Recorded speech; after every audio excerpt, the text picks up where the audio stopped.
multilingualism. It is listed as in Chapter 1 of our Constitution.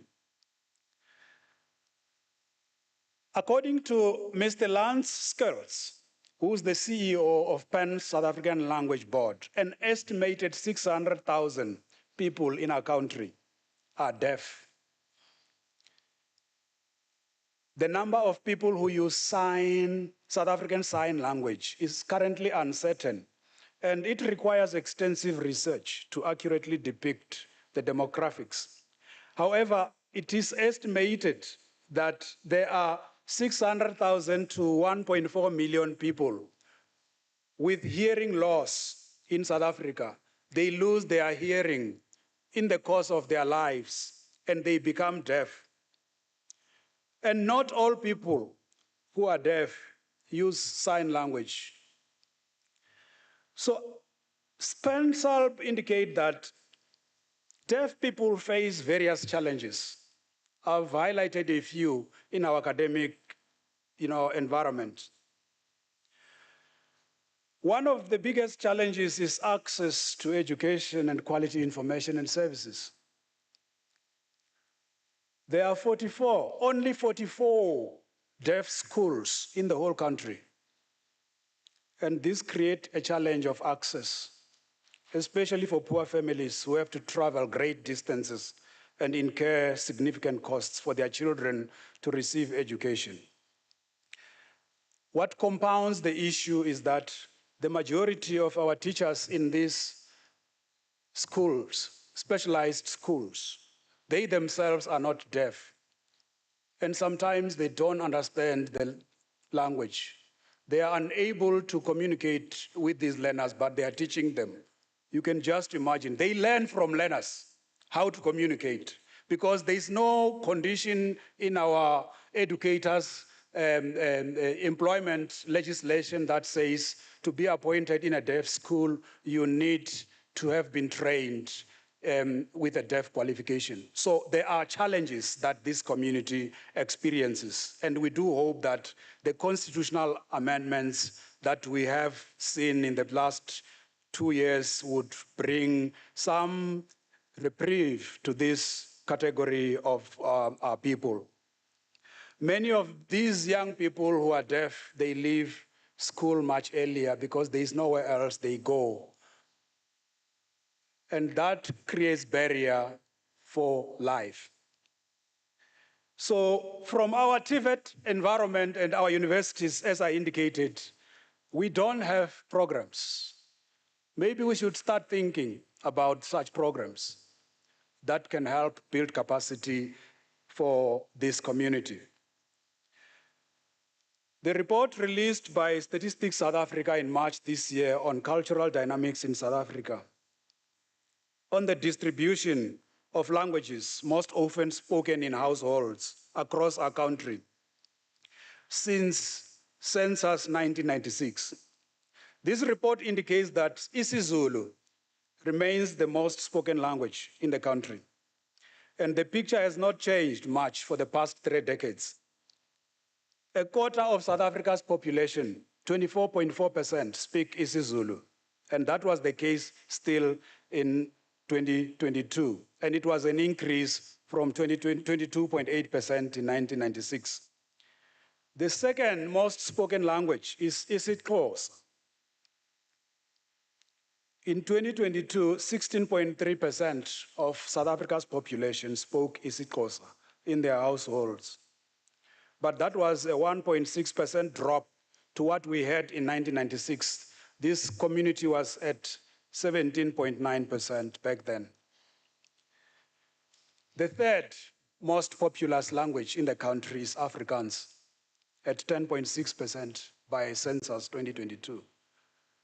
However, there is a gradual increase in the proportion of Afrikaans speakers that has been observed.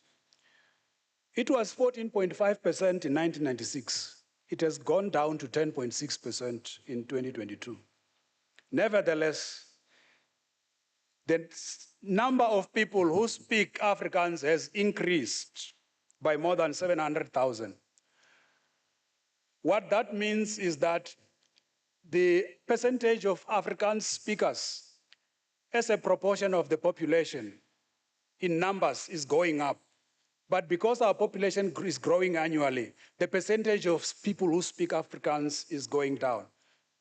That might mean that the growth in the population of Afrikaans speakers, and that is inclusive of Afrikaners and Black communities that speak Afrikaans in their households. There's many of them in the Western Cape, in the Northern Cape. The number of people who are teaching their children to speak Afrikaans, even if they are non-Afrikaner, is showing an upward increase.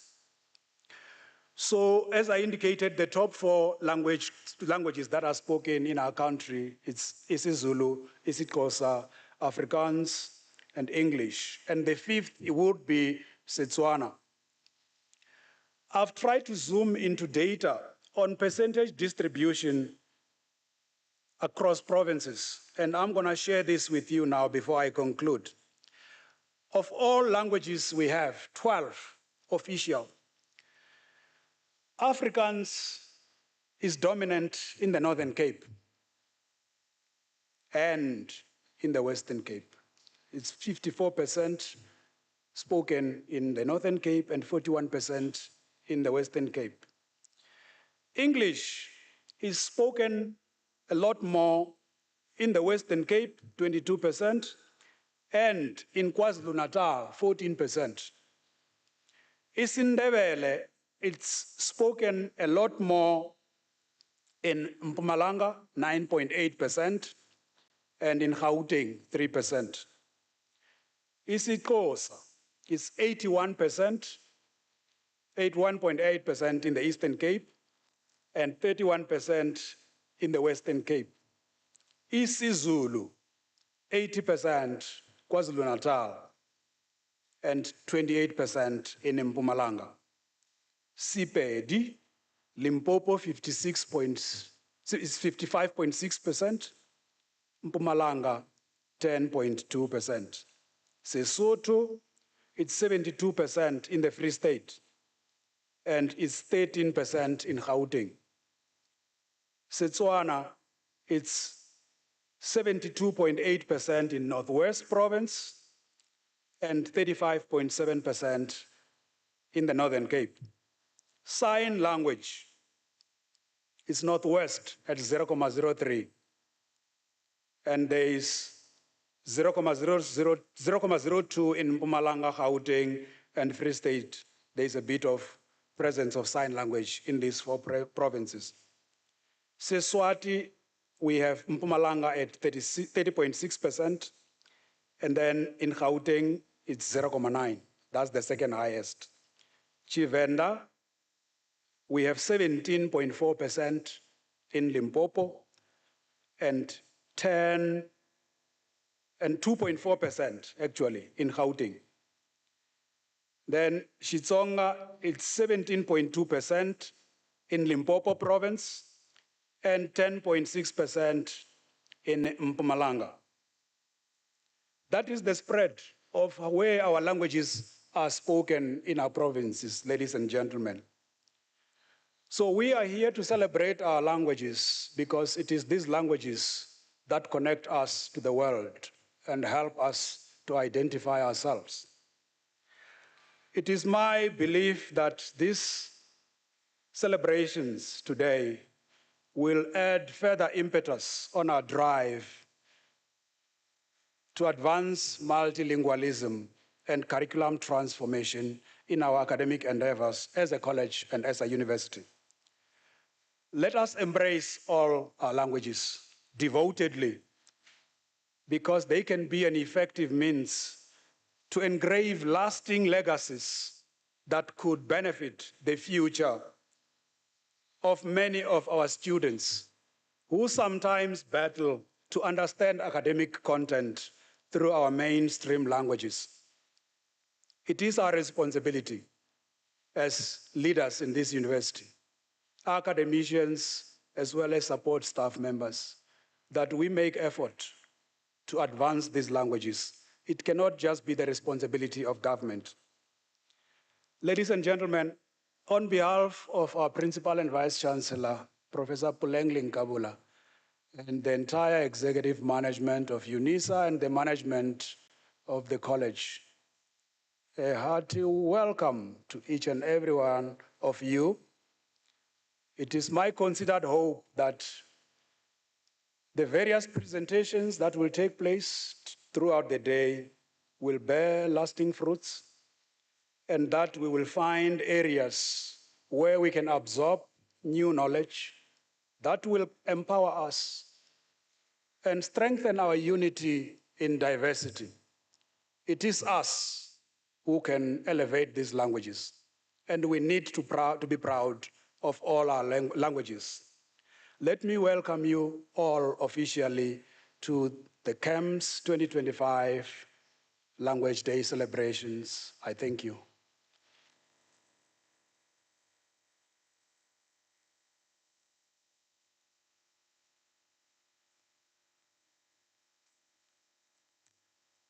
Bomulaudzi, I get to not call you by your official title, but Rolebua or Reluesa.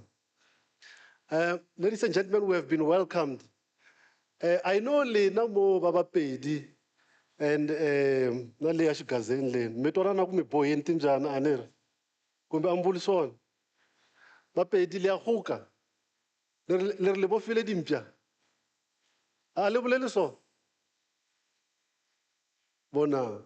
Agrelia kwa ke ba buledi shaka spedi marabangu. Mandi, you were next, ne? Were you? And then we're talking about the mobile pedding. Oh, Barabang. Alunque. Really? Sound. Sound, guys, is there anything we can do? Oh, okay. Maybe they will improve it, that side. We'll deal with it. They can't hear. Some people can't hear. Colleagues, thank you very much. At this point, Professor Muraga, say, oh, okay. It's the other head. It's the other head of a portfolio, of the teaching portfolio.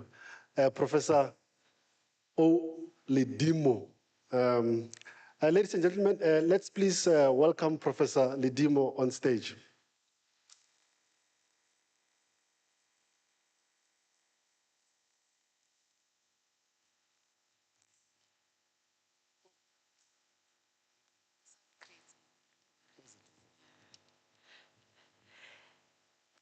Wow, what a great morning. I'm pleased to see the colorful, the diversity, and I feel like celebrating. Oh. That's us Africans. That's how we do it. Special greetings to you, Prof. Mlauzi. As our senior executive staff member here this morning, we really appreciate your leadership and guidance. I would also like to appreciate our school directors, Prof. Moraga. We really appreciate you, Prof. Jordan, and Professor Manchidi as the acting school director. We are really grateful. The CODs and colleagues who are here this morning, thank you for granting me this opportunity as the head of teaching and learner support to really set the scene in terms of why are we doing this and why is it important that we need to assemble as a college to come and think about the importance and the value of language. I really like the theme this year, which is resilience in language, identity, access, and curriculum transformation. So resilience is all about bouncing back, you know, and recovering from setbacks. Prof. Malauzi went into details in terms of how our languages are still struggling to bounce back, that you still find some of the South African languages being predominantly spoken, in various provinces, and some, the people are still not comfortable to use those languages in official settings. And one may ask a question, that is language a complex issue? And I would respond by saying yes, language is a very complex issue, especially in South Africa, where we have 12 now official languages that we need to maneuver, make sure that we use them in various contexts. Especially us as academics, that we need to use them in our curriculum development, in our teaching practices. And the reason we really need to attend to language is because failure to do so has detrimental effects. Because language can serve as a barrier. And for our students, it disadvantages them, because students who cannot learn in their mother tongue are at a significant disadvantage, hindering their academic performance and confidence.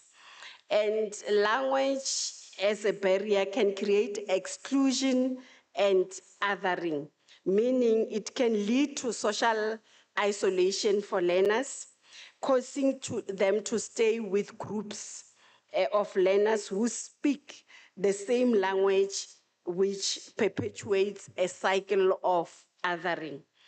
And lecturers' unpreparedness, we know that as academics, most of us, we are only fluent in our own mother tongue. We're not fluent in 2 or 3 other African languages. I'm not talking about English and Afrikaans. If you joined UNISA before 2000, you will remember that UNISA had, in the application form, they wanted to know your language proficiency. Yes, they would ask us, besides English and Afrikaans, other languages, can you speak the language? Can you write the language? Can you read the language? And I think for us to be ready and prepared, we need to start building our own capacity in terms of speaking, reading, writing in other official languages. And another thing that is important, for us to note is that it affects your identity. When learners cannot use their home language for learning, their sense of self-identity can be negatively affected, because they don't have the confidence to participate in conversations and deliberation. And we've seen how language has affected us as a university with a high student dropout. And I think as a college, we need to start taking language resilience initiatives very seriously, and by promoting the resilience of the various languages. And I'm glad that today we are representing multilingualism in our various departments and as a college. And I would like to just do a quick role play with somebody who is Zulu speaking. Anyone who was born Zulu, went to school and did Zulu up to matric, come forward. Hala, hala. Wow.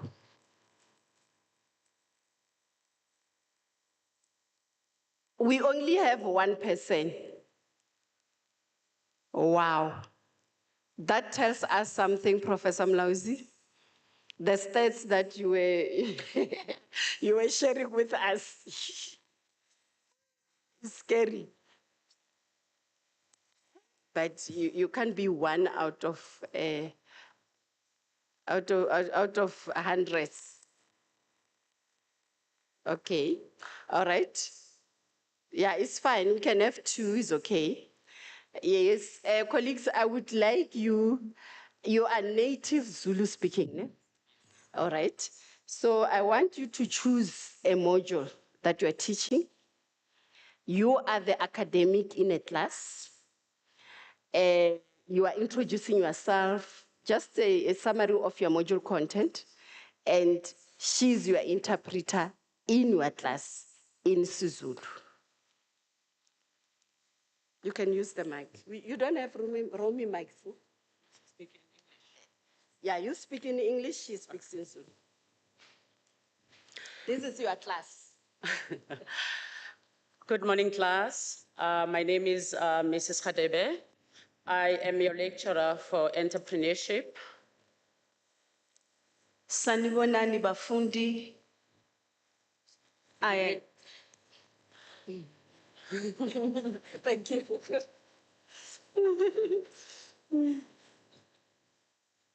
Okay, she's asking that I should repeat. Good morning, class. My name is Mrs. Khadebe. I'm your lecturer for entrepreneurship. Sanibonani bafundi. Igama lami Nkosikazi Khadebe. Nginguthisha wenu kwezohwebo. Nezamabhizinisi. Tell them about the semester exams and Today, I want to tell you about the upcoming exams so that you can be well prepared. Namuhla ngifuna ukunitshela ngezivivinyo ezizayo ukuze nizilungiselele. This is the second semester of the year, and we know that we are coming to an end of the year. Lesi isigaba sesibili kulonyaka sonke siyazi ukuthi sesiya emaphethelweni walesi sigaba. Take note that your exams will start in 2 weeks' time, and you need to be well prepared. Qaphelani ukuthi izivivinyo zenu zizoqala emavikini amabili kufanele ke ukuba nizilungiselele. And take note of the T's and C's, the terms and conditions. Nithathe futhi ukucophelela kwezimigomo nemibandela. Okay? Thank you. Thank you.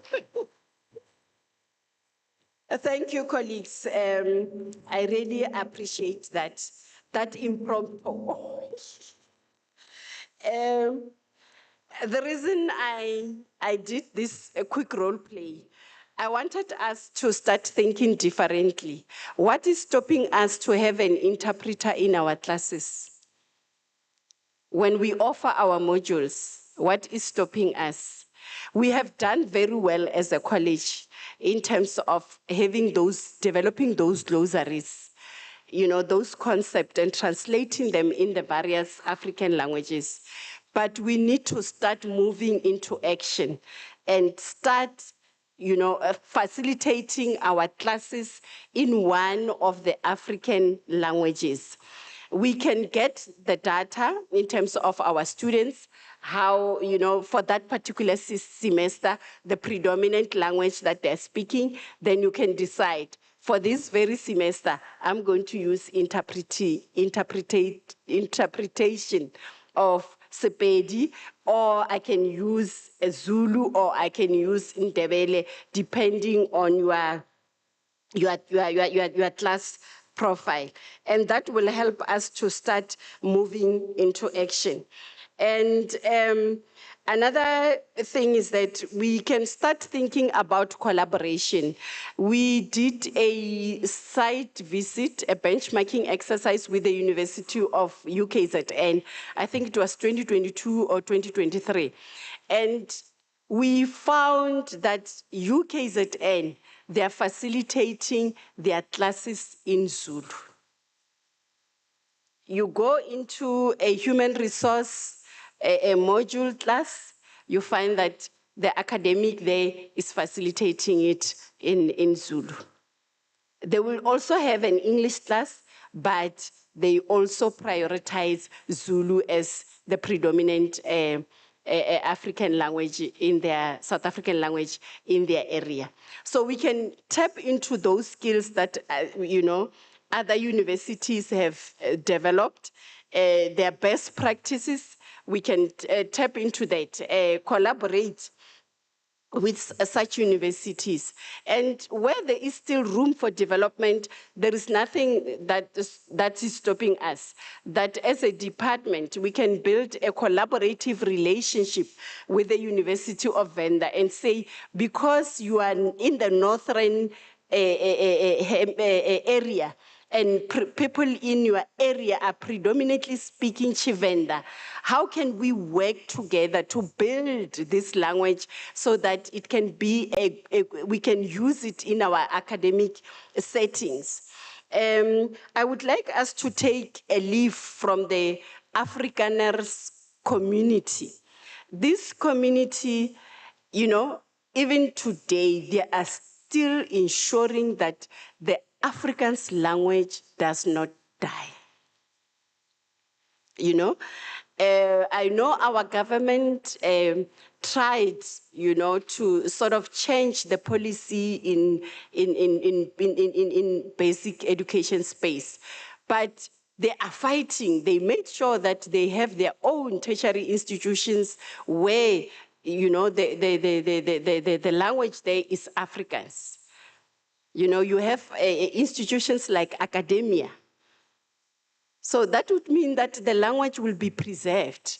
And we can only build our languages when we are intentional and when we take effort and collaborate. Alone, we cannot do it.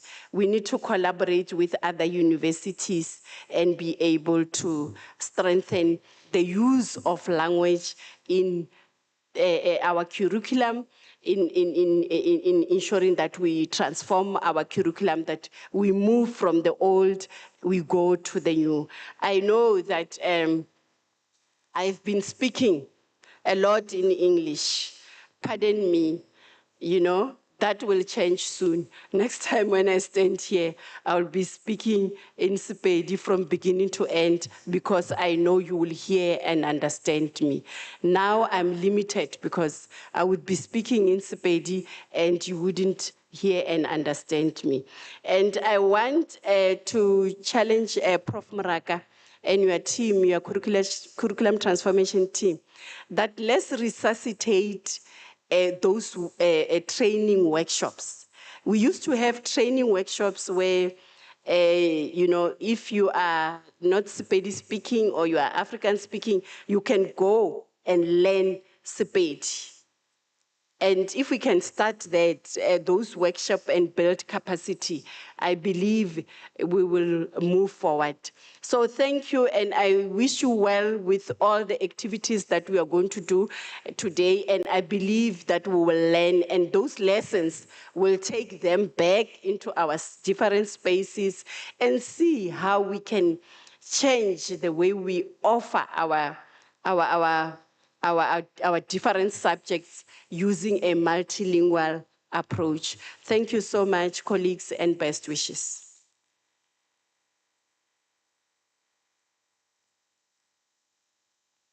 Thank you very much, Professor Ledimo, for your remarks. Colleagues, I have feedback for those who cannot hear. There's only one speaker that's working because of the outage in the Muckleneck area. It is not a competence issue. It's external.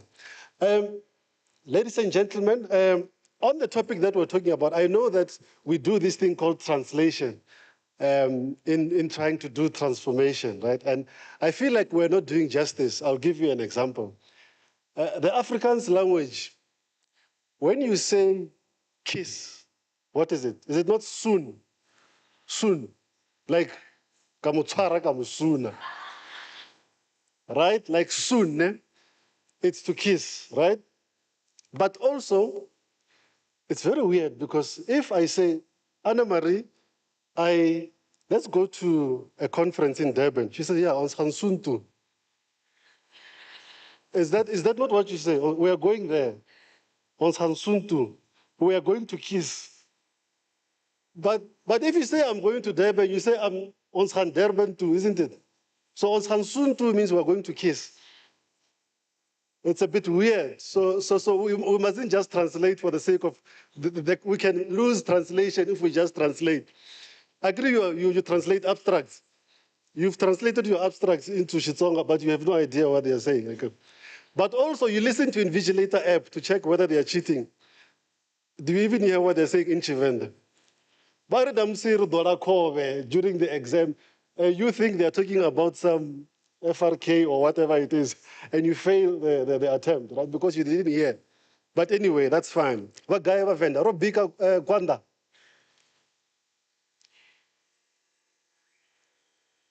I beyiweni dorambisa badi ma. Tamsi ngachipinga cha lunch $1 kove ne. Okay, that's fine. Ladies and gentlemen, I want to now call Professor Moraka to come and have a chat with us. Prof.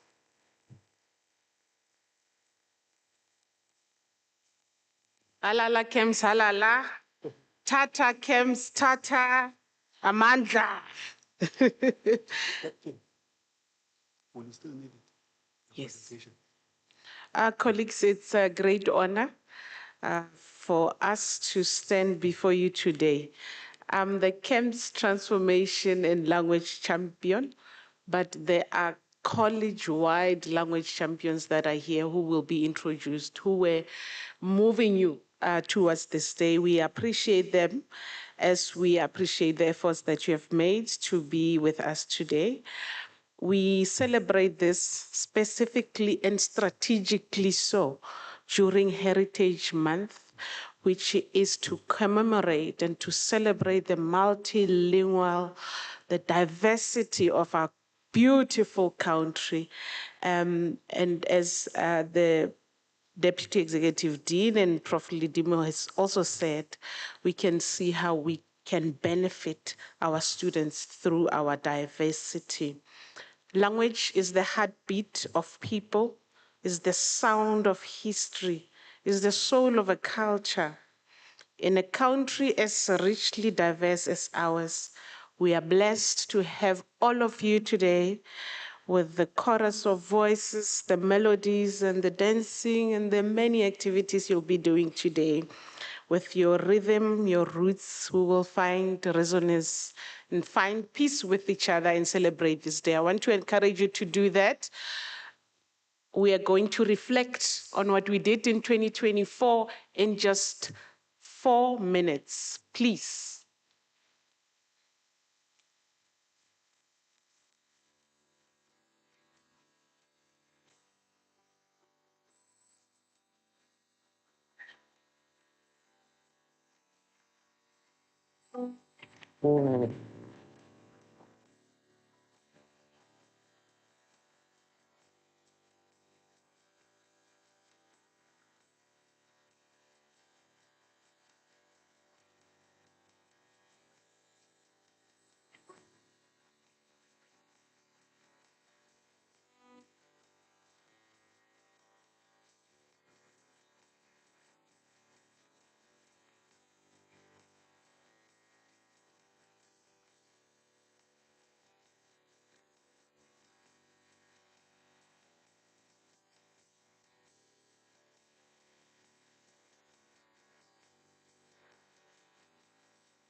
Thank you, Prof. Moraka. It's great to see the memories from last year. Next on the program is Dr. Ntabeleng Maku, who is going to introduce our adjudicators, but also importantly, the categories for the judging for today. Dr. Maku, you come here, Klakwanu. Prof. Moraka goes soon to.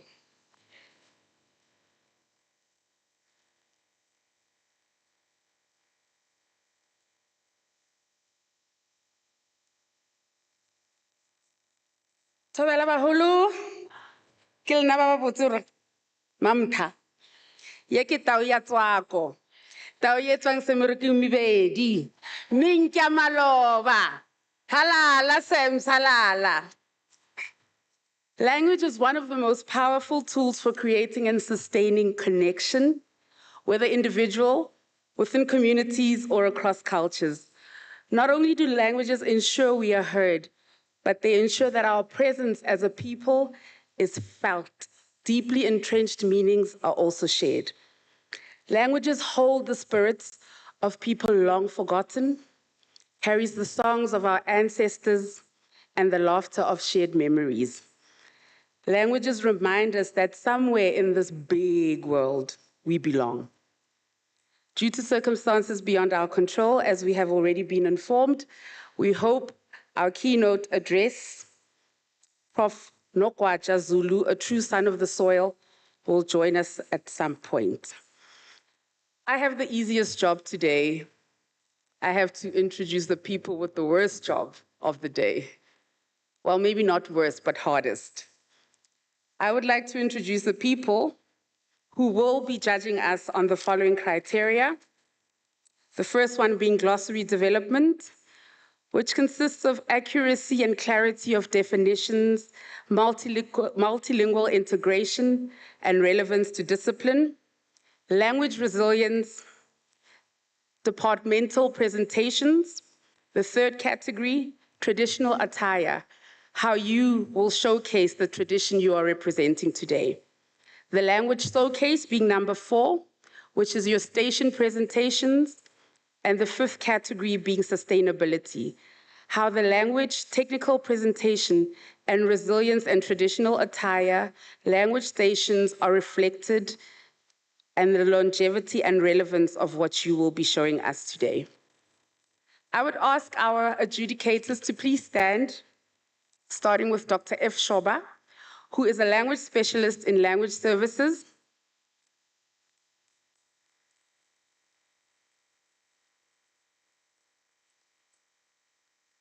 Followed by Dr. S. Botman, who is a lecturer in Afrikaans linguistics.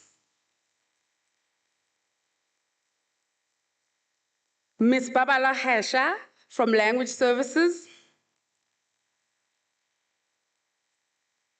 And our very own Prof. Hunadi Mapulenkwana, Head of Quality Assurance and Enhancement. Good luck, guys. You need it. Thank you. All the best to everyone. Goodbye.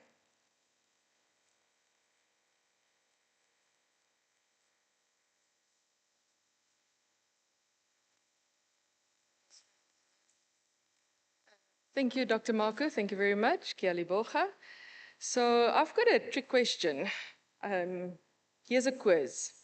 You walk into a classroom in Limpopo. How do you greet the students? Is it A, Tubela? Is it B, Apsheni? Is it C, Nda? Or all of the above? Anyone?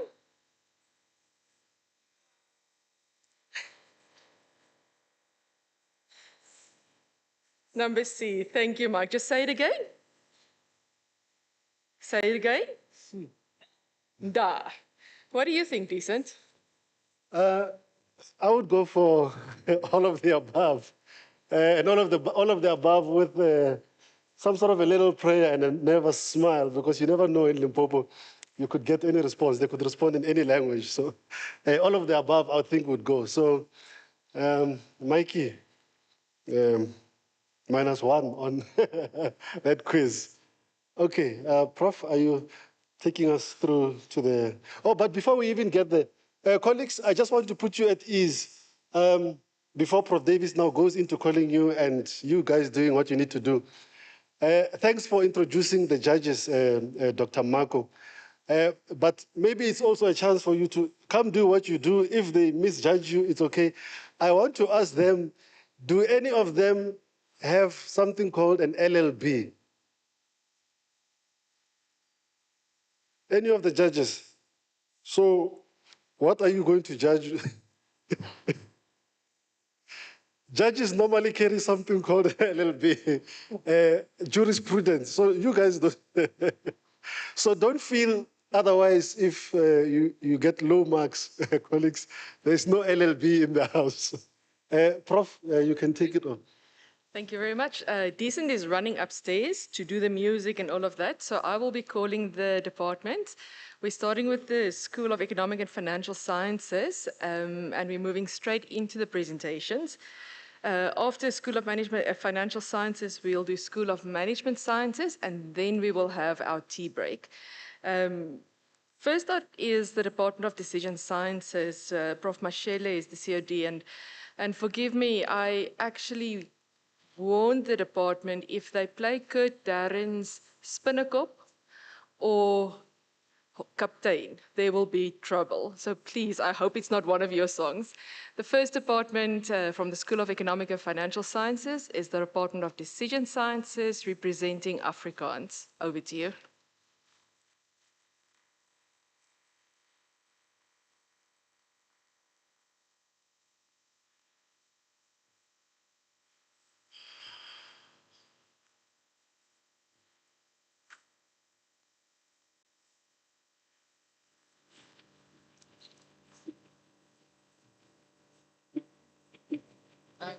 Sien ons Here God sien Afrika. Okay, I need assistance. Laat haar mag tot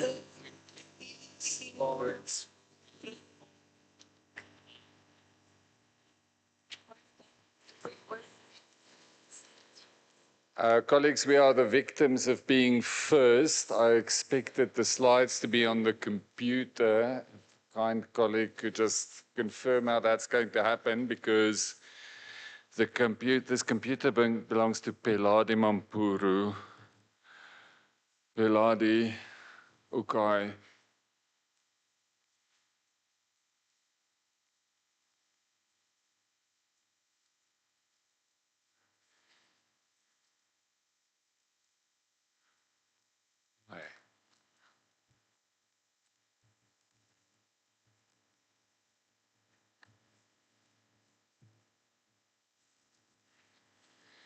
And is it projecting?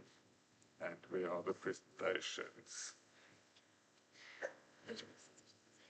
Decision Sciences. Colleagues, we're going to want to project from this computer. Bianca. Presentation.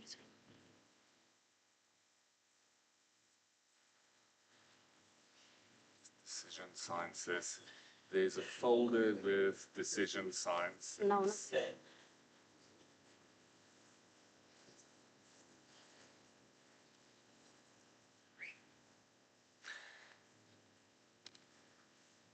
This one. Yeah, okay. Okay, thank you, colleagues. Eva, I want to suggest that you go sort out what the situation is with the music, and I'll do the presentation because they were going to play the music. Okay, and now I've killed my own presentation. Sorry, colleagues, this is really very unprofessional, but we did try to do it before. What happened to my presentation?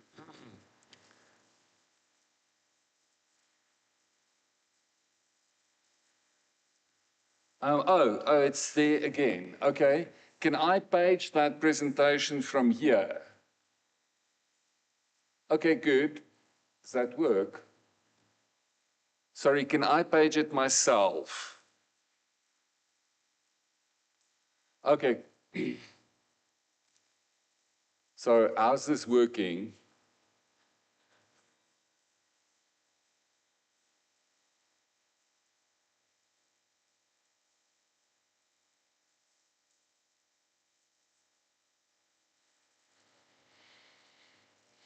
I don't know who is coming after us, but I hope you know how this works.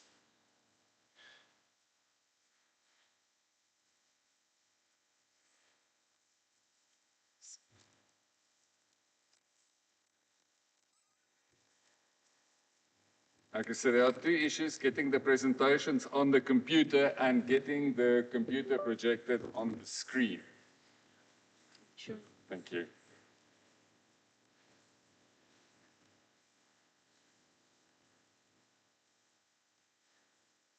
Apologies for wasting your time, colleagues. I'm going to start talking in the meantime. If I think is looking after the song, I think, colleagues, you're welcome to sit. So our department was allotted Afrikaans this year, and it's actually a special occasion because this is the 100th year of Afrikaans as an official language. Afrikaans became an official language in 1925. So it's a good time to reflect on the history of the language. We just need to get it up there. It's a good time to reflect on the history of the language and some of the challenges that it faced and the resilience of the language in the face of this. Now, where does Afrikaans come from?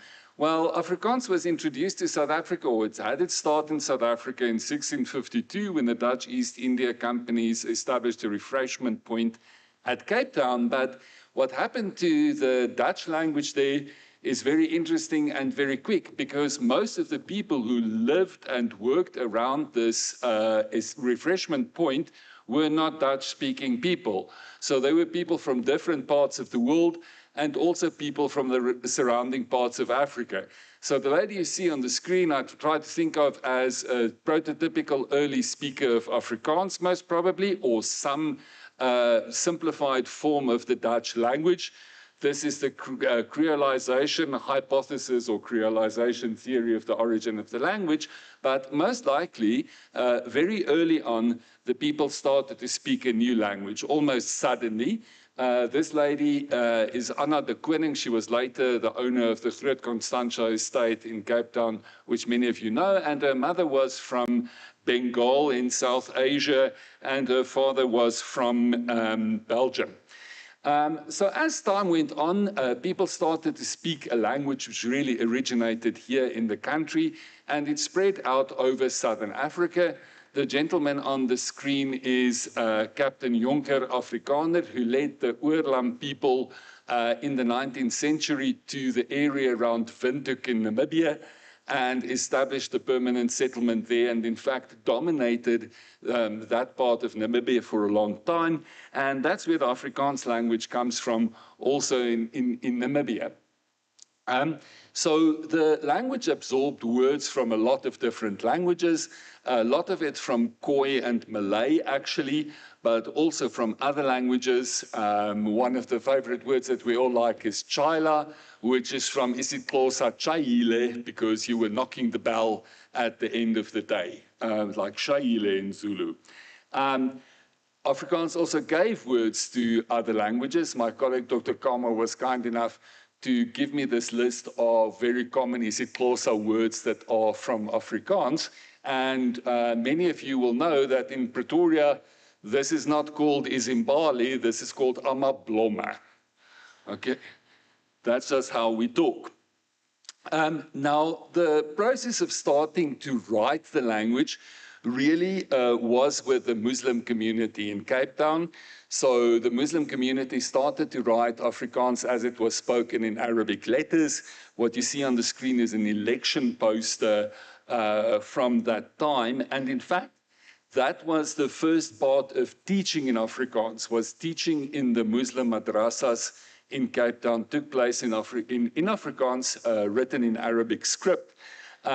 So that was part of a long struggle of the language to become a fully fledged language that can be used in all spheres of life.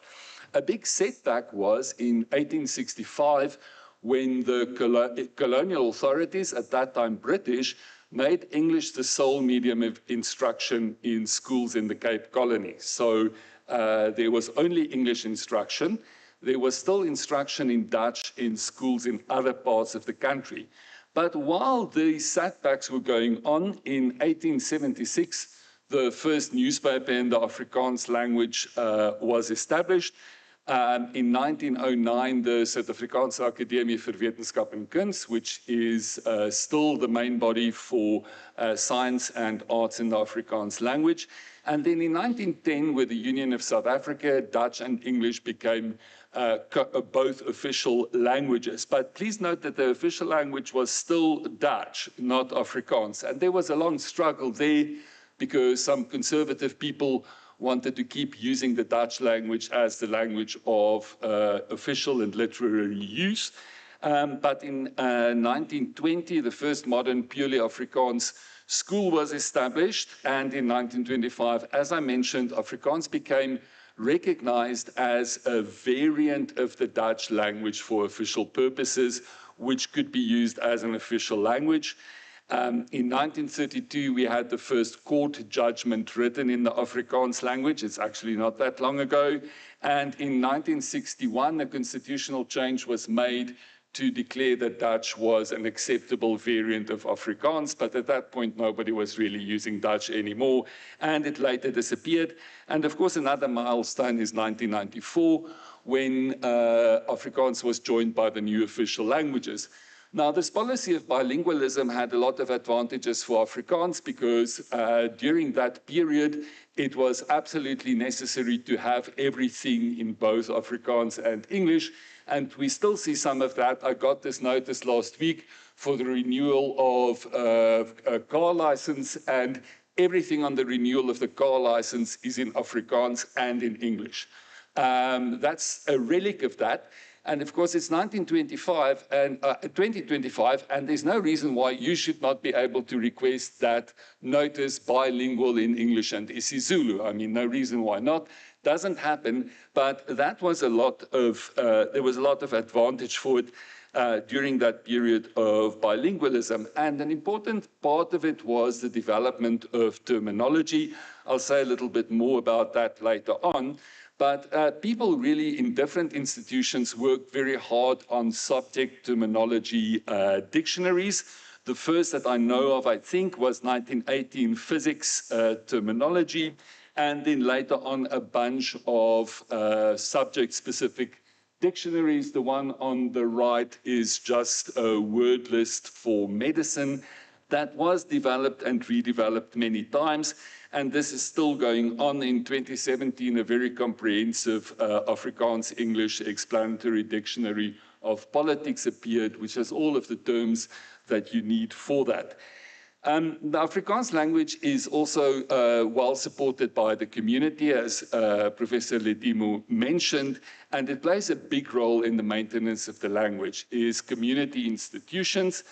Some of them are the Afrikaanse Taal en Kultuurvereniging, for example, Sakeliga, the Afrikaans Language Council, and many more. And these things actually also take money, so money is necessary for this. One of the nicest examples is the Hertzog Prize for Literature, which was established in 1914 when General Hertzog donated £1,200 to the establishment of a prize in Afrikaans literature. That was in 1914, because it was before it was even an official language.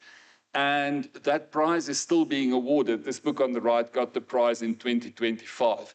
So the Hertzog Prize is a great example of how investment from the community establishes value for the community for many, many, many years. Professor Mulawitsi already talked about where the languages are spoken. Of course, Afrikaans is spoken by the overwhelming majority of people in the western part of the country. The dark green is where it's 80% plus Afrikaans speaking. But you see, in all provinces, actually, there are strong Afrikaans speaking communities. The second shade of green is 60% plus, except KwaZulu-Natal. KwaZulu-Natal is the only province which does not have areas of heavy concentration of Afrikaans-speaking people. The importance of mother tongue education and the use of it is very well illustrated by Afrikaans. Professor Ledimo referred to that as well. This is a list of the top schools in South Africa by production of distinctions in mathematics in the matric exam. Of the 15 top schools, 8 are Afrikaans medium schools. And of the top 5 schools, 4 of the top 5 are Afrikaans medium schools. This shows you the value of mother tongue education, especially in things like mathematics. Now, it's important to know English in many areas of life, but I can tell you that in mathematics, it's actually not very important. You need to understand the stuff. It's not important to understand it in English or Afrikaans or isiZulu. You should understand it in what works best. The situation of Afrikaans is quite good, but the danger is the numbers are going down. But the numbers are going down, as Professor Mulaudzi pointed out, but the numbers are low for all languages except isiZulu and isiXhosa.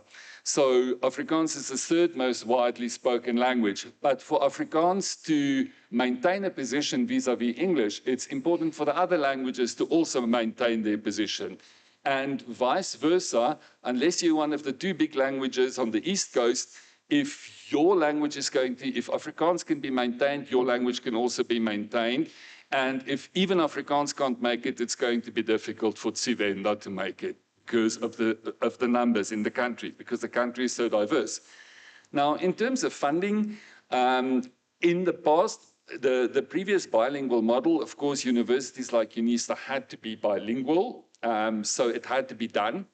But when basically the tuition in Afrikaans became voluntary, semi-voluntary, and there was no funding for it, it basically, to a large extent, disappeared. So multilingualism requires funding, and we'll have to think about how we are going to fund this. There will have to be, at some point, funding for offering courses in languages other than English. It's just not going to really happen until there is a specific funding mechanism. There's also, of course, the new model which we see just up the airport road, the Soltech Technical College, teaches 100% in Afrikaans, but all of their study material and tests are available in English as well, so they are accessible, except all teaching is in Afrikaans. But what it shows that there is a demand for mother tongue education at tertiary level. We can just drive up the way to the airport and see it standing there. So I'm going to use a few more minutes of your time because Professor Chris Swanepoel, who's unable to be here, developed a presentation about the development of terminology. I'm going to skip over the things that are somewhat in common with my previous points, and just say that the approaches to the development of terminology can be adaptation from other languages. It can be completely new words. You can make up new words for technical concepts, but standardization is very important in teaching and research, and the publication of these kinds of dictionaries. So this is a railway dictionary of terms. Kind of examples from that kind of dictionary is every technical term that you need to use is there. So the dictionaries are many: steel dictionary, statistics, mathematics, chemistry, whatever, a very great number of things. Now, some of the obstacles to developing terminology is that it's kind of easy just to use the English term if you know it. And new terms might feel strange to you, but that is no obstacle. If you just use it, it will after a while seem completely natural. So that's just the way it works. There are often competing versions of terms, and here standardization is very important. So it is important that if at some point we have a student writing in isiZulu and they write amablome, that we say, no, that's bad. That's not good Zulu. We say izimbali, and you write izimbali. But the same is true for technical terms. And it's an ongoing process, so we need to keep on developing our terminology. I think I'm just going to quickly say that Afrikaans has many lessons for other languages because we have the history of what happened in the Afrikaans language in South Africa. And we also have the Terminology Hub project in the Department of Decision Sciences, which is a community service project. This is live at the moment. So we've got a collection of terms in all official languages, which is searchable. It's also got the interface in various languages. This is, for example, if you're on the isiZulu interface and you browse some terms, so that is for the English term inflation, and then it provides details of where those terms can be found. You can also, of course, use it in Tsivenda and do searches for other languages. And I saw something here that's wrong, so I think the interface is in Tsivenda, but we searched in isiZulu, and then there's a message in isiZulu at the bottom.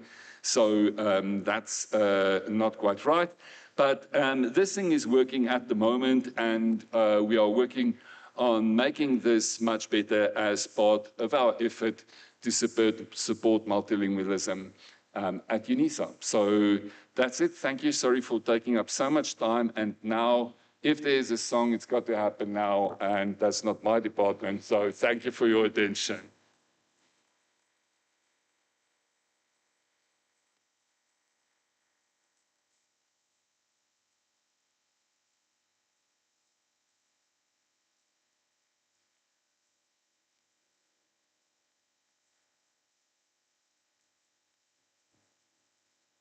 Okay. So I think that if the music is not playing, I'm just going to ask you to thank my beautiful colleagues.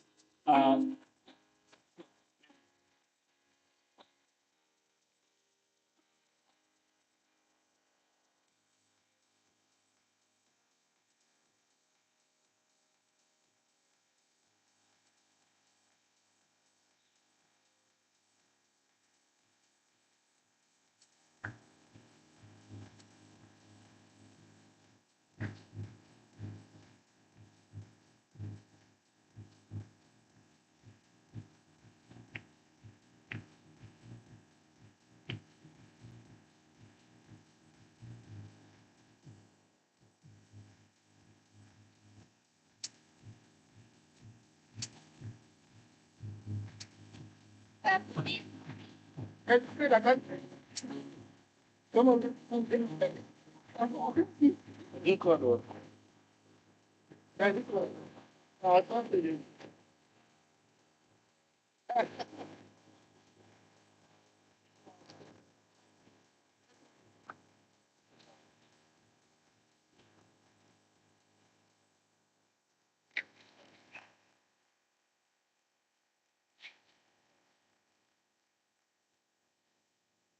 So when technology or electricity fails, we improvise. Thank you very much, Department of Decision Sciences. And thank you for sharing. There's a few things about my language that I didn't know and that I know now. Thank you very much. Just a reminder, we have 15 minutes per department, and I don't want to be the bad guy to jump up and say 15 minutes are done. So as far as possible, please try to keep to your time.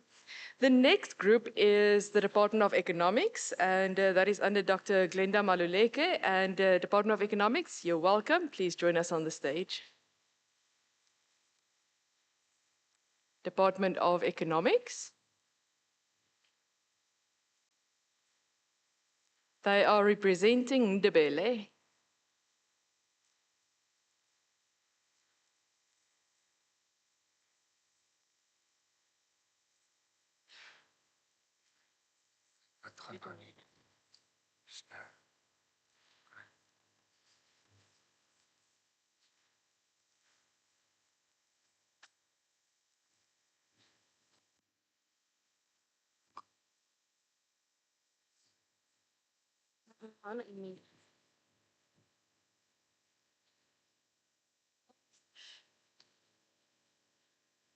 Yes.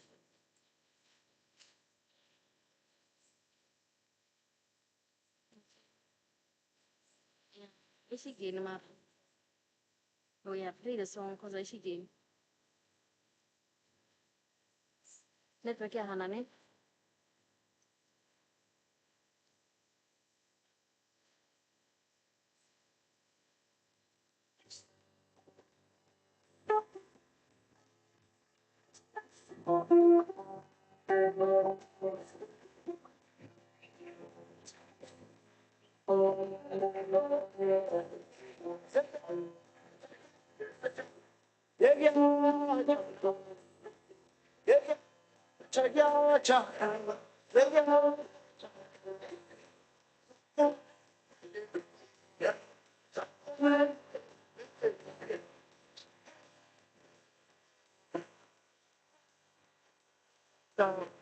It's perfect. It's perfect. It's perfect.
Lochani, linjani, khona.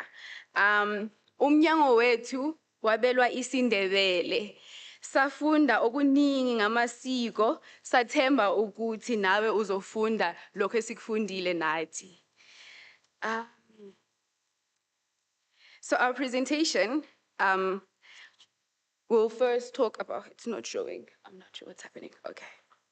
So our presentation will talk about the language of isiNdebele and the resilience of the language. And the direction that we took with this language was kind of tracing how it's managed to stay resilient and how they've managed to stay authentic and unique and true to the culture, the colors, the tradition of the language, even with the challenges of African languages and African cultures adopting Western cultures and modernizing. But when you look at a Ndebele person or when you see a Ndebele person, there is no doubt in your mind that this is a Ndebele person and this is a Ndebele speaking person. And so we kind of traced over time how they've managed to stay resilient and consistent and unique with their culture.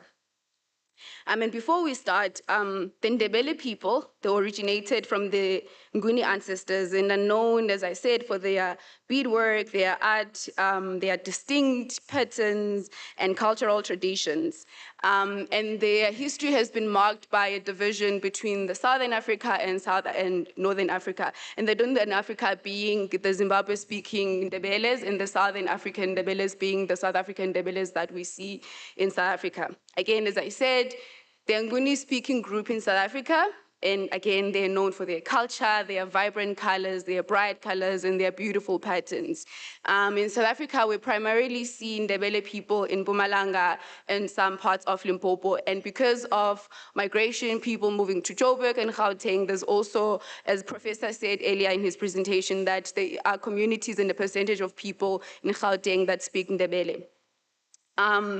They are significant in terms of culture because of their colors, because of their geometric patterns, their shapes, their art, their bold, vibrant colors that when you go to a Ndebele speaking community or a community that has Ndebele people, there is no doubt in your mind when you see a home that there is a Ndebele family that lives in that family, because their huts and their houses have their murals that have the patterns such as the ones that my colleagues and I have on our skirts and our heads, that they're painted all over their homes. And also the architecture that we've seen even adopted in Western cultures. We've seen Mom Esther, where she would go around the world kind of like painting and bringing the Ndebele art and culture into the global sphere. Their beadwork as well, and their dresses, very distinctive with their patterns that are worn for different traditional ceremonies. So girls coming of age, women coming of age, there's different traditional dresses and patterns that they wear for those different occasions. And in our tracing of the culture in terms of how they've managed to stay resilient over time, we've seen that women have played a very important role in preserving culture, in preserving tradition, in preserving the colors and the patterns that I've been talking about, that they are the ones primarily involved in putting together the murals in the homes and bringing the art and kind of like bringing it to the kids to kind of preserve and see it moving from generation to generation.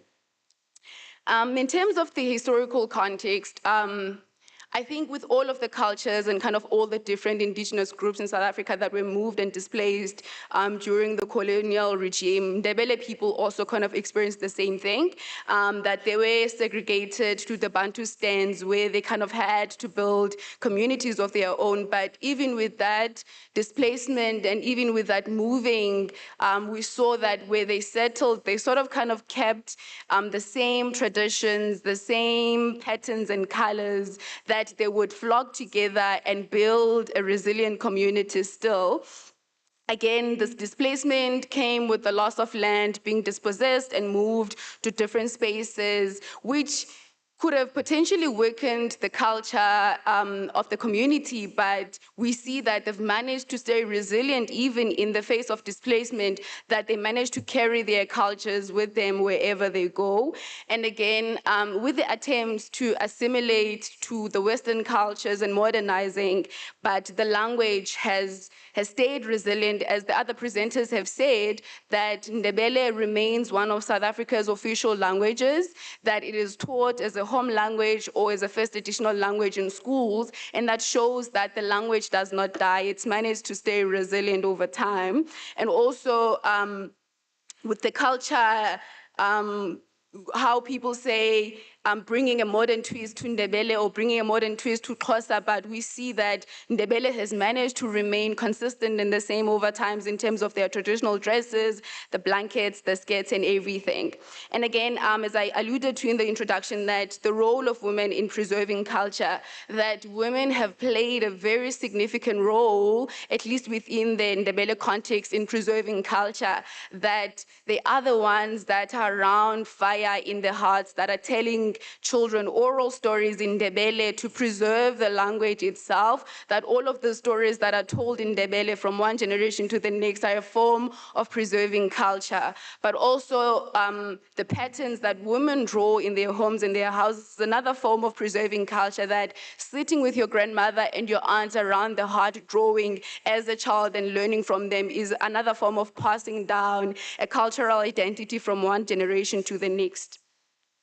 Again, their cultural expressions, as you can see, my colleagues and I are very bright, colorful, and vibrant. We are also trying to emulate the colorful and bold shapes that the Ndebele people have in their culture. Again, these are normally symbols that are painted by women. Also, the beadwork is very beautiful, bright, vibrant, that is shared from generation to generation. Also, the language issue that I touched touched on that the Ndebele language has remained very strong in culture, but also very strong in the official languages list of South Africa, that it is not a dying language, even though there isn't a big number of people that speak the language, but it is still an officially recognized language in South Africa in schools, even in university level, where some of the courses that are offered in schools are translated in Ndebele. So it shows the significance and the prominence of the language, not only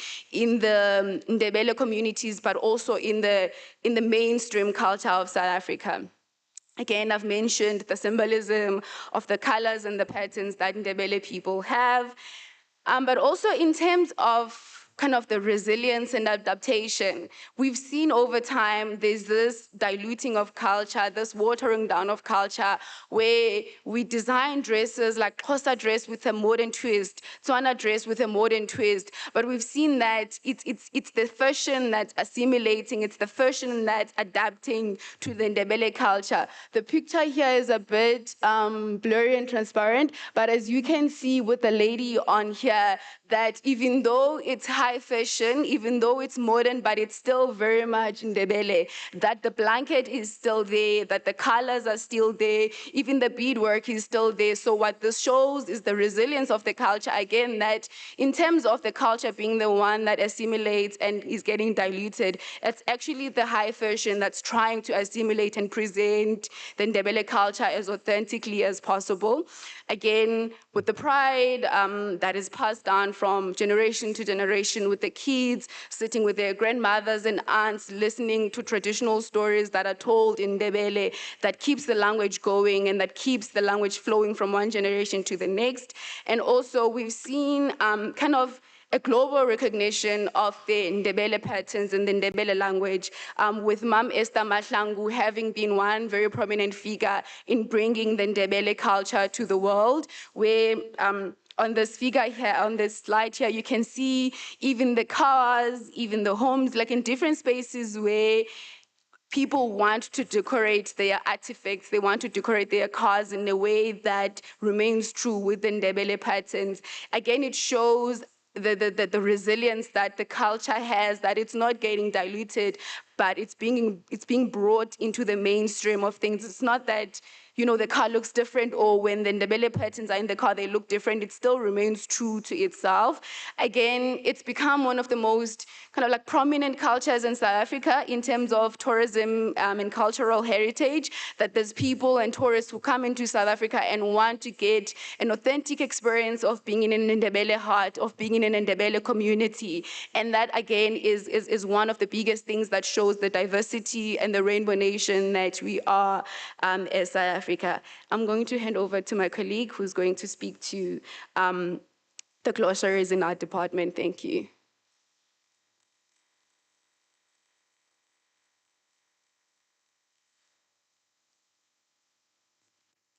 In terms of glossaries, in the Department of Economics, we tend to translate in relation to the student profile, the availability of translators, the quality of the translations that is made by the translators, as well as depending on the home languages of the students. So what I mean is that we look at the home languages of the students of that module, and then we translate the glossaries accordingly. This is an example of ECS 1500. So if you are a student, like from a student perspective, let's say, for example, you speak Zulu. So you click on the Zulu, and then the glossaries will then be translated into your Zulu. So as ECS 1500 is mainly for first-year students, in the department, we tend to cater to the first years because they're trying to transition or to adapt into the Odell environment. So we try by all means to accommodate them so that they can be able to get the meaning of the glossaries in their home languages. This is ECS 3701. So the central bank The meaning of central bank is being translated into 9 languages, including isiNdebele. We also have the module ECS 3702, where the rule of business is then translated into 2 languages. And then we also have ECS 3704. The government failure is also translated into 4 languages. ECS 3705, business cycle is also translated into 9 languages. And we also have ECS 3711, where the research methodology is also translated into 5 languages. And then we also have ECS 4861, where the ability to pay is also translated into 6 languages. And then we still have 2 modules which are undergoing translations, which is ECS 2604 and ECS 2606. And then again, as I've said, for us to determine the languages in which we translate, it is done through the student profile. So the students' home languages will then enable us as the department to be able to translate the glossaries in accordance to the number of students or the home language that are spoken by our students. That is all from us. Thank you very much.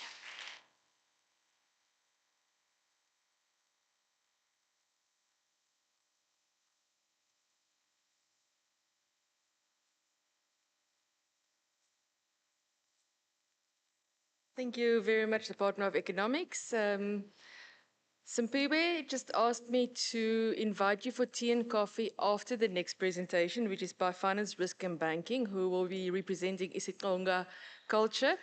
That'll be the next presentation. And then while we have tea break, may I ask our team from the media if you can just make sure that the presentations are loaded the way that it should be, so that we don't have the delay when we start with a new group. So over to you, Finance, Risk and Banking.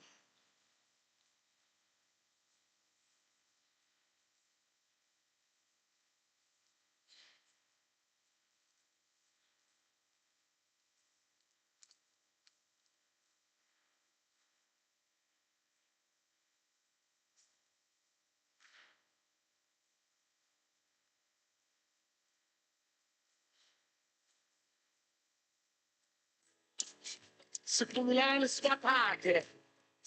Sibabobole bebe. Singaphela sokukhapha.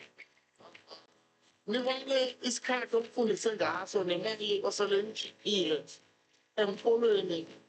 Bonyanani. Asifule afunda bengaka.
Shita bhupa.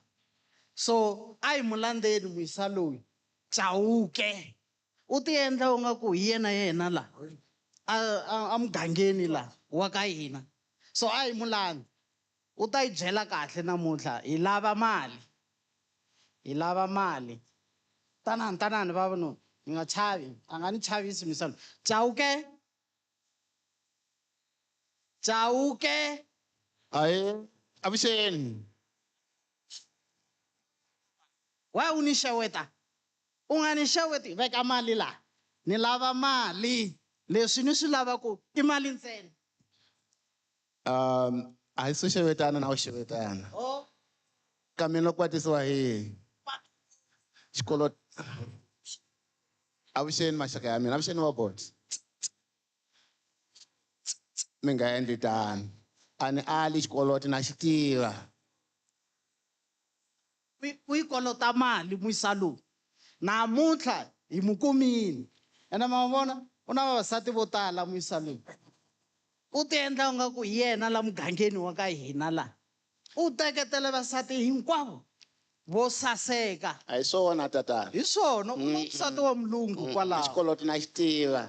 Nsati wa wena wa mulungu hi lowu. A wu hakeli. Ni na tihomu leti ni nga na tona. U nga ni cheli tihomu. U nga ni cheli tihomu man. Vhiki leriwani a ni ku ni ya ku ti xaviseni. Ni hakela xikoloti xa mina. Ni karele hi switori swa wena. Mara tatana Khoza munhu wa Xikwembu. Switori swa wena swi tele vavanuna mwisa loyi u yi dyela nkarhi lowu. Wa vona mara. Mwisa loyi u dyela nkarhi lowu. N'wamitwa. So Chauke veka mali hansi. Ni ta mi nyika mali ya n'wina. A ni lavi ku twa story. A ni ali. A ni lavi ku twa story. Mali hansi. Story tatana Khoza. Loko u nga humesi mali namuntlha wo teketela leswi hinkwaswo. Nhundzu ya wena ha teka. Le ku tekeni ka nhundzu la. Na vavasati lava hi famba na vona namuntlha. Hi teka na vavasati na vana va vona hinkwaswo. Wo teketela la. Mi nga teka mfana wa mina loyi haya vavasati. Ni teka vavanuna a teki. A hi sunguli hi nsati loyi wa mulungu lowu. Hi teka loyi wa mulungu lowu. A yi teki yena. A yi teki yena. Mi nga endli tani. Tekani. Tekani hinkwaswo. Tatana Maluleke. Tekani hinkwaswo. Ku humela yini makhelwane? Na kolota nyana mara si va teka vanhu asati wa mina vasandi hinkwavo n'wakhazamula na n'wamitwa na makhelwane ni khale ku byeni ku hambana na vamashonisa. Vamashonisa va kahle. Maluleke. Kasi swo yini mara Chauke? I moya muni walowo kanti ni tshamisani kahle I khale la ka community hi komba ku wena na vasati va ku tala u lombetela timali ka pfuneni va famba phela. Amani vona wa ha ri na nsati. Vulavula na vona. A to vuya Chauke. Tatana Khoza. A to vuya. A to vuya la. Alright, tekani tihomu ta 6 a ni ra ni tenda mi nyika 4. Tekani 6. Muta wena letiya ta fana ku fa letiya. Ti ta xava hi mani. Ta xaviseka tatana Khoza. Swa fa swilo leswiya. Na mi kombela. Namuntlha a ku ba.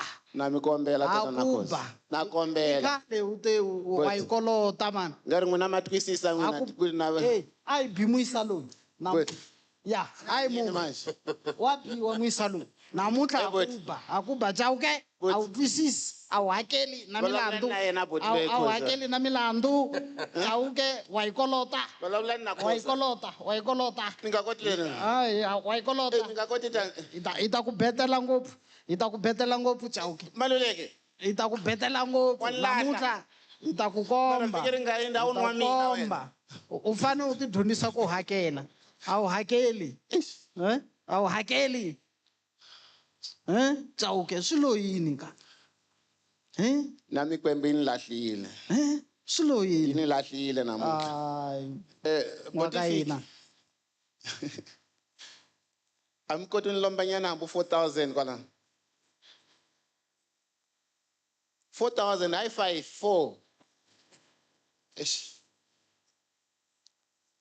Vulavula si. U ni ba hi nkarhi. Ni teketile. Wa tiva loko ni vuya, ni ta na bulldozer, hi tiva bulldozer. Hi ta ku fayeteleni ndlu ya wena hinkwayo leyi. Loko hi vuya. Kasi munoni lomba nhloko ya munhu na. Ni lava mali. Ku na ntsevu wa tin'hweti u nga hakeli mfu. Swi lo yini? Hala tlhelo vasati va wena va sweka swa ku nandzika. Mi dya nyama. Hina hi dya guxe leyi. A ni kombela mi ni tlherisela vasati vambirhi. Vavasati lavaya ni famba na vona. Ni famba na n'wana. Ni a hi fambi. Loko yi vuya, Chauke hi ta ku komba. Ya, vasati hi tekile. Vasati hi tekile. Hey, bani mwiswa lo. Vavasati hi tekile. Vavasati hi tekile. Hi fambini. Hi fambini. Hi tekile vavasati.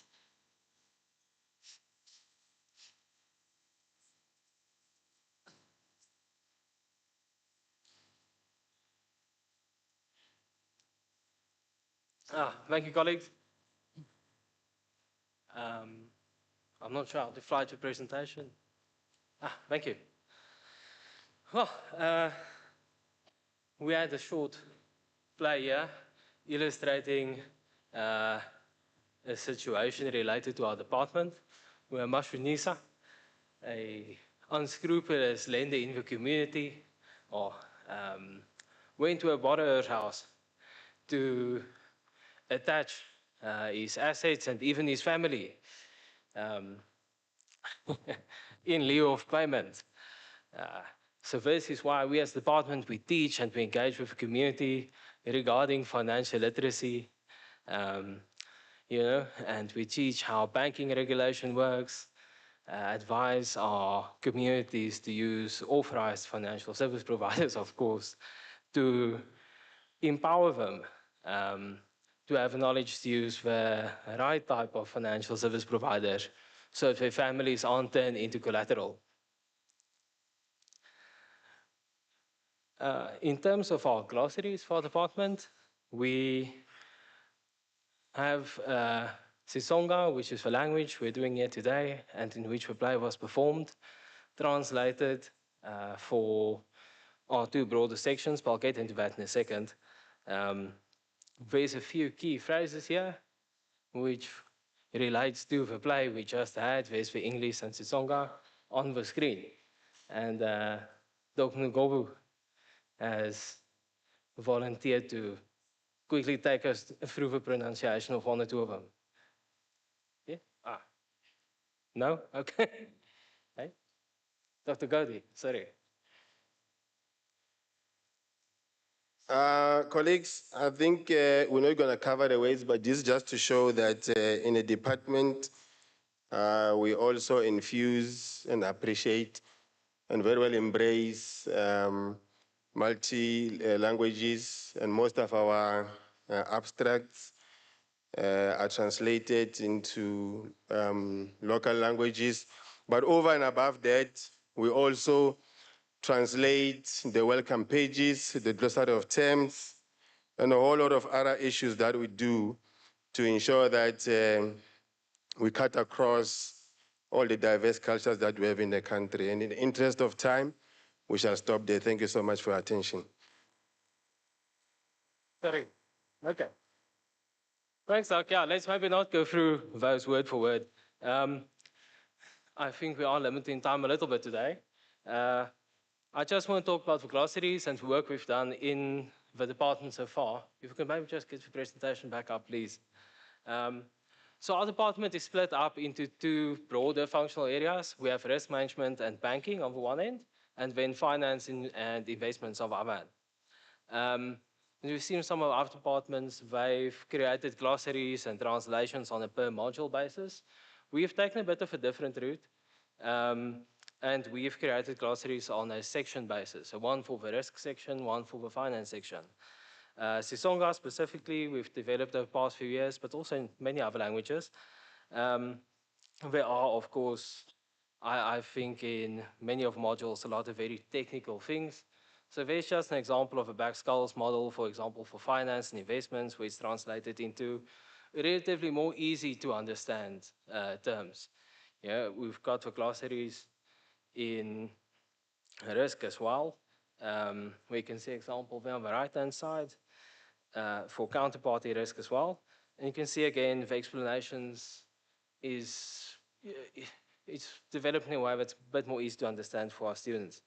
I'll get back to that in a little bit as well. In terms of our development for Songa, risk management, we've developed 157 key concepts, words, and phrases. For finance, there's about 170 key concepts, words, and phrases as well. The risk glossary, however, has been translated in all 11 languages so far. That took a few years. I think that project started before 2020 even. And the finance glossary is fully translated in 3 languages so far, and it's continuing, of course, as well. So the discipline relevance of these glossaries are of much importance. I think, as the MC mentioned earlier about Soon and going to Durban, and that is a problem students can encounter as well, of course. And it showcases the importance of having discipline-specific glossaries and translations. Just a common example and common vernacular, if you go and search for the word share in Google, for example, you get the word up there. But if you go look at the translation in the glossaries, it's very much different. You can say there's a big difference there. So share in the first instance is to share, and in the second instance in the academic glossary, it's share as in a share of a company, of course. So that just showcases why it's so important for us to develop these glossaries and continue with the translation of these materials over time, to make it easier for our students to understand the words in different contexts. Our glossary development process, we've got 2 project leaders, Dr. Grebe and Dr. Van Westhuizen, who's here somewhere. Put up a hand maybe. They both created a core list of terms in their respective fields, and then they shared this with other academics in the department. So they asked them to provide key terms they use in their modules as well, so to have a large comprehensive list. And it also helps to have a broad participation. For example, if you get the explanation of something that doesn't quite make sense, we tweak that in English, of course, before it goes to translation. And translation has been fantastic in sending back, well-translated documents. They sometimes amend for English a little bit as well, I've seen, to make it easier for our students to understand. And I think the crux of a process is this broad participation. There's a lot of eyes that go over it in the department. So the idea of working in a section instead of individually on a module, I think adds to producing a document that students can quite easily understand, basically. Because if I get a difficult to understand explanation from a colleague, you can offer some suggestions to make it simpler for students to understand, basically. We've also translated quite a few other documents, frequently asked questions, housekeeping guides for modules, and into various other languages. And the idea behind this was just to assist our students to get, before they actually start with a module, orientated into the module well as well, to understand what's expected of them before they start with a module in their own language. We think this adds a bit to student success. And then lastly, I focused a lot on the glossaries, but we believe that this really adds to the resilience of the languages into which we translate these things. Of course, there's the obvious matter of we get these words out and these phrases out to students, but it helps in the way that students learn these phrases and words which they maybe not would have encountered before. In their normal day-to-day use, you don't speak to your children or your mom and dad about counterparty risk or that type of thing, usually. We even had this while we were practicing for language day. There was some disagreement about how to translate our department's name into Sisonga. So it's not that everything's fixed there as well. So this just grows with vernacular of people. And the idea behind this, people come to NISA, they study with us, they learn these words in their own language as well, and they're able to explain it to their kids maybe, or to colleagues, or one day even students, who knows, in English and in their own language, and build that understanding. This adds to the resilience of a language. By having the phrases in their own language, they don't have to always rely solely on English. Maybe it can be a starting point to create wider ranging dictionaries, that type of projects in their home language as well. And yeah, we are in the process of expanding these glossaries a lot more over time, and we've started to incorporate it into our community engagement projects as well, where it also makes a lot of sense to do that. Yeah, that's it. Thank you very much. Nzakenza, colleagues.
I think that's how you say it. Nzakenza, well done. Thank you very much, Finance, Risk and Banking. We have tea break now. Teboga, how much time are we giving? 20 minutes? Half an hour? Anybody? 10 minutes will not be enough because we still have to visit the stations. 20 minutes. It's 12:30 now. Let's all be back at 10 minutes to 10 minutes to 12.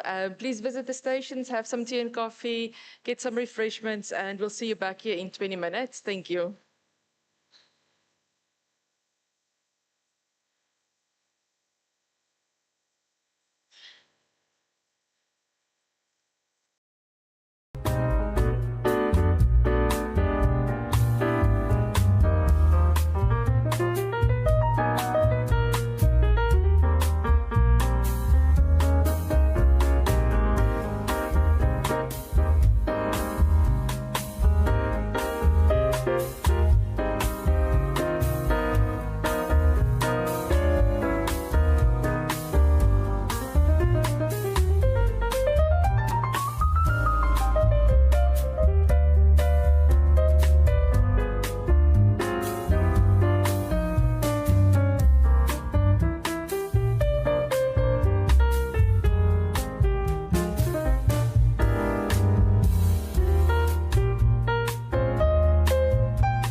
our next department, and I need to declare my interest, is the Department of Business Management.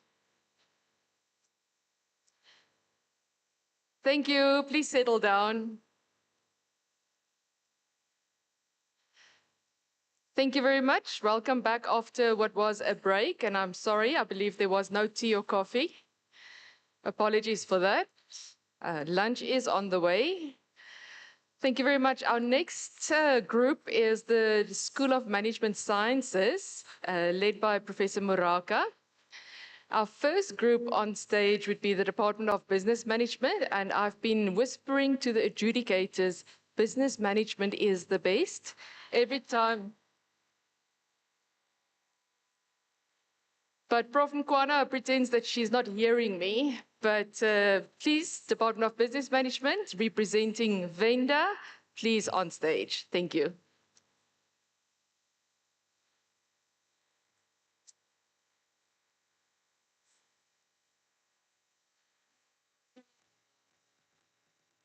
While the department is getting ready, please come.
In terms of glossary development specific to Vovenda, scan the QR code that links to examples of a welcome message, FAQs translation, key terminology translation, and the translation of definitions used in lessons.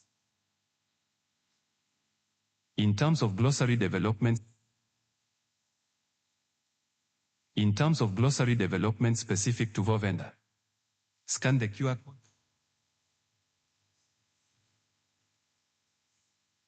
First-year modules in the Department of Business Management have translated glossaries that are accurate into 11 languages. Second and third-year modules mostly have translated glossaries into languages such as Isizulu, Xhosa, Northern Sotho, and Afrikaans given the profile of students in modules. In addition to glossaries, tutorial letters, parts of study guides, study materials, case studies and examinations, EQPs, are also translated based on the profiles of students. These efforts advance more inclusive learning. First year Language resilience refers to two distinct concepts: the capacity of languages themselves to survive and adapt, and the role of language in fostering resilience within individuals and communities. Cultural resilience involves cultivating a mindset and set of behaviors that enable individuals as a whole to bounce back and even bounce forward from setbacks, navigate uncertainties, and learn from experiences.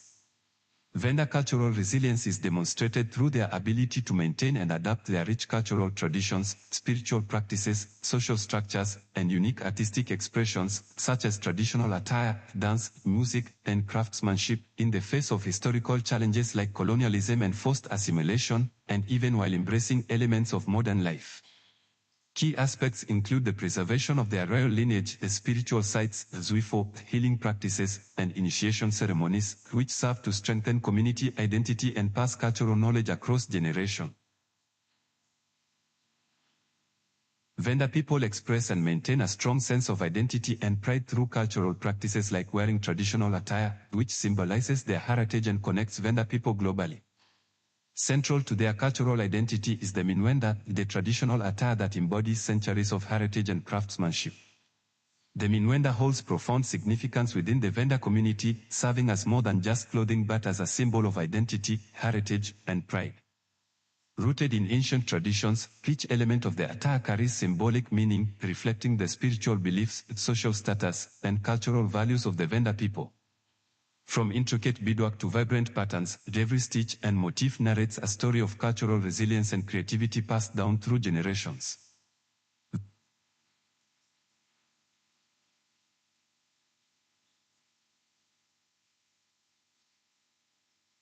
Sacred sites known as Zwifo and traditional initiation schools serve as important cultural anchors, providing spaces for spiritual connection with ancestors and the transmission of cultural knowledge. The Venda also demonstrate resilience through their sustainable use of the natural environment for food and medicine. Traditional healers work both in public and private functions. In public functions, they give charms to departing warriors and preside over ceremonies, which in the Western culture would be done by politicians or priests. Western therapists treat the disease while traditional healers heal the patient within his environment, including spiritual and physical. Healing practices is in line with the World Health Organization's WHO definition of health, which is a complete state of physical, psychological, and social well-being and not merely the absence of a disease. Sacred Venda culture is rich in music and dance, with traditional songs and dances like Tekona and Chigombela used to communicate messages, express joy, and foster a sense of community.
Venda people are known for their skilled woodcarving, pottery, and basketry, which are important cultural expressions that continue to be practiced and celebrated.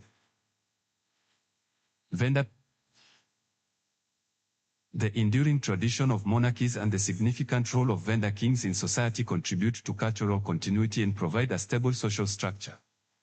The enduring tradition of monarchies and the significant role of vendor kings in society contribute to cultural. Just a reminder, business management is the best.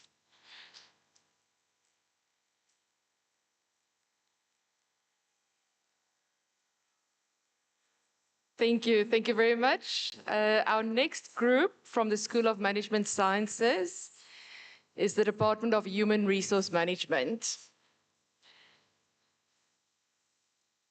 We are ready for you. I know they left the venue to come in together. Department of Human Resource Management.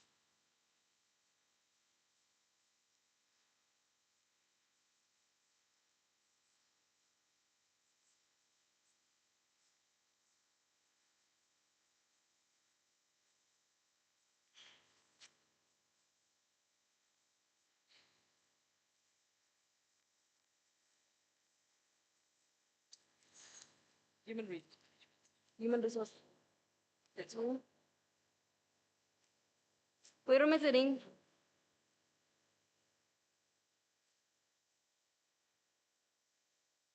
Oh, must now music, she's gone to the toilet.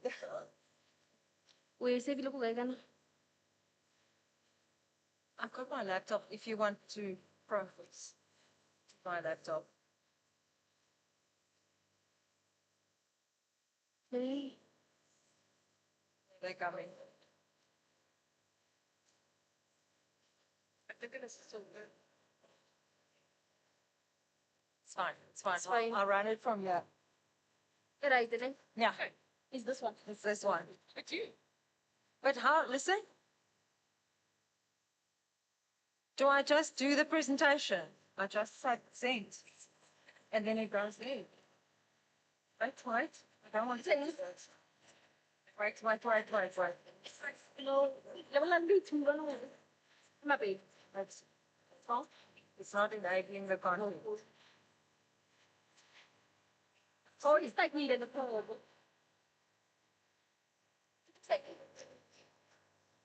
Control. Must be enable content, otherwise it won't play. The control now.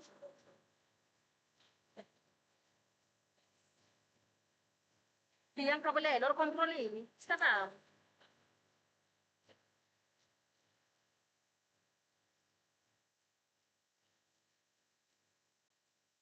Okay.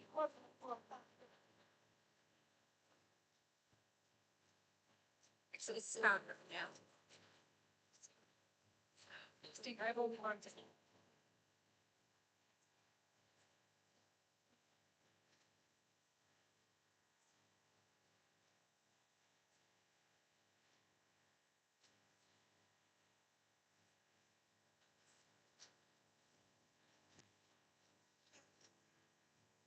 Hello, everybody. Good morning. This is the Department of Human Resource Management, and we are presenting Setswana. Okay, I've got my dear friend here who's going to greet you. Please. Lovely, all the lovely people. Welcome to you all, and thank you for listening to us.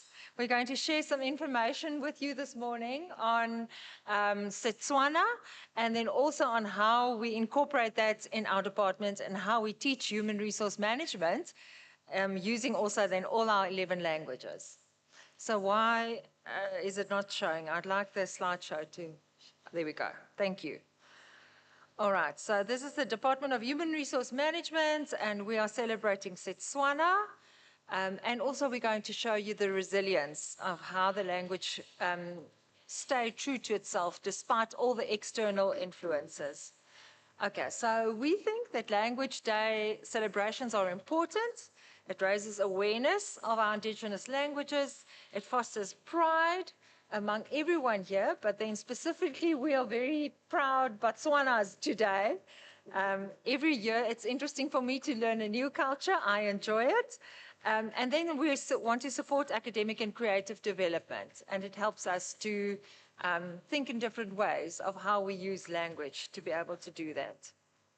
Let's talk a little bit about the Botswana people, and I'm going to share some facts that I learned also in this journey. And those people of you who are Botswana, you're going to assist me. If I'm saying something wrong, you'll just say like, no, this is not correct. But they looked at it beforehand.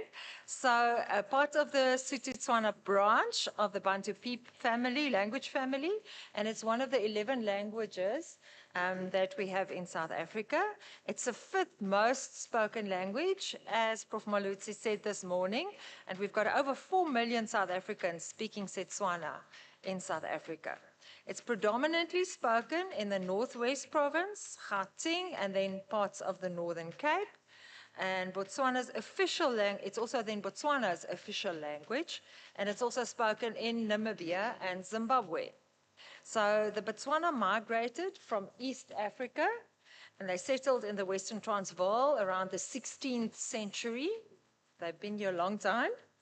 And there are, I think, primarily 3 chiefdoms, Batlaping, Barolong, and Bafokeng. And I know I checked this morning with Mr. Victor here that the Bafokeng tribe is found, a lot of them around Rustenburg, the Rustenburg area.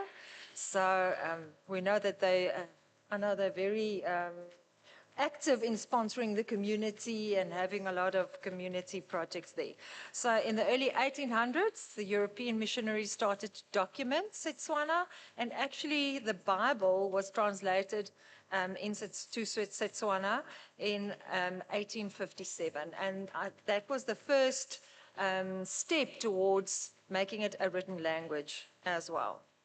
Botswana has rich traditions, and here we've got Bohwera, Mojale, and Badimu. How's my pronunciation? I practiced this morning.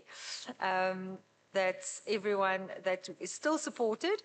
Botswana maintain their language, customs, and social structures despite colonial disruptions. Continue to play a vital role in South Africa's diverse cultures. Okay, so Setswana is resilient, and it's also incorporated in our way of being Africa. We have a saying. Moto ke motho ka batho ba bang. Yes, yes. So I am a person through others. And we'll talk a bit about how that becomes a reality in what we teach and how it differs from how Western organizations teach human resource management. This is a strong foundation for all of us to teach human resource management from. So we think celebrating and developing Setswana is important, and we're building on all of the strong elements. So decolonizing education is then about creating inclusivity, promoting intellectual freedom, the curriculum validates learners' identities and experiences, and it's also then we try to make it contextually relevant. So teaching human resource management, but within the context of Africa is important. Okay, so approximately 10% of the students in our department is Setswana speaking. They indicate that as their home language. So we try and accommodate those students then specifically in our department. So there are different ways that we do it.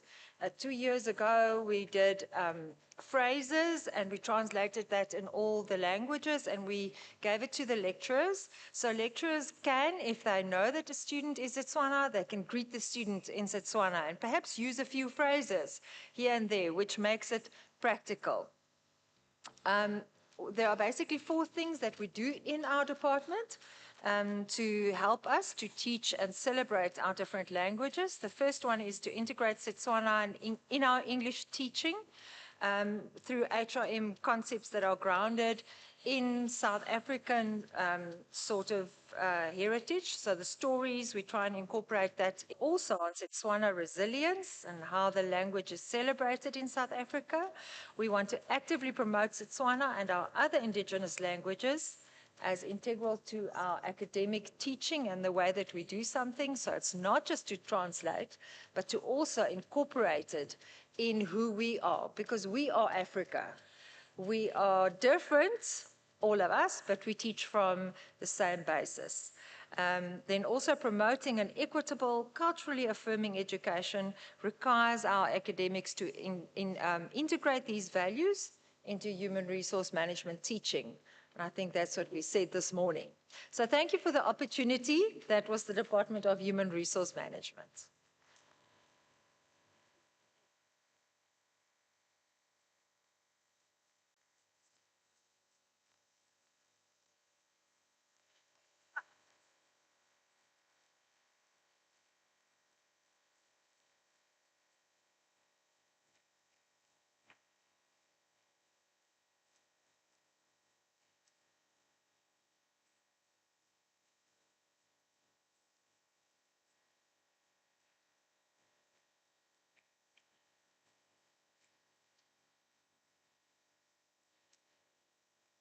Thank you very much to the Department of Human Resource Management. Can I check?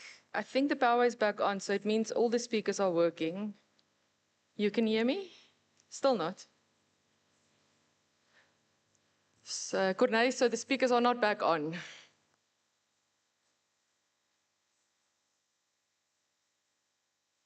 We need a break. A quick break.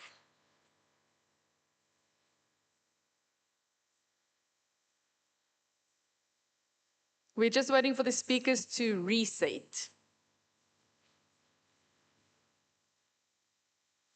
Industrial psychology, I know you're waiting. Let's just give them a minute to reset the speakers.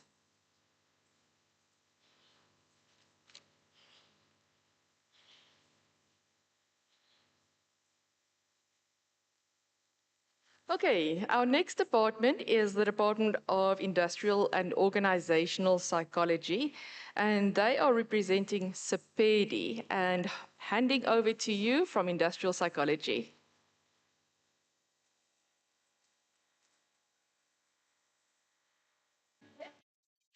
I think you said,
Thabela re a lotšha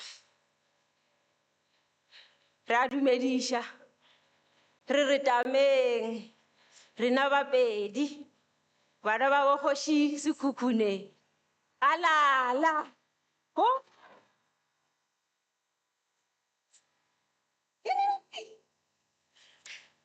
good morning colleagues ka lebitso ke mohumagatšana Sekgoma Ramasodi from Department of IOP. Rena re tlile go representa Sepedi. Jaaka re tlo representa Sepedi, re tla thoma ka di glossary presentations. I'll call in the front. Me Mehela Kumbi, go tlo re fa presentation. Ke a leboga.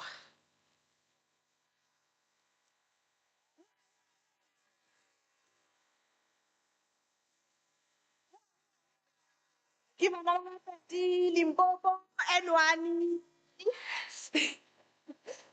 Ering N1 mo baneng. Thobela, Galocha. My name is Miss Hela Givnes Kumbi from the Department of Industrial and Organizational Psychology. I will be representing my department, of course, the colorful department. My colleagues look very beautiful. Our presentation today is the multilingual pedagogy in motion, teaching IOP in the ODEL environment. I'll be doing the presentation based on the glossaries that the department currently does at the moment. Language is not just a communication tool, but is a vessel of identity that seeks to improvise in culture as well as accessibility of our students. I'm also guessing that's the reason why most of us are here. In this evolving landscape of open distance learning, the industrial psychology faces critical questions like how do we ensure that each and every one of our students, regardless of their linguistic backgrounds, they feel seen, heard, as well as empowered to learn, so that we include them in each and every single aspect of teaching. As such, at UNISA as a whole, we know that our student body reflects my UNISA, as we all know, tutorial letters, assessment, integrated glossaries. We actively reimagine how language should be and can be used to bridge gaps within different aspects of our students, where they come from and all that how they are built. In building belonging, transforming learning as in experience to also our future IOPs. This is not just about teaching in multiple languages, it is also about teaching with purpose, with ethics, as well as the student who is in the center.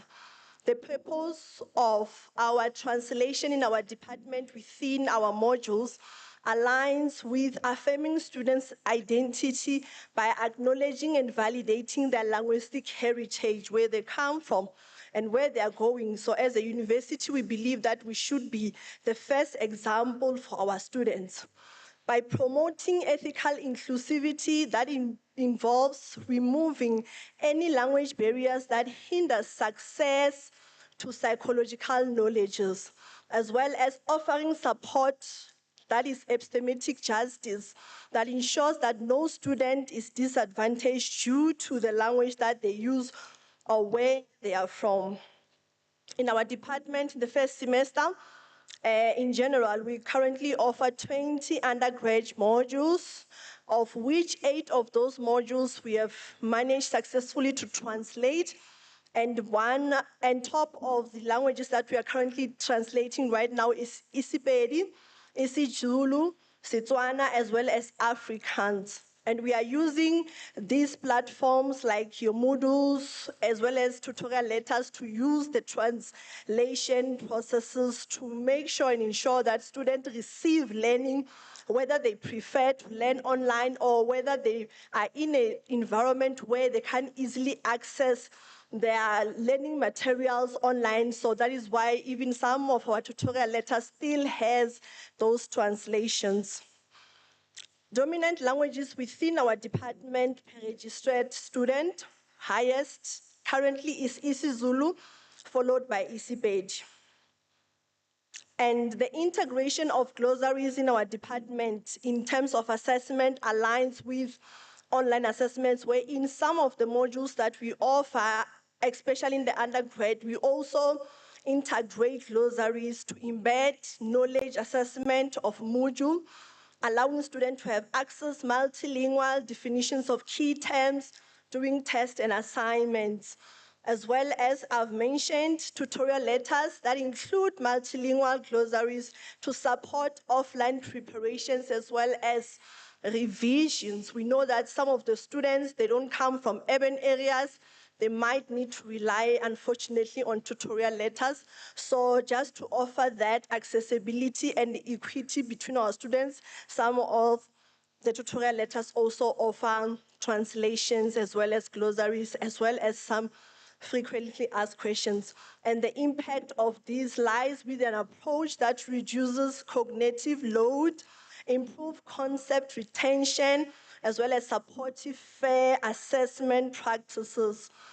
We have 3 methods currently that we are using to translate some of the assessments within our modules on our department through glossaries.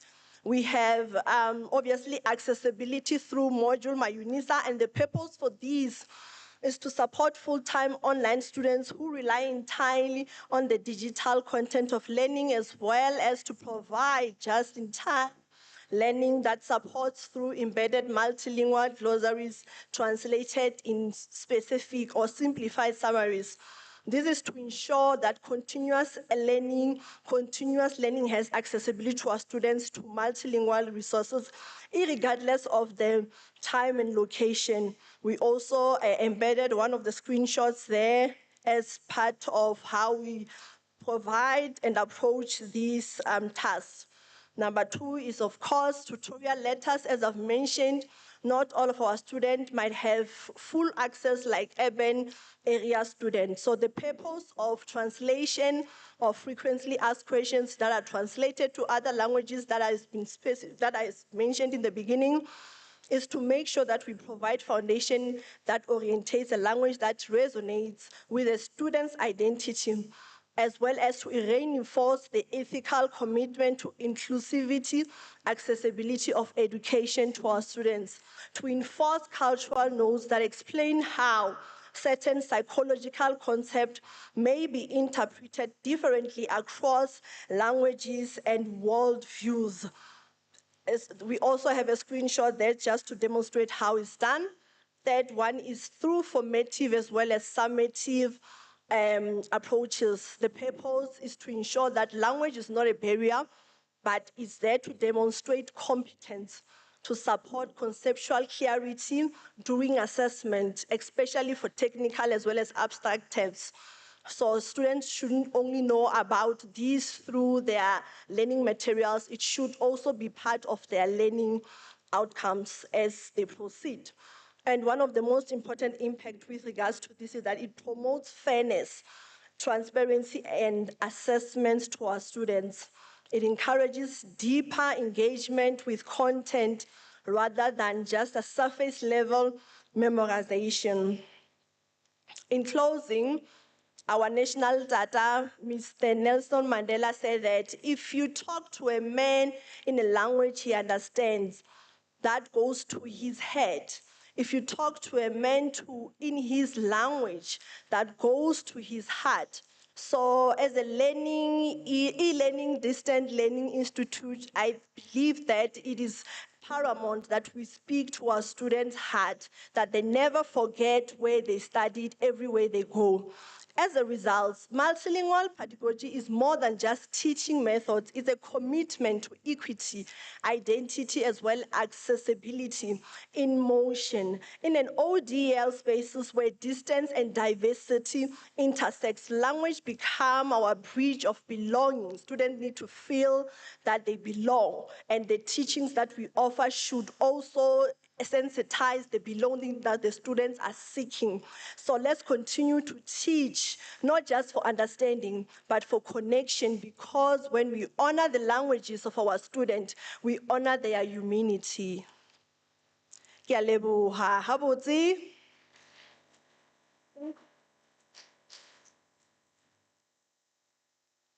Re a leboga. Jwale re tlo le presentela Sepedi.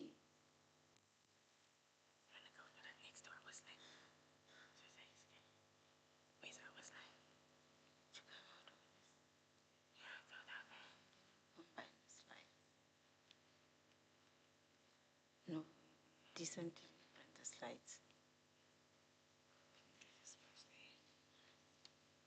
Slides, the next slides. Okay.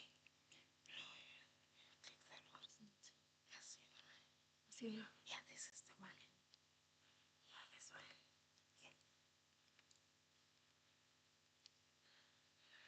Let's just go down because we have introduced ourselves. Yeah, wait.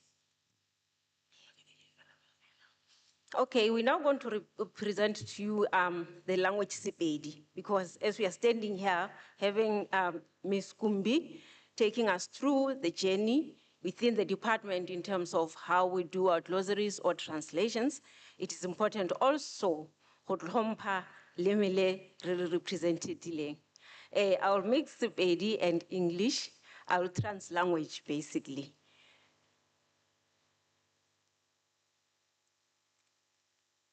How do we build language resilience? And what is language resilience? It's the capacity of a language to sustain rigorous scholarship over time, enabled by people, heritage, and education. As we indicated, as we've been introduced, we are representing Sepedi. In terms of the people, Bapedi Kingdom actually fought for the language during the Voortrekker Wars to keep the language alive.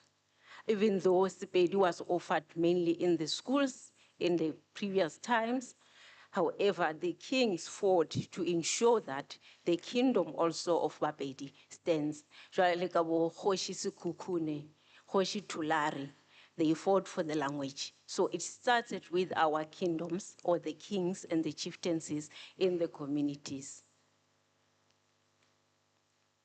There are various dialectical differences in Sepedi.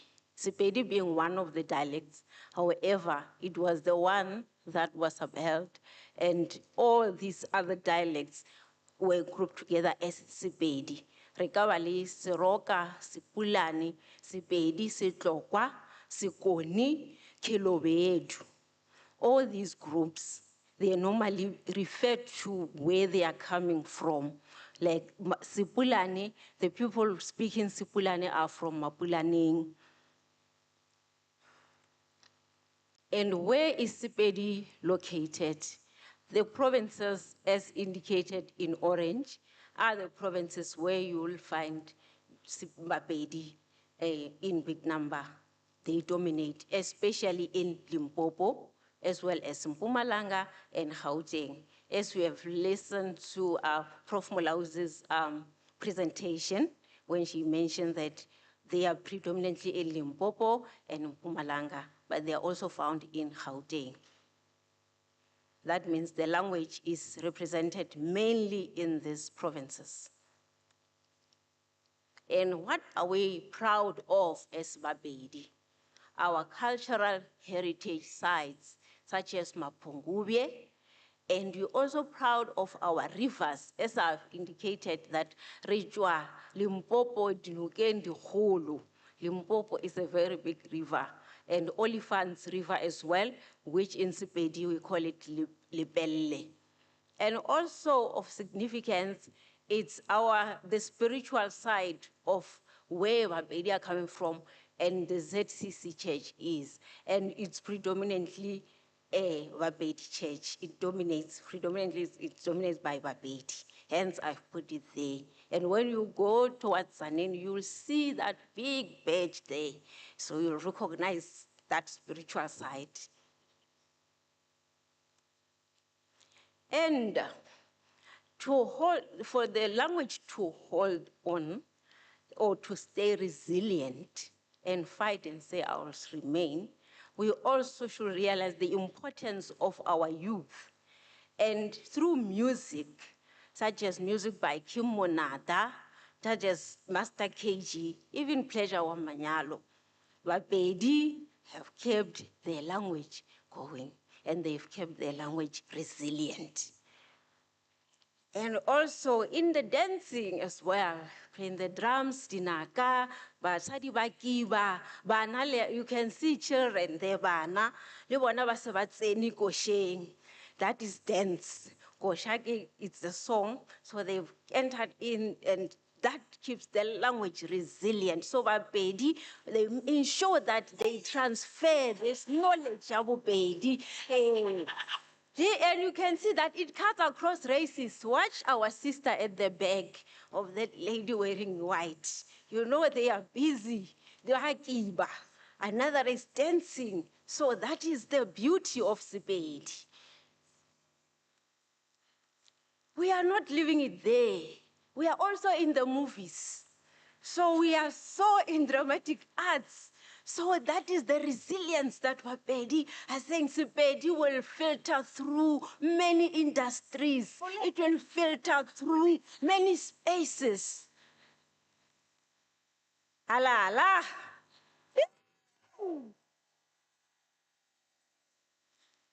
We have been through our heritage. We have seen our kings, how it all evolved. But now, as my colleague has presented, she took us through the journey and the beauty of what IOP is doing in terms of the translation, multilingualism, bilingualism. And now you see that the resilience of Sepedi is also through education. You can see that lady sitting there. She's sitting, holding Seho to say, my ethnicity, my culture is in education as well. And we remember, and also UNISA honored Dr. O.K. Matsibe. This is one of the authors that through the ages, through the generations, even myself, I've read his books. So his legacy remains, his legacy stands because he's honored even today, though may his soul rest in peace. And finally, we have to take it into EMS now. Why does all these backgrounds matter? So I'll now call on stage May Victoria Springbok. Ke a leboga, ke a leboga. Tobela Moloka, letsogile gabotse. Are we still here? Is everyone still awake? Can you just wave so I can see? Can the audience hear me? My lovely team with me on stage. So then, with no further ado, as my college did make mention, why does this matter for this college in the first place? Why is Sepedi so, first of all, why does it matter? Firstly, accessibility. With this multilingual scaffolding in Sepedi, it opens doors for our first years, reducing that cognitive load for our gateway and our modules. But with no further ado, how do we retain this? By supporting students in their home language, increases engagement and persistence, especially within critical modules that we find within the economic management sciences. But then with no further ado, as we go to our performance component, clarity in concepts, and fair assessment drive. This ensures work readiness and academic achievement. Isn't that what we want, colleagues? So today we demonstrate how Sepedi resilience can be converted into an implementable EMS teaching moves directly addressing the invitation brief for pedagogical advancements and transformations. But then it comes in three layers, this multilingualism. First, the accessibility thereof, multilingual modules that guides these micro lectures, and quick start glossaries, as my colleague, Ms. Kumbi, has mentioned and took you through. The retention, we're looking at a six-week trans-languaging tutorials from Sepedi help sessions and peer circles to foster belonging and persistence. Once again, coming down to our team. Judges, are you still with me with resilience? But then as we go to performance, our multilingual assignment instructions, exemplar answers, as well as our writing center clinics, which can drive academic achievements. I hope you all are still listening to me me attentively as I continue with the slides. But then let's look at the sustainability of our Sepedi language, the rigorousness of it within the economics management sciences, the capacity of this language to retain this, to sustain rigorous EMS scholarship over time, because we're not just looking at it for a duration of 6 months or what, but the sustainable approach of it, because at the end of the day, it comes back to resilience. Our people, lecturers and teaching assistants who champion Sepedi. Can I get a halala?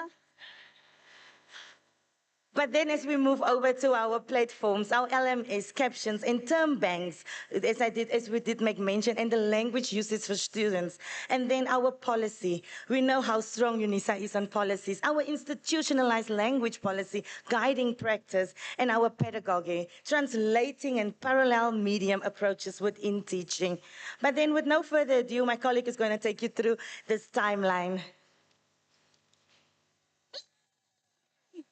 Okay, this timeline we've put it in because as I've indicated, it started with the kingdom of the Bapedi, but then now it is actually all these indigenous languages were affected by this. Pre-1994, we're learning in our languages, myself, Sepedi, in our schools, but when we transition to universities, definitely in some of the department, except if I'm coming to study Sepedi, for me to go and teach Sepedi, I would not be doing or having something in EMS in Sepedi. So we've transitioned from there, 1994 to 2000, there were talks and the emergence of these languages to filter through the entire of higher education space and not just confined to those who comes to study and learn the language. So between 2000 and 2010, there have been growth in Sepedi and in media and literacy. And 2010 to present, as my colleagues have already indicated, we have it done. Thank you. Thank you so much. But then at the end of the day, what can we learn from this resilience? Our terminology adaptability, which create precision within the EMS, our terms within the term bank, our narrative, use localized EMS cases within the public, finance, township, entrepreneurship. So this is ground learning. Sepedi is utilized everywhere. Our oral written scaffolding, discussing Sepedi, writing in English and using bilingual rubrics. But then, with no further ado, my colleague is going to take you through the indigenous approaches. Thank you very much. Okay, we've applied this into our modules, and that's what we are indicating there, that we have embraced this multilingualism in terms of how we teach within IOP.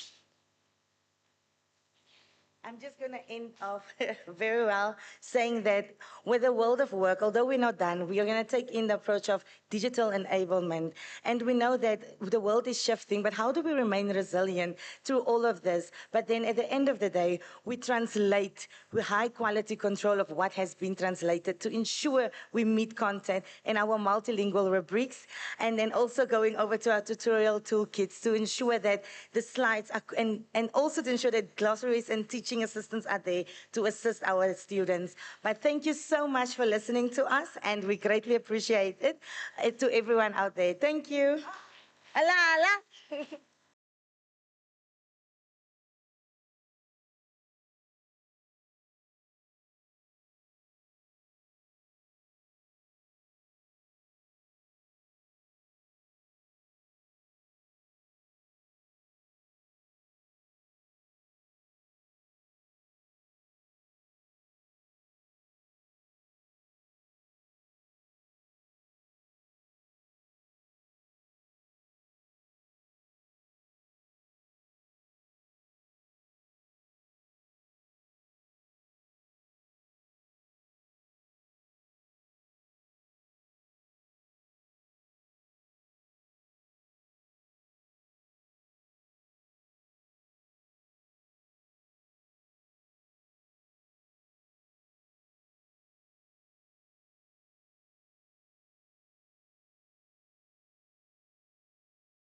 Organizational psychology, and I'm thinking, if that department says an exam is 15 minutes, it's probably a half an hour.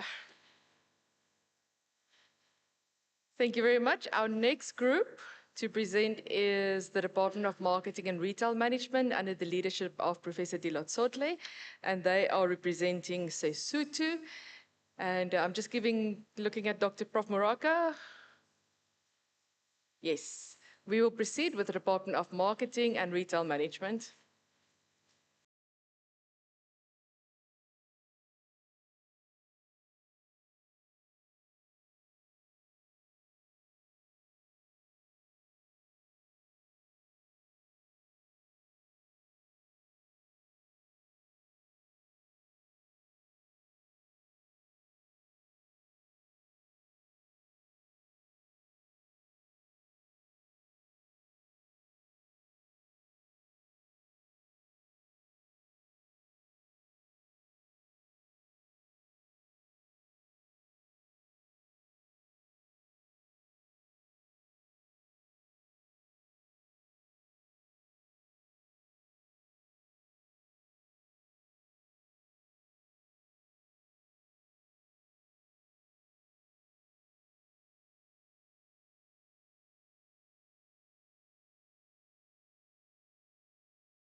Dumelang. Dumelang. Hey, Unisa, dumelang.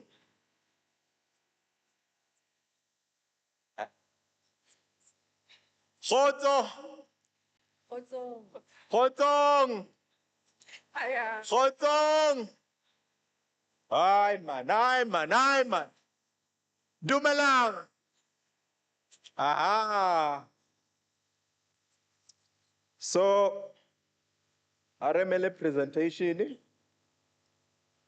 Tech. You don't have it.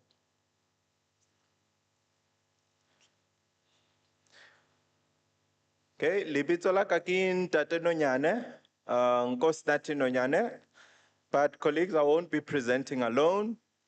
This is the entire Department of Marketing and Retail within Cems, and we're very honored for the platform to be presenting to you today. We are a collaborative department. We believe in teamwork. As a result, I will not be presenting alone. We fully embrace and resemble the spirit of the Basotho people. Therefore, I have two co-pilots with me today. I'll allow them an opportunity to present themselves and their names while we are still putting up the slides. Thank you for your attention. Bomme. Dumelang, ke nna Mme Saoli. And then I will be co-presenting with Nkosinathi and my fellow colleague. But I'll be doing the interesting part of the presentation. Dumelang. Lampona ko morago, ke nna Kgopane. Ke nna Mme Dumishang Siku. Nna ke tla be ke le fact checker. So a se re ke a presenter mara ke a support. Thank you. So even within the marketing department, we have auditors in the room, clearly. We can't do anything that's unscripted. So colleagues, we're still putting up our presentation. I think we have some technical difficulties, but it will be up shortly.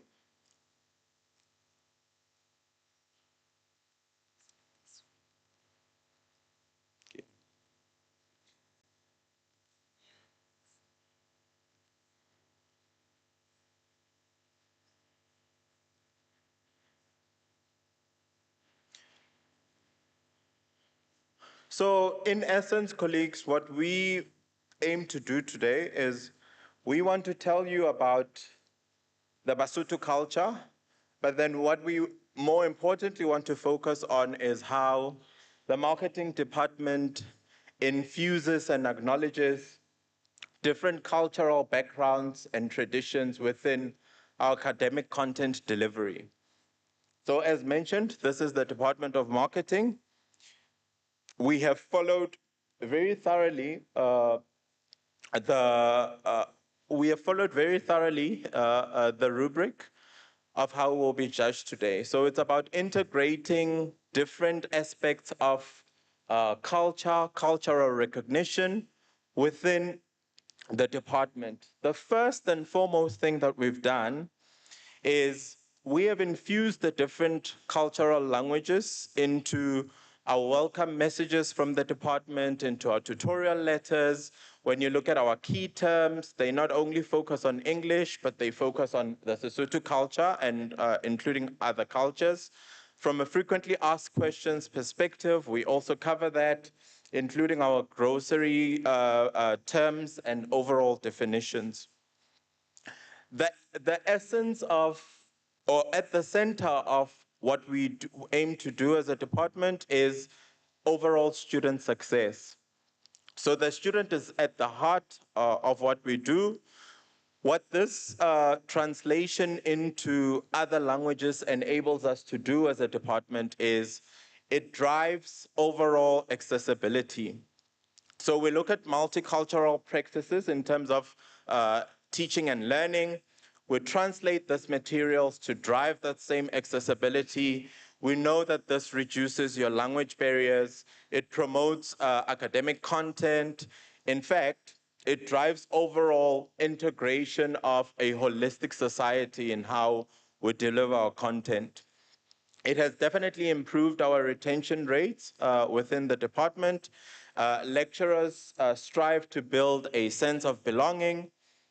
We ensure that students stay engaged, even in a language that they prefer.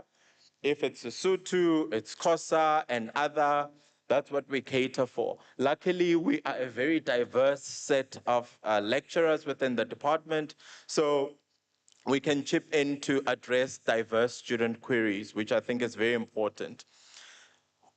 In order to drive academic performance, cultural integration and language also stand at the center of that. We promote deeper comprehension, breaking down complex terminologies and concepts into easily understood and familiar languages and cultural context. We even break this down further into ensuring that some of the examples that we use within the department infuse a lot of culture. They play on cultural nuances and cultural sayings. This is in promotion of cultural transformation, which I think we're all familiar with. And cultural transformation is not just the language in and of itself, but it includes elements of design and content, where we foster indigenous languages into our overall offering, talking about article readings, case studies. Our examples are in the students' home language as well, alongside English, right, which is the primary language in which we deliver our content. We ensure that our bilingual glossary and dual language assignments are always present across a number of our academic courses. We also ensure that teaching and learning approaches are diverse, just as diverse as the language, just as diverse as our student population, where we ensure that our tutorial letters, our online classes that we run on a weekly basis, infuse and code into them diverse languages that promote diversity and active learning.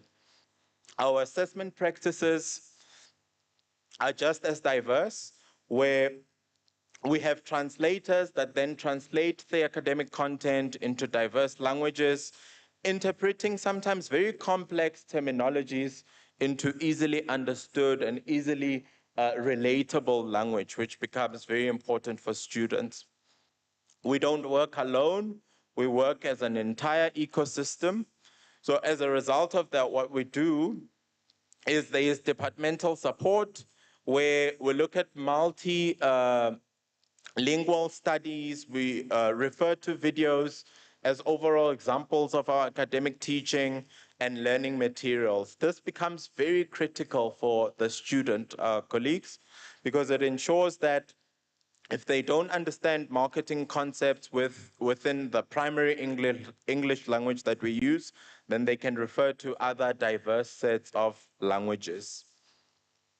Promoting inclusivity and decolonization remains at the center of what we do.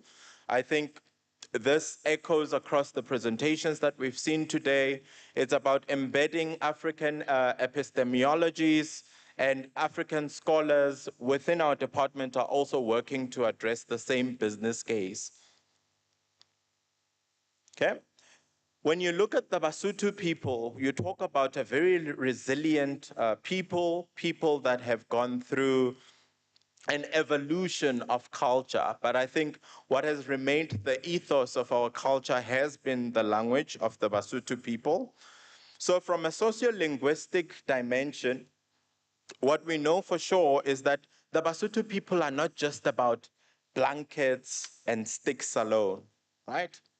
The Basotho people are about trade and commerce. I think when my two co-pilots take over, you'll find out the elements of trade and commerce that live within the Basotho people. So this is from informal traders all the way up to the heights of Sandton City and abroad. We'll tell you about how the Basotho people do not only live within a geographical area, but they transcend throughout commercial spaces. In fact, we are even tempted to say they drive the GDP. I know it's a bold statement, but we have the evidence to back it up.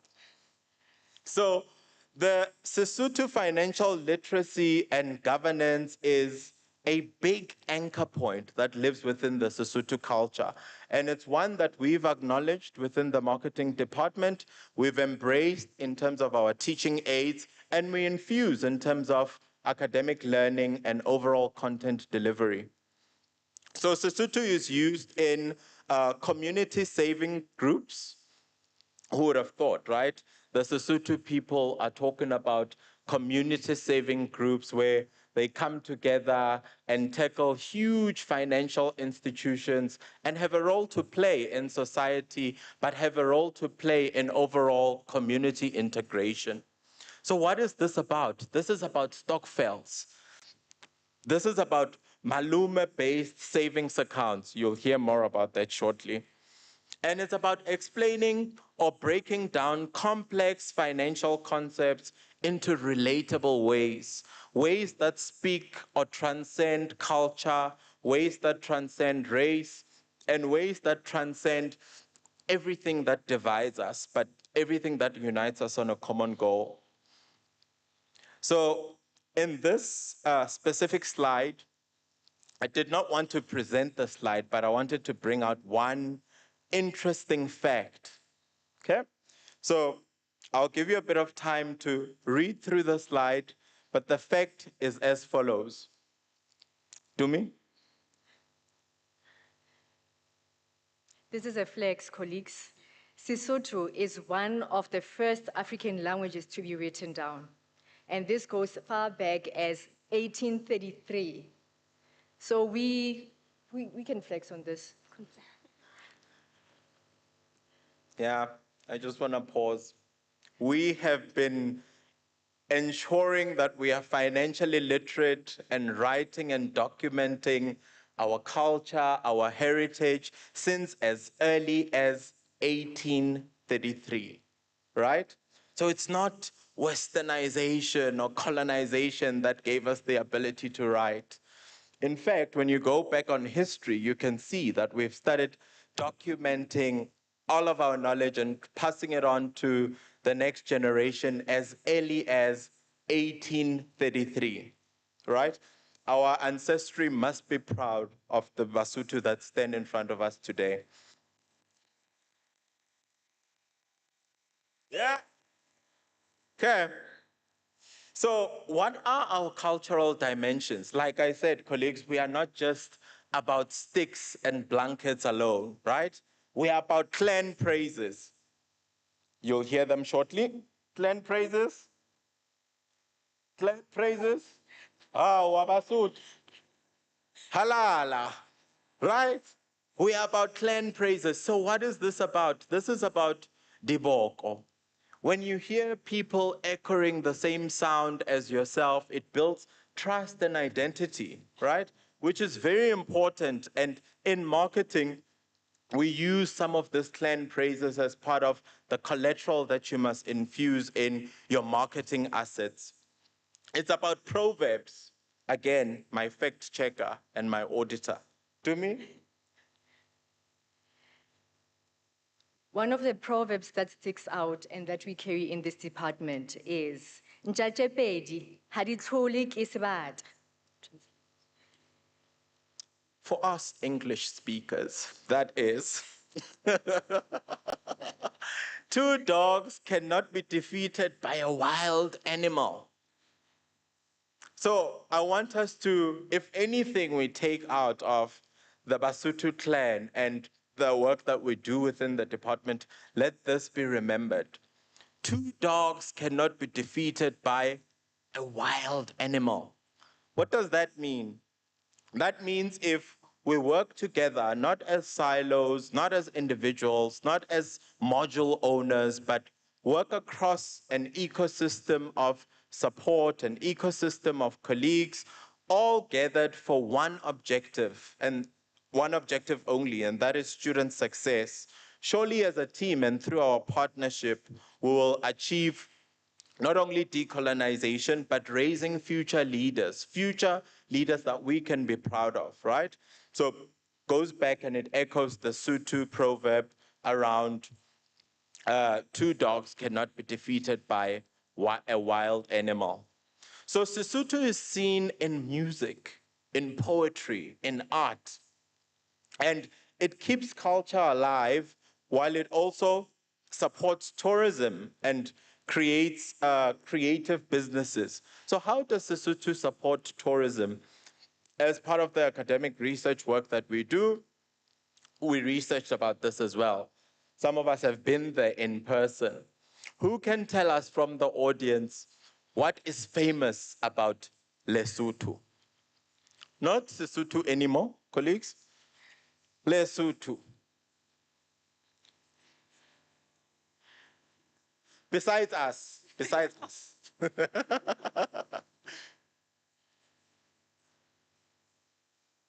I'm hearing echoes. I'm hearing echoes. Let's have a solid answer. The snow, the mountains of Lesotho, right? And they have turned that into a commercial hub. What did I say about the Lesotho people using the richness of their culture to drive commerce, using the richness of their culture to change and put into a different destiny national agendas, right? That's what the Lesotho people have done. So leveraging culture is not only about cultural identity, it's also around how we can use the same cultural identity to drive real impact and real change. So using Sesotho in branding, like for example, the famous Basotho blankets. Gentlemen, if you can just come showcase this at the front. The Basotho blankets. Yes, we are selling them.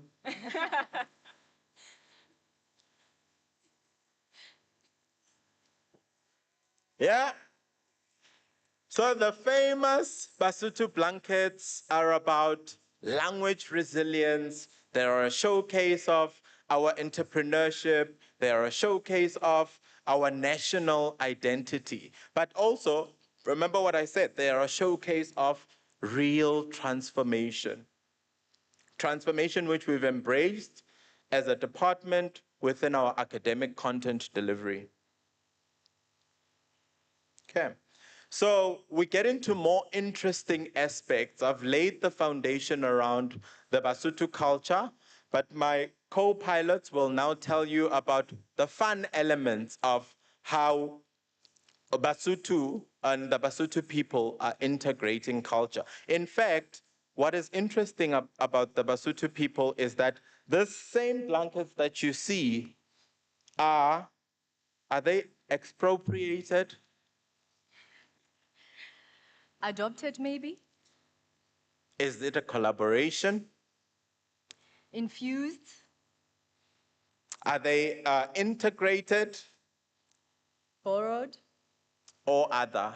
So, yeah, all those things are done by Louis Vuitton. So, Melebu will tell us more. So on that note, honestly, we are not sure really if all of these words apply to what Louis Vuitton actually did with the Basotho print. So if you were not aware, Louis Vuitton actually has a whole selection, a whole attire, clothing line using the Basotho print. So that just shows how impactful the print is and how strong and wildly accepted it is by people from different culture. I mean, it made it to the runway. Also, the material that this blanket actually uses, it uses recyclable material, it uses dye. So with this very material, some of the most interesting stuff has actually come out. They have artifacts that they have used, your blankets, what is this? The jackets that they have used, some of the handbags that they have used, and also it embodies the Basotho people. So, for the sake of time, talking about food, if you can come to our display after this, you will realize that we've tried to cook some of the dishes. And you will get to see, for those who haven't seen, what the Basotho people actually eat and how strong they are into eco-farming. They grow their own crops, they use their own land, and so forth. So in terms of the architecture and the craft, they have The Rondavos actually use this shape, the shape of their head, to remain authentic to who they are as a people. And some of their handcrafts, they actually have beadworks, pottery, and grass weaving. Okay, so with music, dance, and storytelling, it's actually a huge part of the Basotho culture. It actually brings it to life. We have tried to demonstrate it to you. The ladies were doing a ditolobonyana, which is the dance whereby you move your hips and your shoulders. And then the men, they were doing vinki vongo, whereby they're moving around in circles with their stick. So for those of you who haven't traveled either to Lesotho or any of the Sotho-speaking places, please do so, because you will realize it is a very mountainous place, and it's beautiful. There's Thaba Busweu, there's Maltsulinyane Falls. Some of us have had the opportunity to actually also ski in Afri-ski. So that is one of the places that you can actually go and have fun there, because of they thrive on that, on tourism. Thank you. I'm talking a lot about flexing, right? Can I just throw it in there? This blanket goes for about 1,300 in South Africa, right? The Louis Vuitton blanket is 33,000 Rand using the Basotho print. But then we come back to values and social sustainability. So the Basotho people, just like a lot of South African cultures, are a collective nation. We're a group people. You don't find people operating as silos. So we practice a lot of Ubuntu in farming together, sharing together, dancing together. And you can see when the boys come from the mountains, their family doesn't celebrate alone. They come as a collective and celebrate the group of boys that went up to the mountains for circumcision. So, like I said, we share resources and cooperation, and communal farming is still at the center of it. Relebo.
Marketing and retail management.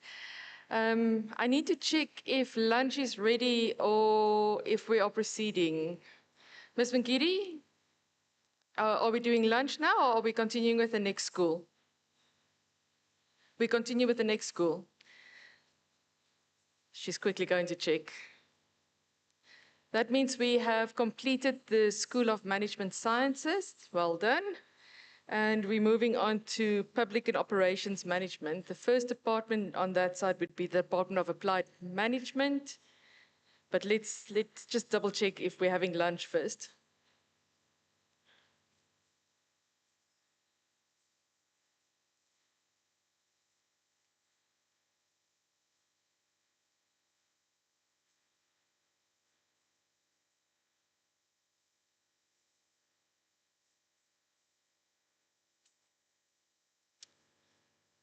Please.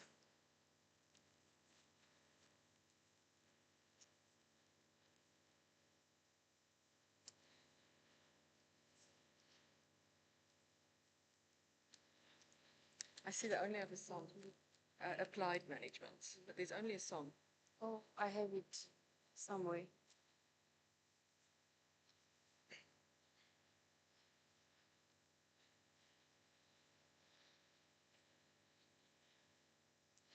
She gave me in the morning.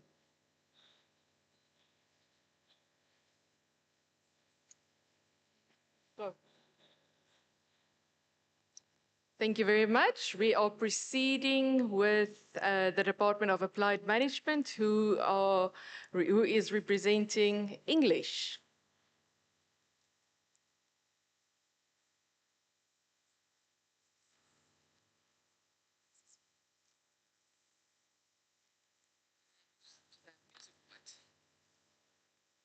I don't know. Is there supposed to be a song? I think Decent will play the music. Department of Applied Management, I think Mr. Beloy will tune the music.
It's a lovely day today, such super weather. That's how the British will open a conversation. Not that there's too much to say about the weather in England. There's no tornadoes, no typhoons, but that's not what it's about. It's a way to break that reserve and to open up a conversation. So while I'm waiting for my presentation to begin, thank you so much, we're going to try the greeting again. But before I do that, one last thing about British weather etiquette is that you have to agree with me. You cannot say, no, it's terrible weather. So I'm afraid there's no academic freedom of speech in this thing that we're going to do now. So we're going to try it again, and I'd love to hear back from you and my colleagues on the stage. Isn't it a lovely day? Beautiful weather. Yeah. Thank you so much. So,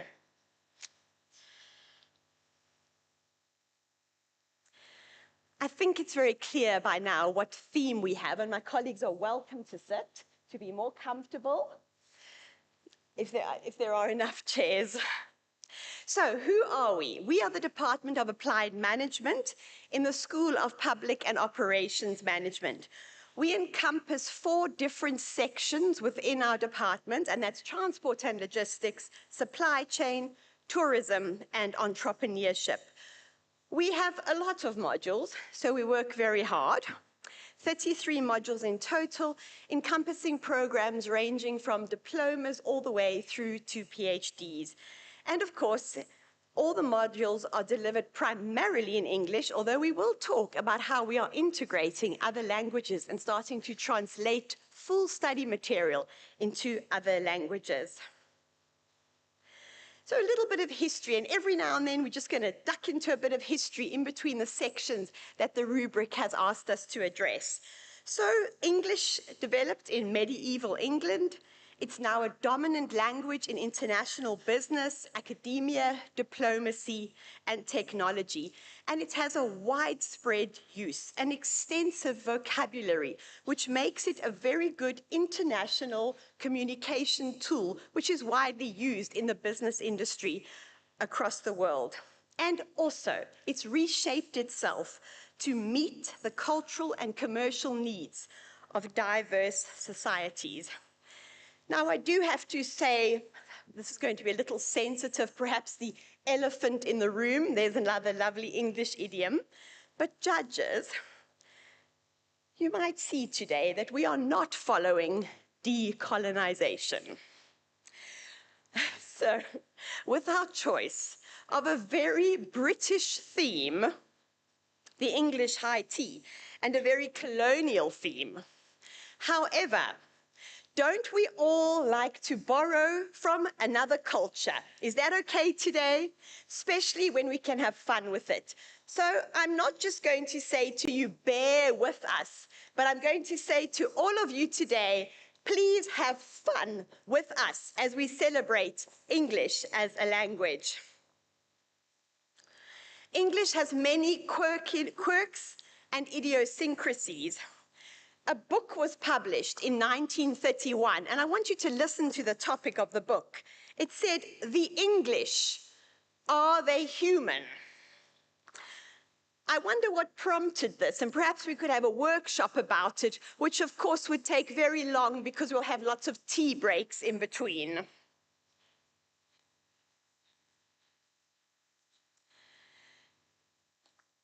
A little bit of the history of the afternoon high tea. It was started in 1840 by Anna, who was the 7th Duchess of Bedford. At the time, people only had 2 meals a day, and she started feeling a bit peckish around 4 o'clock. And so she had sandwiches and cake delivered to her room. And this became quite an institution. And with time, she invited her friends in, and they dressed up, and later on, high tea was served amongst the English upper classes between 4 and 5 in the afternoon in the drawing room. Now, I don't think any of us have a drawing room here, and most people, even in England today, will not celebrate the high tea as an everyday occurrence, but as a special occasion. Like a shared pot of tea, English connects people, ideas, and opportunities across borders. Today, afternoon tea is celebrated globally as a quintessential English custom. Now, colleagues, I am sure that I can safely say that in the auspicious history of UNISA, croquet has never, ever been played in the ZK Matthews. So, there's always time for a first. But please, don't be so distracted by them, because I'm now going to talk about the far more important matter of glossaries. We are very proud of the glossaries in our department, and we go beyond glossaries. We actually have developed several learning tools which we use to break down barriers. So glossaries is only one of them. Here is one example of key terms defined in various of our sections. We've taken examples from the different sections. Each of our sections has a glossary for their section, and some of us have got glossaries as well for our modules as they are being redeveloped. We cannot only stop at English, and I think the beauty of the presentations today has shown that. So, of course, we've done a lot of work over the years. We've been translating our glossaries into various languages. Here are some examples of glossaries that were translated into Sepedi, isiZulu, Sesotho, and Afrikaans, and some of our glossaries are translated into all 11 languages. Here's an example of just the actual names of concepts translated. And then another example here where we actually have the definitions translated. And this particular example here is in all 11 languages. We're just showing you a cross-section of it. I said we use several learning tools to break down barriers. So then we've also got our multilingual, My UNISA welcome message. There's an example of it on the right. And we use this to make learning more accessible, to give an enhanced learning experience, and to foster a sense of belonging. And we believe that these kind of tools, and this is only one, fosters diversity and inclusivity in our student body. We're very proud of a new tool which we'll be launching this year, and that's our frequently asked questions. We gathered frequently asked questions, and then we've had them translated into 11 languages. Here's an example of the English component of one of the, or a few of those questions, and here is an excerpt of some of the translations into 11 official languages. So this is going beyond glossaries, beyond welcome messages, but into frequently asked questions to make it more accessible to our students. And then, of course, and we recently celebrated many M's and D's in our department. We're so excited about that. But of course, the translation of abstracts, where a student chooses the languages in which they would like to have their abstracts translated.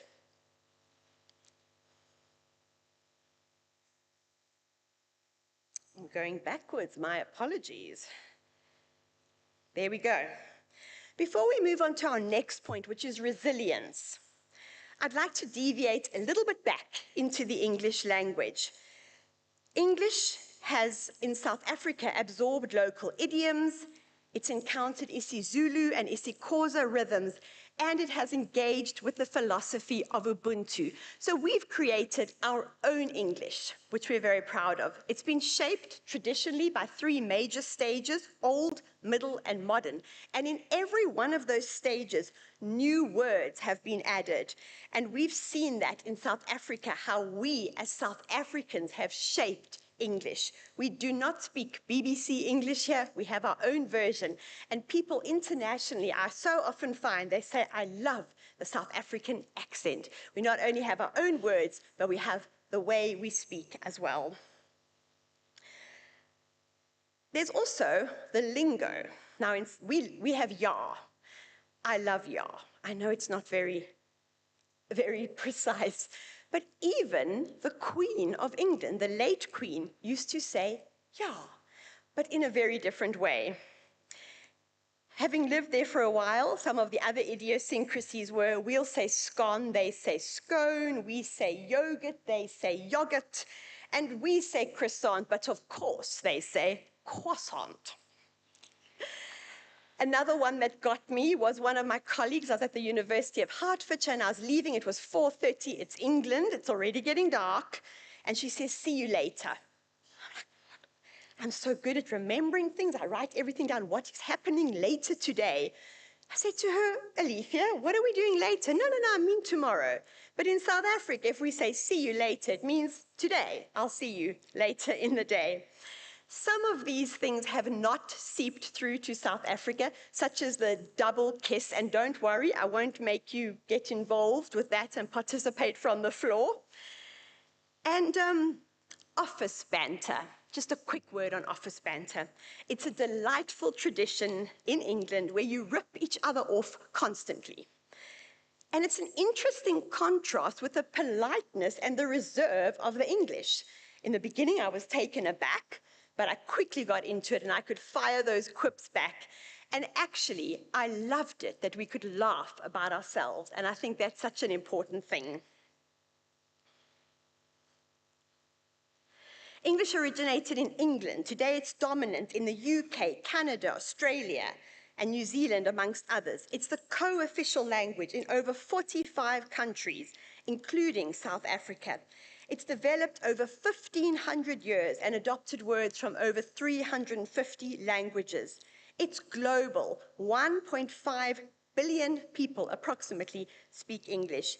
And it is the core language of what we are doing in the Department of Applied Management. Of course, we're integrating other languages, but because we can safely say that the language that we were given today, we implement in all our modules, I think deserves some brownie points there amongst the judges. A little bit about the difficulties of English, which is exactly why we have to make it accessible to students. For example, a knight in shining armor should be a knight in shining armor, but we don't say that. I'm going to give you one moment to read that and see further what I mean.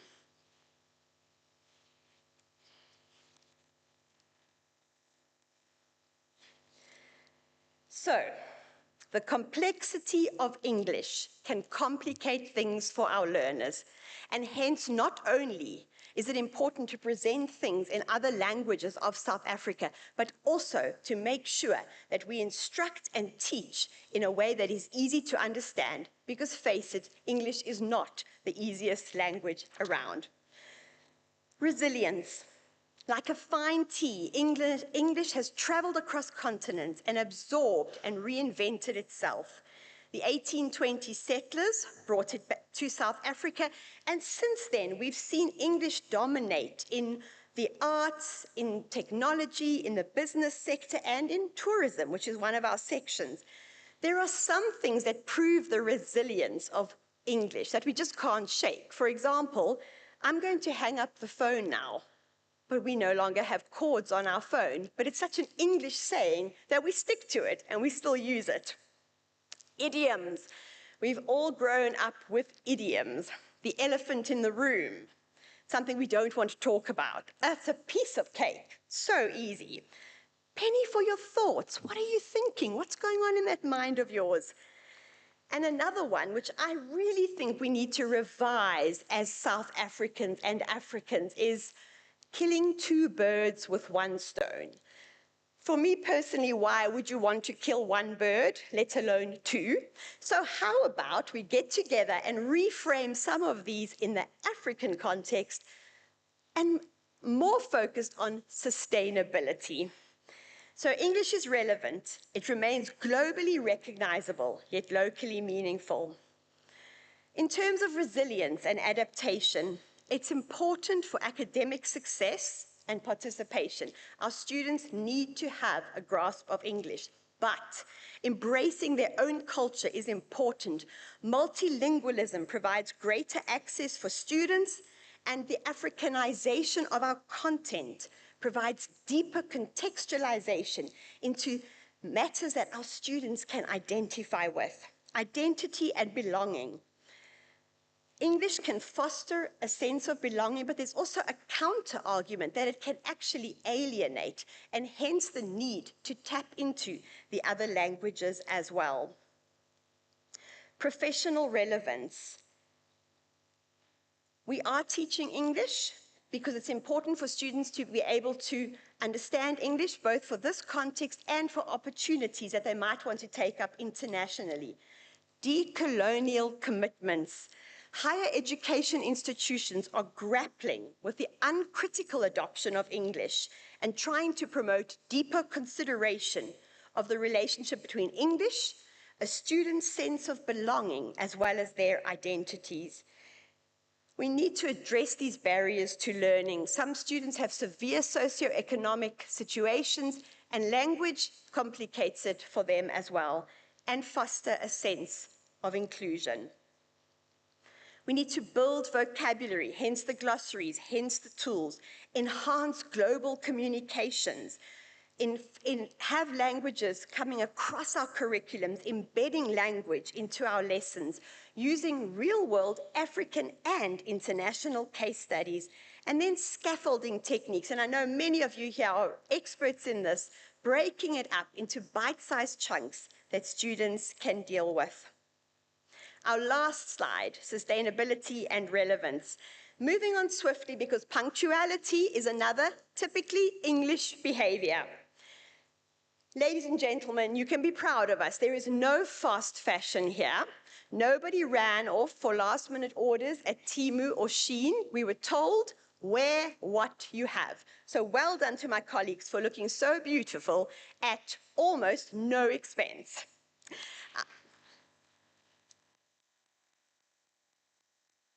Of course, we could not use polystyrene. There's only one way to do a high tea, and that's porcelain.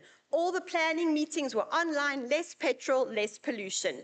Today, in terms of relevance, we've showcased the relevance of English as a core language in South Africa. We need English to maintain international relevance, and it's also the language of dialogue for important discussions on climate change and sustainable development. And incorporating all our cultures and all our language is a critical pillar, the social and cultural pillar of sustainability. So in closing, I hope you've enjoyed our journey through a very British high tea today. We have looked at traditional English originating from Britain, and we've also delved into how we have delightfully South Africanized it and added our own flavors and our own sayings. And finally, let's remember what this is all about. It is to serve our students better. So in closing, I'm going to say that that the weather is beautiful today. And it's been a beautiful day, not just because of the lovely spring weather, but also because of the chance to celebrate today all the languages of South Africa.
I'm out of breath.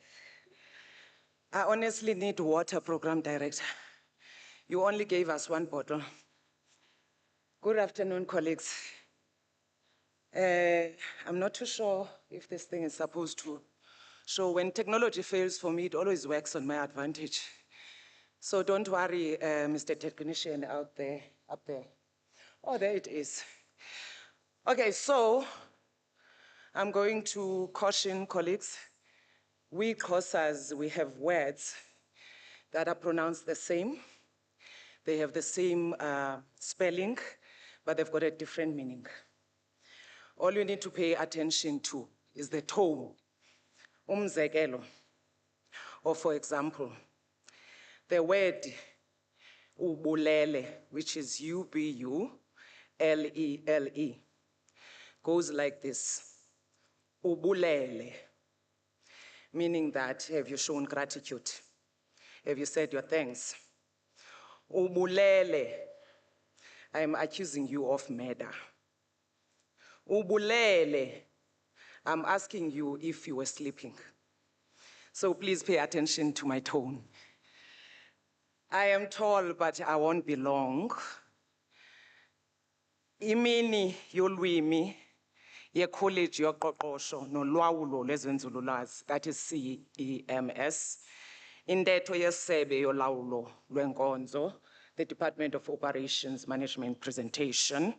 Umhla weshumi elinesibhozo kweyomSinzi kunyaka ka-2025.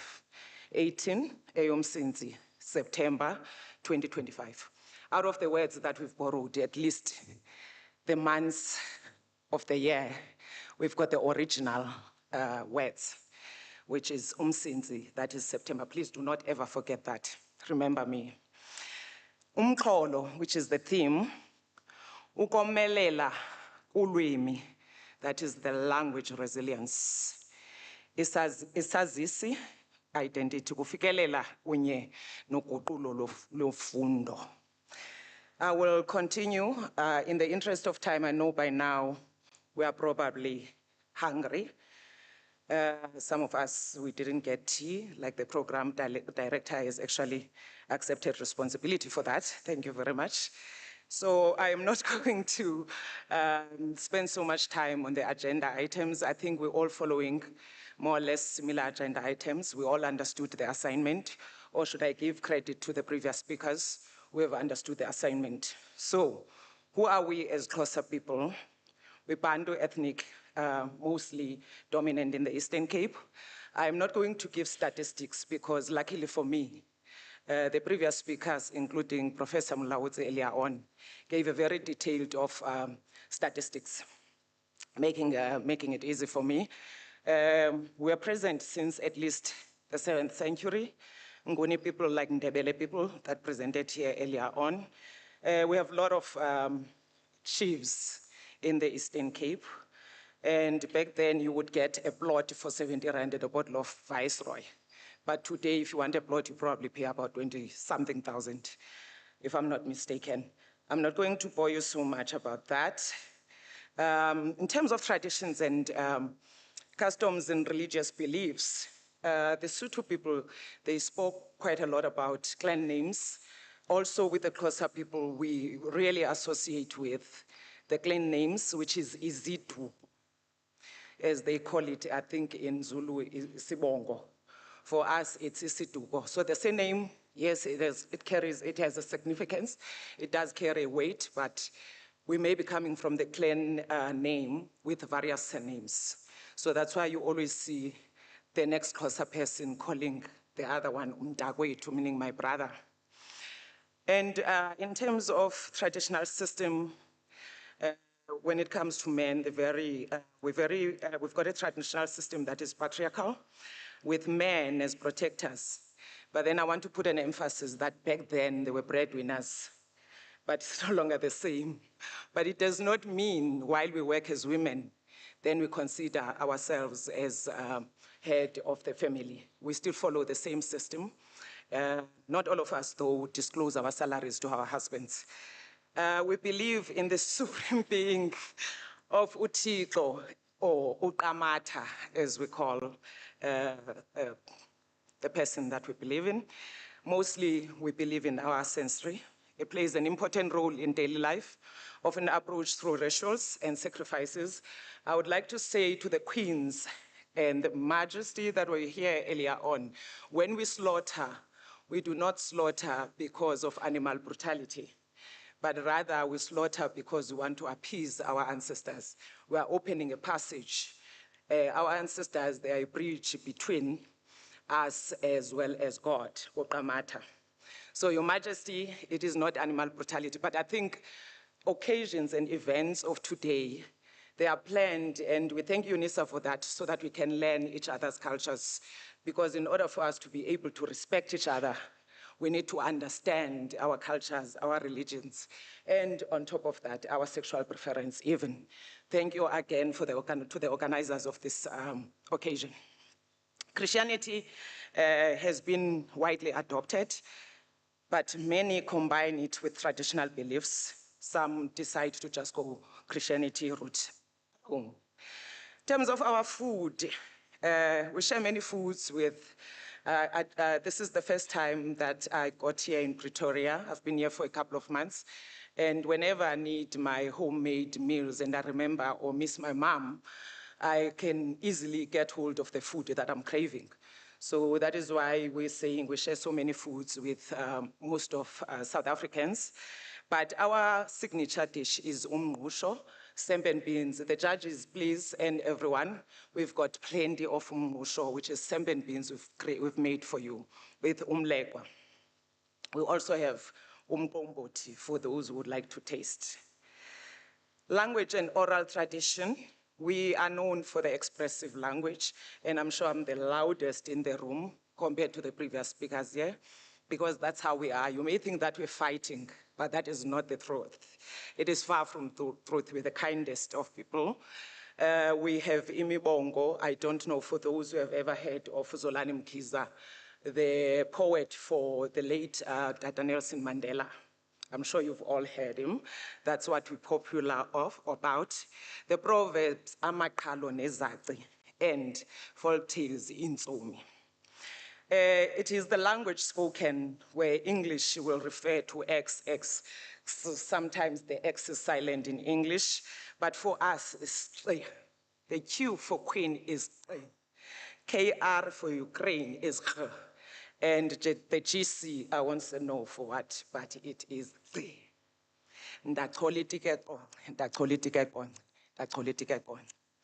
Oral tradition preserves history and cultural values through storytelling about ancestral heroes, animals, and tribal legends for music as a narrative medium, Aboringo, Nonati, and everyone else. Some of the terms used in our glossary list, in our abstracts, and in our introduction of the module, they reflect the common linguistic borrowing process in isiXhosa, where words for new objects or technologies, especially with the rise of AI, we are very adaptive in terms of, we call the canvas, e-canvas, for example. Then the mirror, isipili, because we never had mirrors back then until they were introduced during the time when they were introduced. So that is why we call a chair isitulo, having borrowed that from Afrikaans. So some of those words, I'm gonna hand over to my colleague, Mr. Mukwele, to talk to the glossary list and the translations in our, Mr. Mukwele. Oh, you here, why am I seeing you there? Sorry for being blind. Thank you, over to you, sir.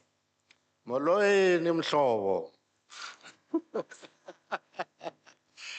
Okay, good afternoon, colleagues. My name is Sello Mokwele. As mentioned, I wouldn't want to, break the flow of the presentation. However, I just want to introduce my department to say in our department, we have about 5 sections. We have operations management itself. We have the project management section. We have the quality section. We have safety. That's our biggest section in the department, and perhaps our cash cow in the college. And we also have office admin. So we've picked some of the few modules that we offer under our glossary list. And then one of them is ADB 3701. As you can see, we just, picked, a snapshot of our translation, which is isiZulu, isiXhosa, and Chivenda. Nda. I will not read, the translation, but I'll just take you through. Another module is organizational effectiveness, 3A. It's at second year, 2611. Also the glossary list, and these are some of our work that we do in our department for our students. And then we have an introduction that has been also translated. As you can see, it's MNO 2611 in isiXhosa. isiXhosa molweni. And lastly, we have an abstract from one of the articles. It has also been translated. So as we all know, we translate almost every piece of material that we have in our department. Thank you. I'll hand over to my colleague. Diabulela Tat Mokwele. Just in the next, just now, we are going to showcase our attire, and we have chosen a play, Umgidi. Don't worry, we won't do the entire Umgidi process. What is Umgidi? When a boy becomes of age, he gets sent to the mountain. On the day the boy gets into the mountain, the mothers, they feel sad, in as much as they're still ululating, but they sad because they don't know if the child, I'm sure you've heard of so many, boys that go to the mountain and never come back. That is why as mothers, we become sad, but we're still ululating. Then the boy would leave the house or would leave the home in a white blanket with a red stripe at the bottom, having cut his hair because he's ready for the circumcision at the mountains. We are not privy as women sitting here of what is happening there. Any man that gets to share the information of what is happening in the mountains, then they get unmanned by the men of the community, if you know what that means. So they will never go and drink a brandy if there is an event somewhere in the location or the village. So Umgidi, it's a cultural significant homecoming ceremony. Once the boy has healed, then the boy will come back, but we need to celebrate. We then celebrate because we have raised and nurtured that boy. And in terms of the Xhosa language resilience, the language transmission, Umgidi acts as a living classroom where Xhosa language, oral traditions, and cultural rhetoric are spoken and taught. That is before they go to the mountain, when they are at the mountain, and then when they come back. And then the cultural identity, it reinforces pride and connection to the Xhosa heritage through storytelling, songs, as we're dancing here, and ritual language specific to the community. The linguistic continuity, it's vital in passing down unique vocabulary and expressions, ensuring language preservation amidst modern influences. So we still follow, no matter how the world has changed, but the Xhosa men, they still follow the same methods that they used to follow. The only thing that has changed lately is that there is a doctor that is involved before the boy goes to the mountain. And even that, we had to convince them as mothers to actually accept that part. And then community bonding strengthens communal ties via shared language use, celebrating cultural resilience and continuity across generations. Women of the community, I now hand over to you to welcome your son from the mountain, Iguala.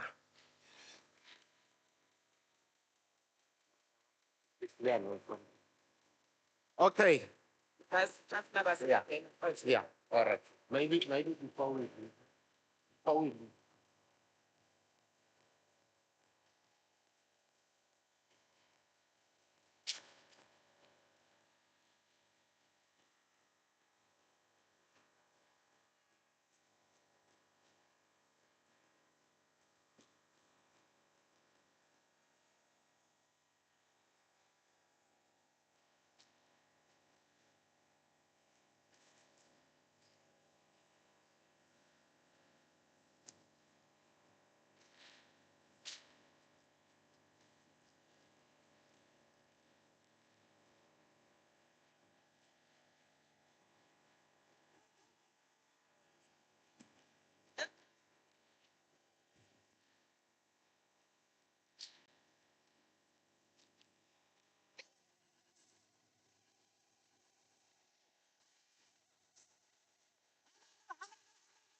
Halala.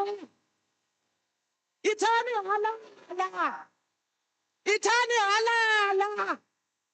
Itani halala. Itani halala.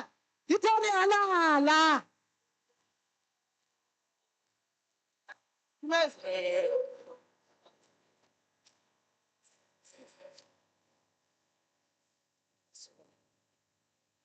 Siyabulela. Ndiyabulisa umuntu okhoyo apha ngaphakathi. Size nomntana apha osuka entabeni. Utshawe ubuyile. Emveni kwenyanga. Kwedini wamkelekile apha. Singavi reports ezibheke ecaleni ngawe. Because sikuthathile from steps sokuqala sakwenza kwaba ngumuntu ongutata. So hlonipha ifamily yakho ne-community. Ndiyabulela. Sicela umthatha unyana wethu simdibanise nabafana. Siyabulela.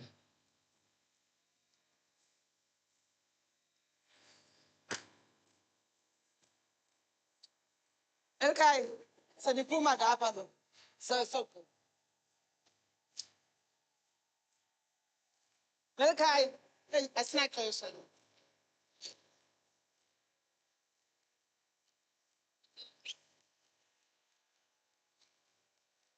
Thank you. Siyabulele. Quickly, without prolonging this, because we Xhosa people, we have so much vocabulary. That means the presentation would take the whole day. So I just want to explain what we are wearing. As women, we wear what we call imibhaco, the wraparound skirt. Siyabulela botata. This is a wraparound skirt. Some women sitting here, we call it the umbhaco. It comes in various colors. It differs from region to region. It also depends on the occasion. Women, if there is an event, perhaps slaughtering a cow or a goat, depending on why we are having an event, then they will wear a different color. Then we have beads. We call these umvula phakathi. These beads, these ones, we call them itumbu. But I think what is important, without even wasting any time any further, this is what we call inqili, the bag. And then we have what we call inqebeta. It is usually worn by married women. The last part of it, I just want to dive straight into the beads, the accessories which are just presented now. In terms of innovation, beadwork reflects evolving cultural expressions through creative designs and new color patterns. Even young girls of today, they are being taught by their mothers and grandmothers, but they come up with innovation. This back then never used to have orange colors and be this beautiful design. It was still beautiful. And then it encourages local entrepreneurship and skill development among rural women and young women, because they also handmade. And it is also made from plastic for those who understand the polyamides and the entire process of producing a plastic, and then take the plastic and reuse it to create the beads. Sustainability and longevity, it preserves ancestral knowledge and embedded in bead designs, colors, and social images. Supports the continuation of isiXhosa language and culture across generations. In terms of cultural resilience, strengthens social cohesion by visually communicating cultural identity and values.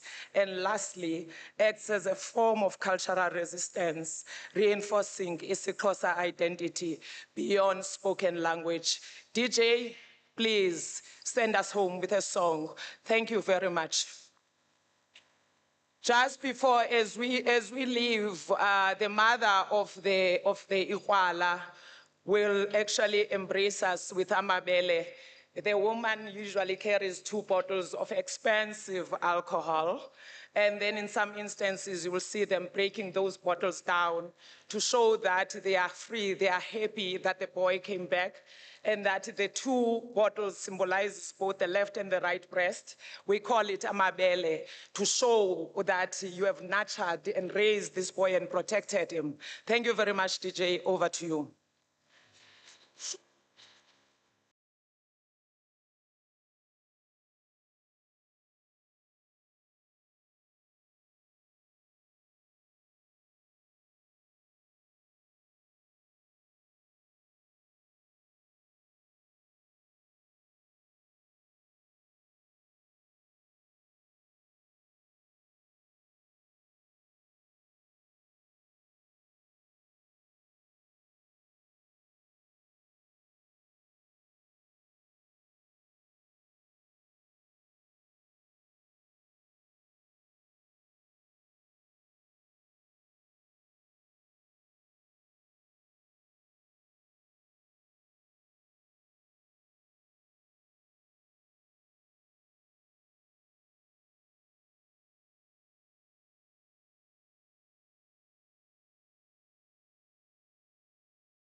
Thank you. Nkosi, I remember one year the deanery represented Xhosa as well. Public administration, I'm sorry, Dr. Moraka, or Prof. Moraka just advised that we're having lunch now, and then we have to be back at past, and then public admin, you will start. I know you're ready, but the adjudicators have left because they had to go judge the groups. I'm sorry.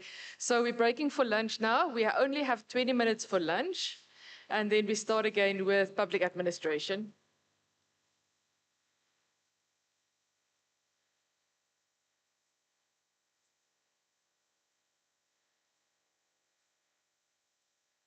Excuse.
Mara beyithe ithi miyami ngicele umbhobho wekukhuluma. Or I mean the mic, who can assist us with the roving mic, because we're not just going to talk language, but we're going to demonstrate how we speak Siswati administration and management. So colleagues, please forgive us in advance. We're not going to speak English today. We're going to admire this language, but we just want to acknowledge the fact that we don't really have much students that speak Siswati in our department. We've done the stats. That is why most of our glossaries are translated into the other languages. But we thought to demonstrate our resilience, we're going just to show you how we are being proactive as a department in terms of learning Siswati as a language. And the department is actually privileged to have somebody who speaks Siswati. So we're just going to demonstrate how far we've gone in terms of kukhuluma Siswati, ehovisini, le public admin and management. Besinga ke lo mbhobho wekukhuluma, uyasebenza umbhobho? Sebenda mami. Ngiyabonga. So before we can start with our demonstration, I will just explain our outfit. Mem Tsipe ngicela uthe phambili kancane make. So umfati lo shadile or a married woman, that is how they dress. Ngicela uvule kancane sketi make babone. Kuthi wena ufaka sivaba ngaphansi. Ngicela uvale lihiya make Mtsipe bese ufaka lihiya ngetulu phela uhloniphise kubonakale ukuthi unemnikati awukho available. And ke enhloko ke bese sifaka sicholo ke phela kuze uhlonipheke kubonakale ukuthi hayi ngimakwelikhaya. Ngiyabonga make Mtsipe ungabiyela emuva. Colleagues, you can see that even my colleagues, they understand when I speak Swati. That's how much we use the language in the department. Awuthi sifole impombatane lencanyana mpho buya phambili impombi. Impombi ke lencane ungagwabula nje mpho kancane ufaka lihiya ngaphansi asikho sidingo sekufaka sivaba because kufuna khombe majaha phela ukuthi usemarket. Bese ke ngetulu naye uba nelihiya kuthi nje avale. We respected this event. That is why we did not allow Mpho to wear indlamu. Otherwise, indlamu was going to be really very mini. But we just decided for this occasion, this is how she's going to dress. So ngibuyele eSwatini ke ngiyajabula ngoba nonke you are able to follow and you hear the language. Bafunzi bami singaqala. Awuvake nishaya khona. Or I must just in one sentence explain that actually this glossary is some of the concepts that we use in public administration. So it's very important that my colleagues, they also understand them in Siswati language. When that one student register, then it's tobaphatha ngendlela yesiswati. Ni ready? Yebo. Ndotikhethela ke ukuthi ngifuna abana akhulume kuqala, right? Ngoba nginikile isikhathi nalungiselela manje nyo. Sihamba fast asimosha isikhathi, right? Memtsipe ngidocala ngawe. Ngithe governance ngesiswati kubusa. Thatha isigadla sakho sa5. Maseko ngithe power ngesiswati emandla. Yes, emandla. Sikhona wesigadla sakho sa5. Sengibuya kuDube. Dube ukuphi? Propaganda yini propaganda ngesiswati? Propaganda inkulumiso mpikiswano. Awuva, ngiyasimnike naye isigadla sa5. Usebende kakhulu Dube bengicabanga ukuthi udoshola elinye ligama, hayi. Kuhamba kahle. Ngifuna Verna manje, uphi Verna? Ukhona eclassini? Kubonisana. Kubonisana.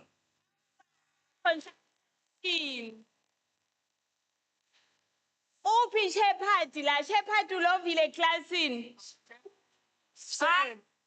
Hayi ngamlungisa masiceda class asithubekeni. Kifilwe service delivery. Kifilwe. Hayi bingelela ke ngeSwati bingelela. Sibingelela sithini ngeSwati Kifilwe? Sanibonani. Awuva ke bamba isidadla sakho sa-5. Murungwa ngita kuwe redress. Redress is kuleta sicelo. Awuva ke sakho sa-5. Kuletha sincesitelo sengiyakubani manje. O angibuye kupholo ngoba vele bekajake ukukhuluma. Paul sithi customer care ngesiswati. Kunakekela emakhasamende. Fa sakho sa-5 nawe. Asiyekunokhele.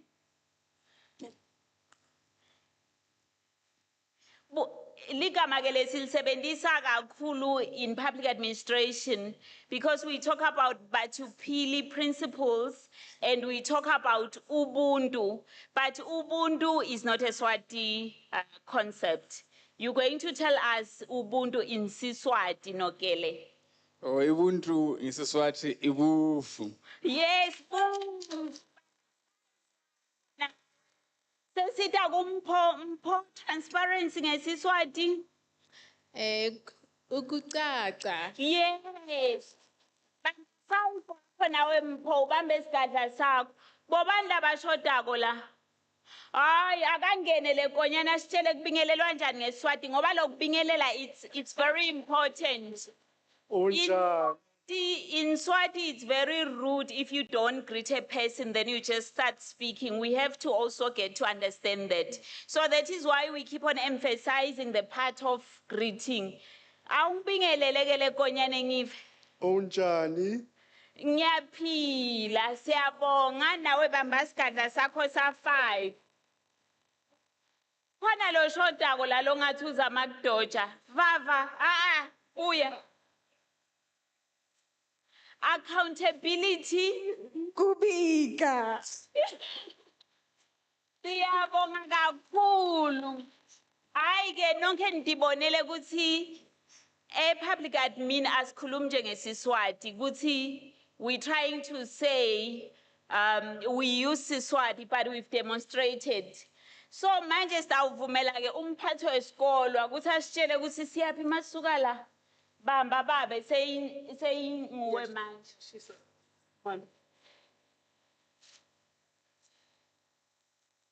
Sanibonani Maswati.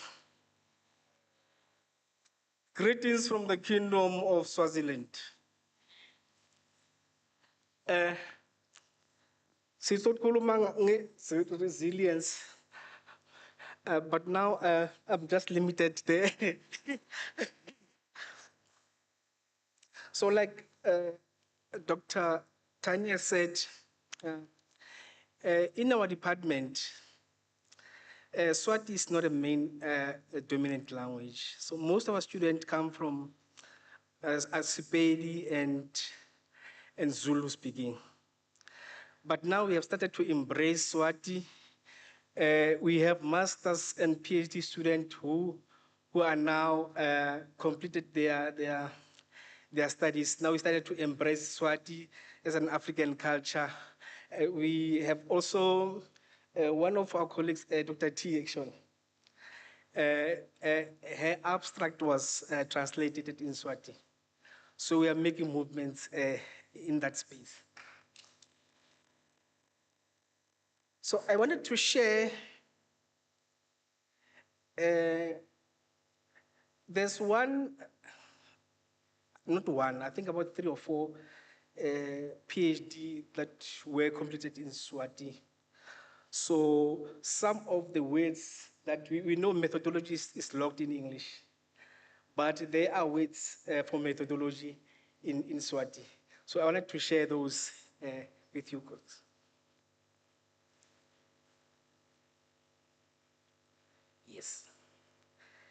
For instance, qualitative in Swati, when it started in Swati, is lucwaningo, quality.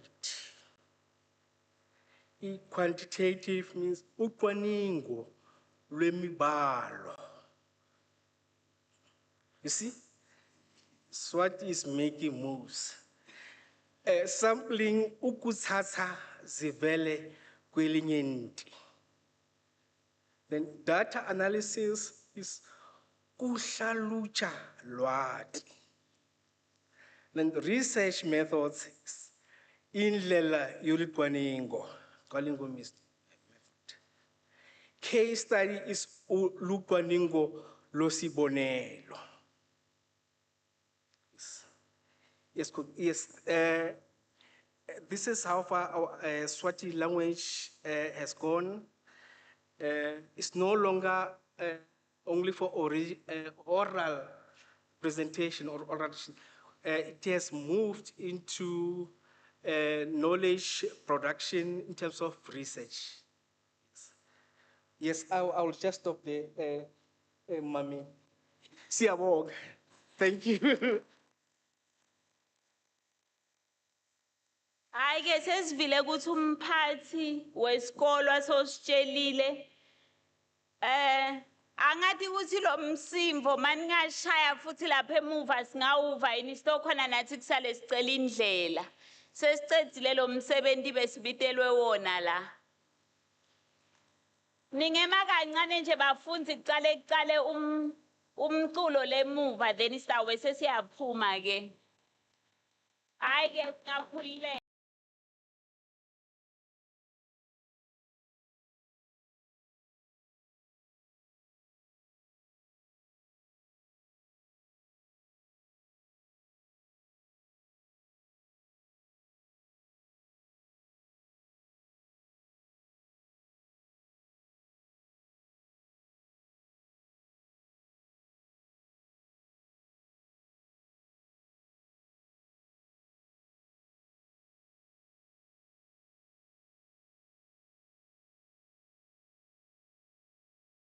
Because when I was still in college management, it had a different name, but the name has changed. So from the Institute for Sustainability and Corporate Citizenship, Prof. Nelma, over to you. Good afternoon, everybody. I see the deans must take a register. Maybe we need to circulate a late register. Because according to our contract, we finish work at 4 p.m. But I see the hall is empty. Maybe you are facing me, so you don't see that the hall is empty. This also to the judges. We can't give number 1, number 2, number 3 to people who have already gone home. They are not here. And it's only fair for that to happen. Anyway, we are the Institute for Corporate Sustainability and Corporate Citizenship. And today I'm fully an Amazulu warrior. And what I'm going to do, because we are an inclusive society culturally, I'm going to ask all those who are from KZN or associated, married into KZN to join us as the team comes in, and you can even join us and sit here to dance to our nice music. I think DJ, please can you start the song so that those that are Zulu speakers, please join. We are welcome, that we are an inclusive nation. Please come and join us. Let's go, DJ, with the song. Thank you.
Yes. I think we want to thank the organizers for giving us this opportunity as the ICC, ISEC, but a new name, so it's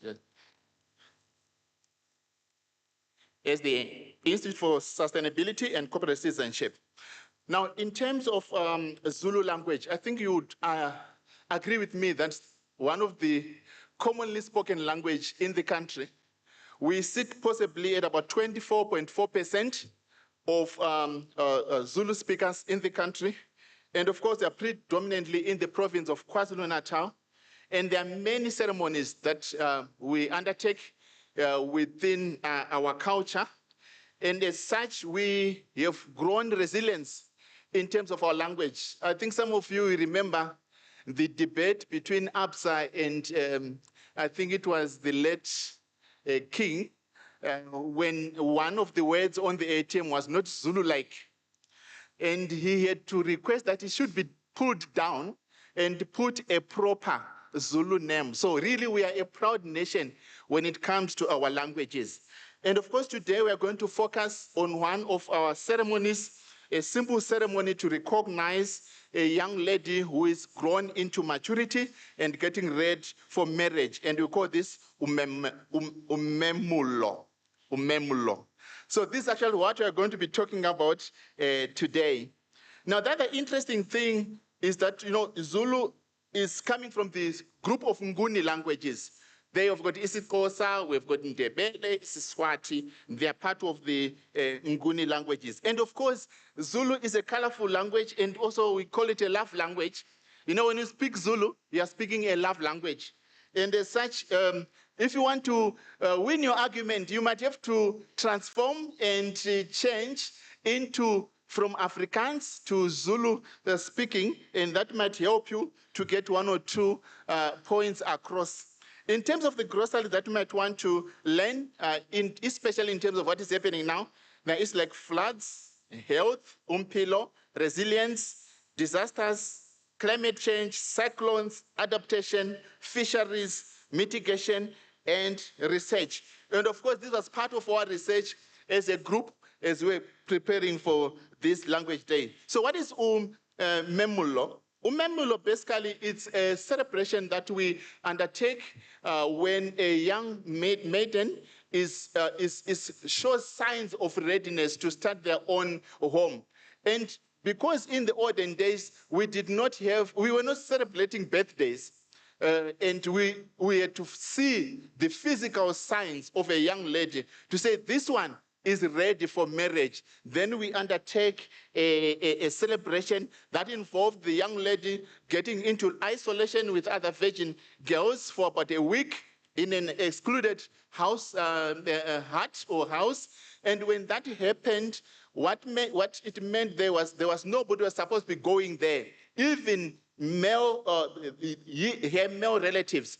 But then when a week has passed, this young lady, of course, she would be wearing cow fat on her shoulder to distinguish purity of that young lady. You remember, the matters of virginity, even in this generation, they are still very strong in KZN or in our kingdom. Now, then after the end of the week, people were supposed to be bringing gifts, money and everything. There could be plates and everything. Then for that time, for her to move out of that hut, they will be in seclusion. And of course, the dress, part of our dress there is the traditional outfit, which is a colorful traditional outfit. And of course, for these young virgins and the maiden who was ready to get married, they would also they would not have anything on the top apart from the beads. So they would wear their short skirts. They can also put mud on their face, of which they were going to wash in the river, signaling the end of this particular ceremony. Now, the other thing that was interesting was a spear that was given to the maiden by her uncles to signify strength as she gets into the new life. And apart from that, this tradition also was important to signal to the ancestors that we are happy with what has been done by our young lady or wife to be. So this was part of the celebrations of Memulo. So really, I think maybe my team, including those that have been adopted into our kingdom, are ready to maybe show a bit of a skit regarding what you're talking about. Thank you, and over to you, team. Siyabonga.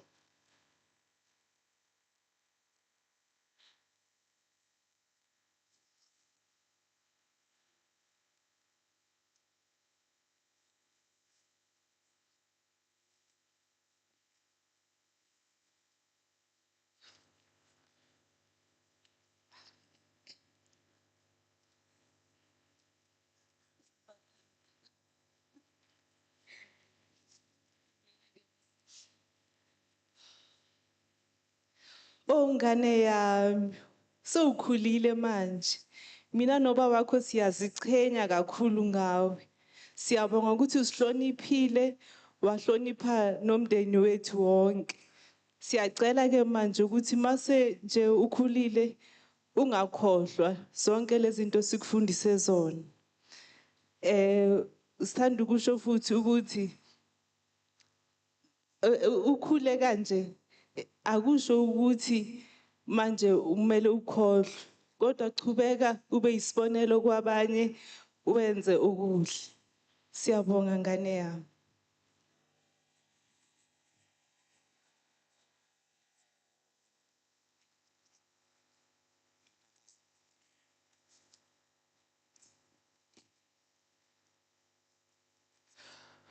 Ndodakazi yami engiyithandayo, namhla usuku wakho olukhulu.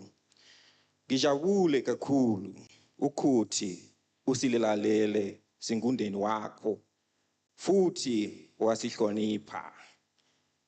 Ngenja bazali bakho yonke leminyaka edlule kuze kube manje.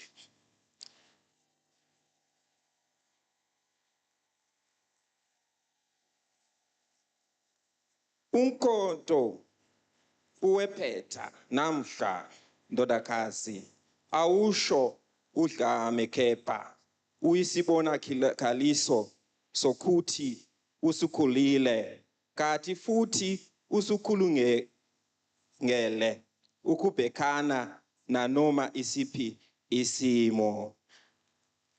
Ngiyabonga ndodakazi yami.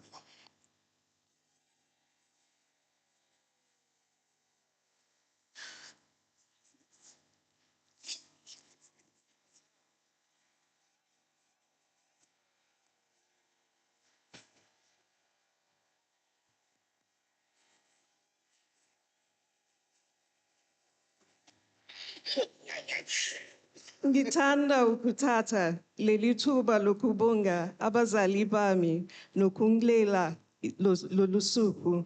Ngibonga ukungidlulisa ningifundise ukuziphatha kahle nokungifundisa izindlela ezizokwazi ukungivikela zinike umhlahlandlela ngempilo yami yonke.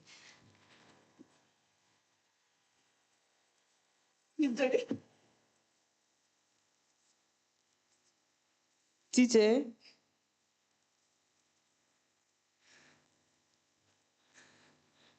Thank you so much, Isaac. And the interesting part, we don't have any Zulu speaker in this team, apart from those that were borrowed.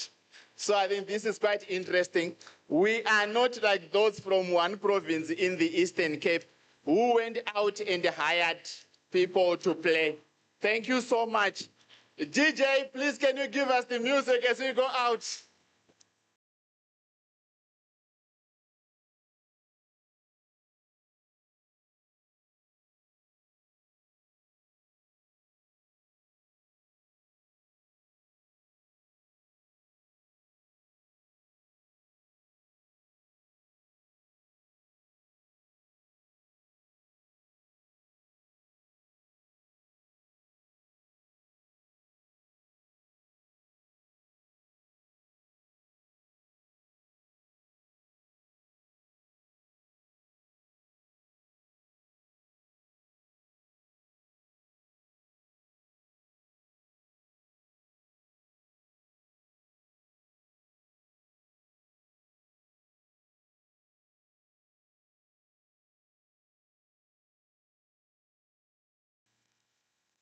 I've always known that Prof. Nyamu has a strong voice. I've just never heard him sing, so well done.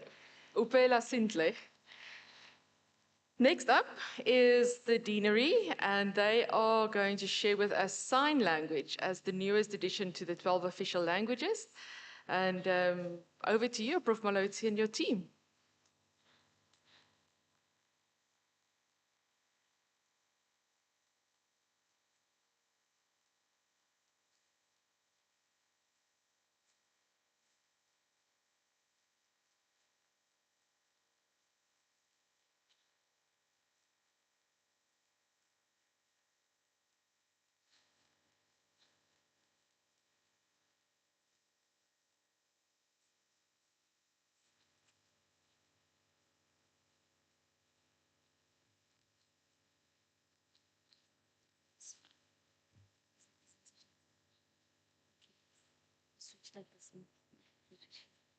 Okay, right.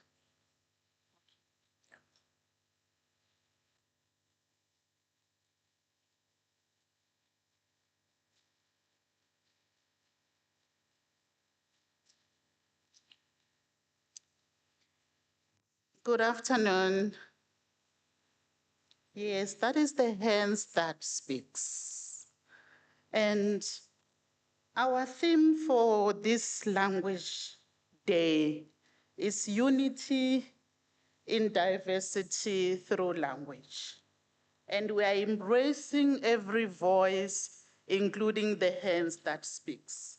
Hence, you show us greeting you and saying, acknowledge us as we go into the stage without saying anything, but you responded, and we appreciate that. As Deanery, we are showcasing a language that is celebrated in South Africa, and that is the only language that has got a special language day. And Sign Language Day is the 23rd of September for those who do not know. And I believe for that, we deserve a hand of applause. We have actually observed colleagues in all the languages that were showcased. Some indicated the translation in their glossaries and somewhere in their material, but I never saw a glossary in any of UNISA's study material that has sign language as part of the glossary language in our transformation agenda. And if that is not correct, Prof. Mlauzi, I stand to be corrected. Thank you, Prof, for taking the challenge. Moving on, colleagues, we are going to take you through the history of sign language. And this is a very diverse kind of language or culture. The language cut across all the South African cultures and languages, and hence you see our dress code. We try to represent all the cultures, the Tsonga, the Tswana, the Xhosas, the English, isiNkosi, and the Basotho as well, and the African speaking, and we really try to cover, and of course the vendors are.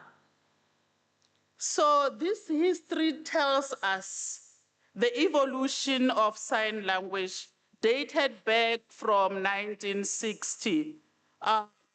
All the way, and it tells us, which I will zoom specifically to the South African sign language history. Another challenge, did you know that we have 300 sign language that exist globally? No. area of transformation, Prof. Mlauzi.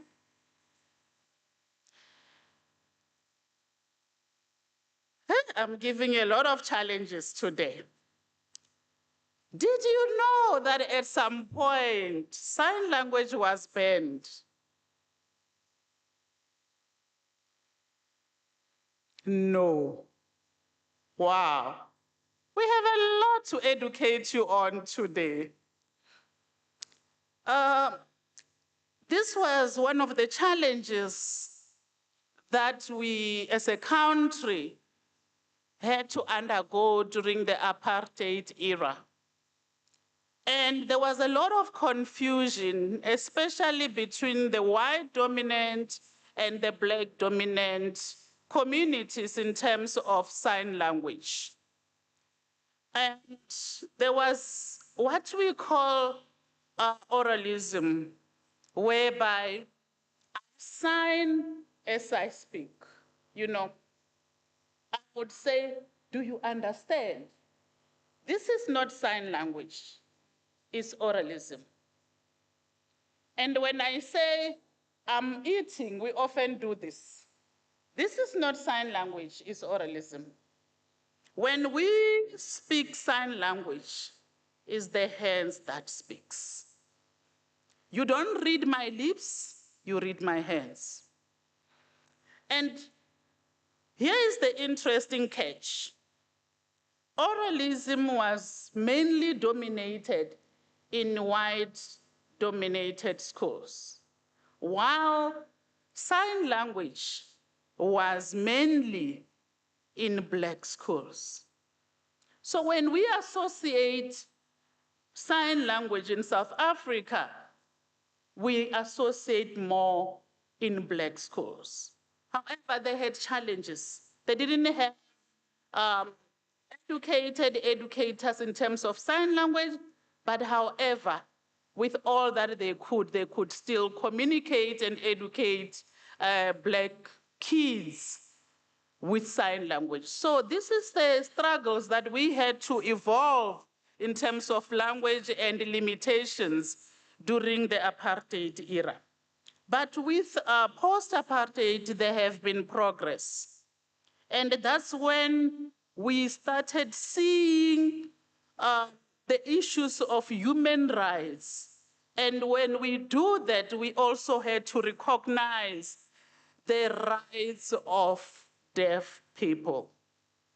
And that led to when the Deaf SI was formed in 1995. That is the era of post-apartheid. And the sign language was actually established early 2001, early 2000 to 2001, where we started seeing the adoption of the language, conversations around the language, and where we are today with the recognition of sign language officially as the 12th official language of South Africa. And we show that picture, associating it with our South African flags and the colors there to show the diverse of the language. As I was talking about the South African Sign Language, I was actually showing the evolution and the transformation story of this language. And I've already addressed the issue of how it transformed post-apartheid. But what I want you to pay attention to is the inferior aspects associated with the language. And today, I want to challenge you that sign language is not inferior. It's equal to every single language that we speak in South Africa. It is very powerful. It belongs to educational spaces, Prof. Mlauzi and the college management, Prof. Muraga. It belongs to classrooms. It belongs to boardrooms. It belongs to every community and every daily life engagement or meetings. Another challenge. Do you know your sign language name? Anyone? Oh, wow, Primla, come show them your sign language name.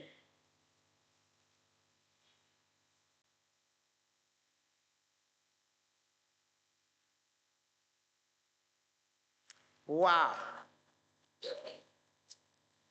Primla, can you do it again without telling them?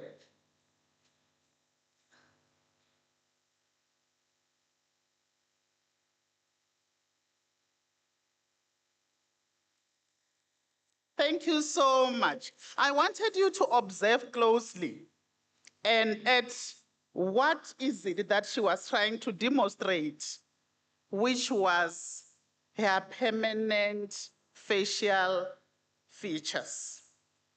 She was showing you her unique lips.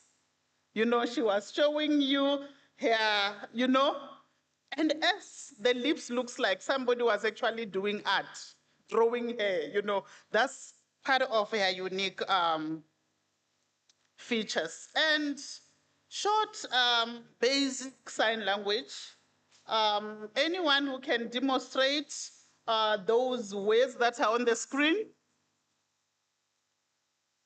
No one. Mangobo, can you come and educate the College of Economic and Management Sciences on how to greet our students in sign language?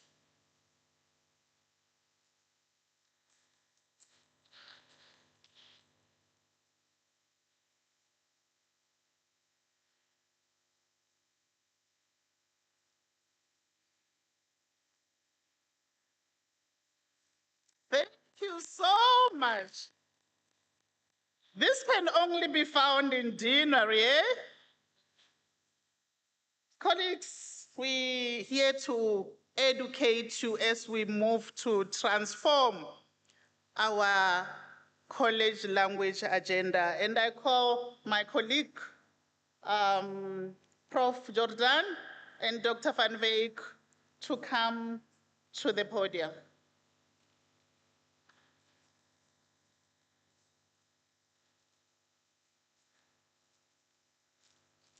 Good afternoon, colleagues. There was a flyer that was circulated that said, join the quiz. So please, if you can go to that paper, you can use your phone, your camera, and you can either scan the QR code. It's not on the slides, and there we go. Or you can also go to slido.com and then join the quiz there.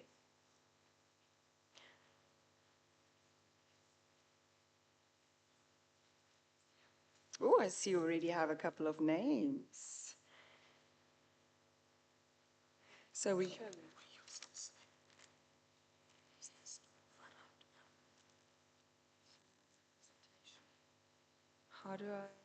How can I show the screen?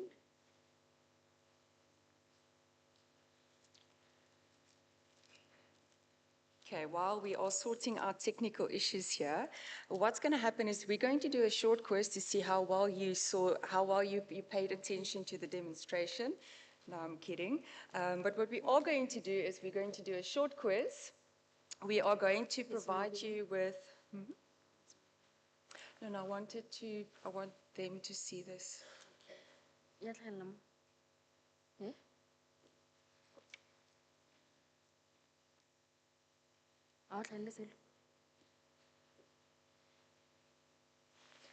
Right, as I was saying, as I was supposed to be signing, I guess. We're going to do a quiz. We're going to do a demo 2-question quiz where I'm going to demonstrate how it's going to work. You're going to choose the answer, and that is basically how it's going to work. You're going to have all the options in front of you, and you're going to guess what it is that we're signing.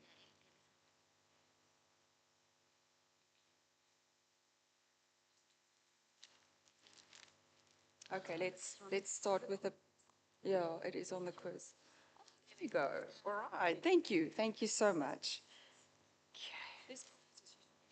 Oh, and there's prizes. Yes, we're going to give prizes to the the top scorers. All right, so let's start with our presentation or the quiz.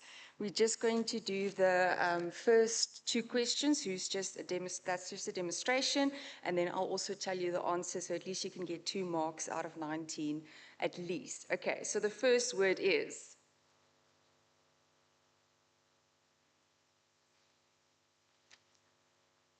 So it's a facilitator.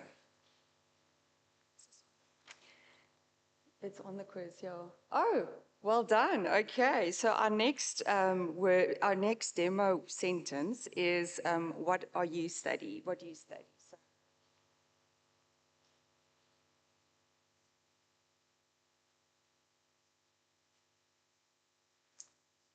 right. There's still time.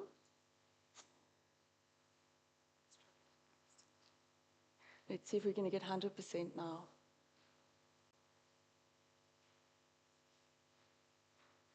Okay, well done. All right, so this brings us then to our actual quiz. There's going to be, the first round is going to be just basic vocabulary. Then we're going to have, the first round is basic short sentences. Then we're going to have basic vocabulary, and then we're going to have educational related words. All right. And Mshlangla is going to sign our first round. Okay. So our first short sentence is.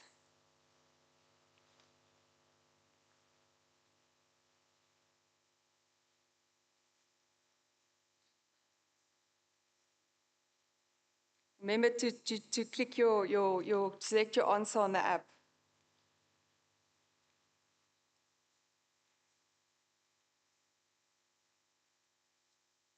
And the correct answer was, I'm fine. Well done. Our second short sentence is.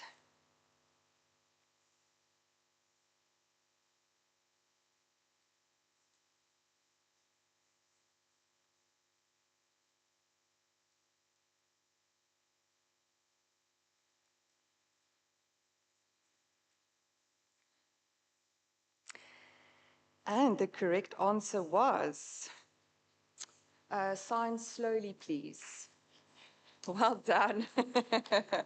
All right, our third short sentence is.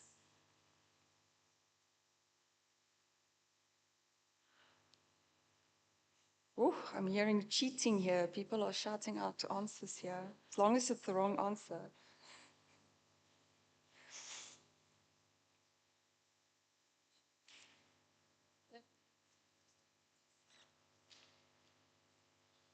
All right. It was thank you. All right. And our next short sentence.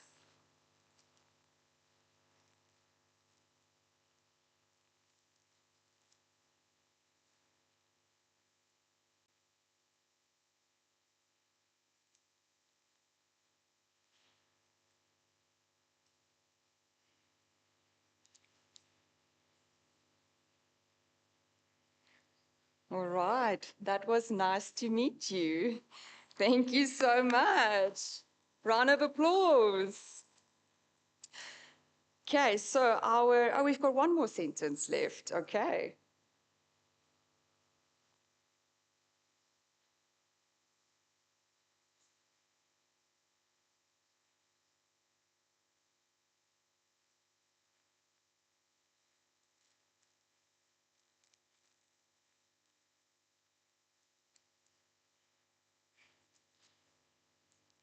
Scores are in. It was, how are you?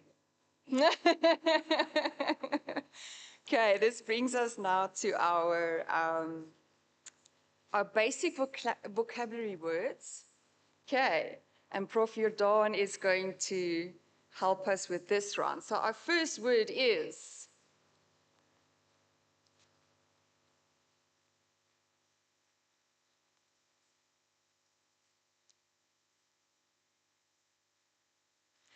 All right, the scores are in. That would be no. Our next word is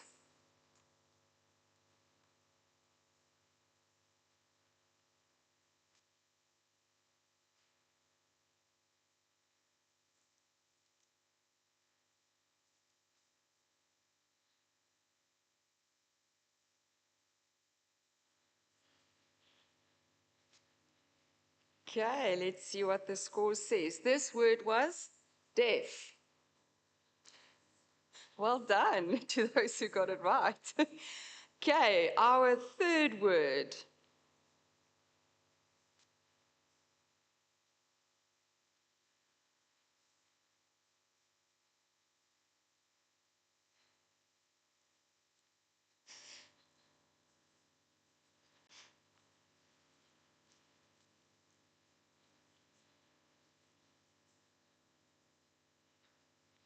Our third word was woman.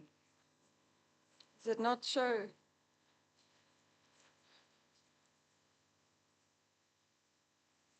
What was that one?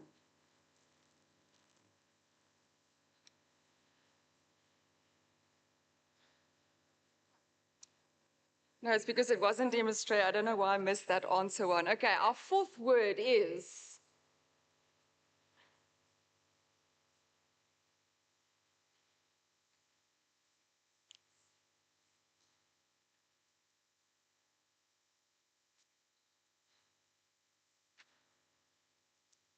okay, and the score should be in.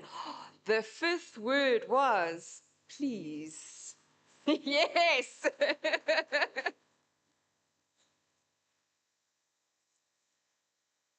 Okay, our fifth word.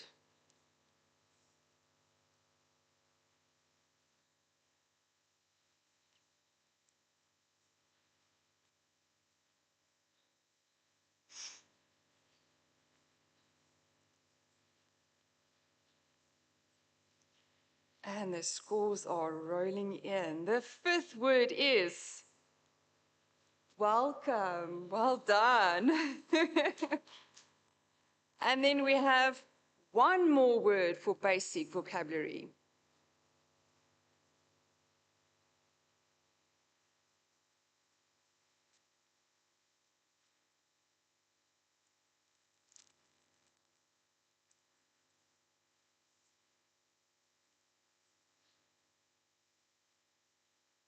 Scores are coming in. What was that? That was communicate. Well done. Okay. Yes.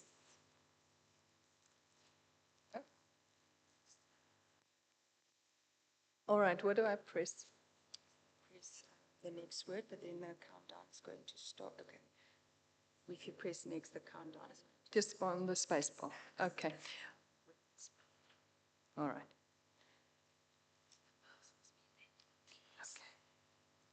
All right, you can start the next word. You have a new list now.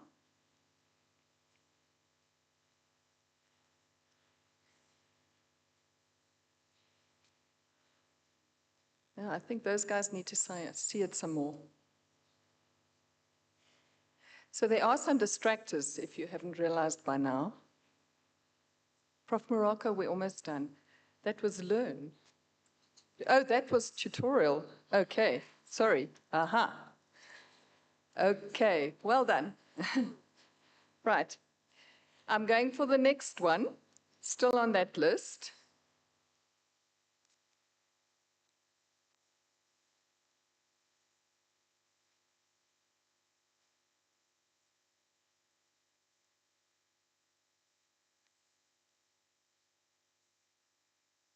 So it's something education related.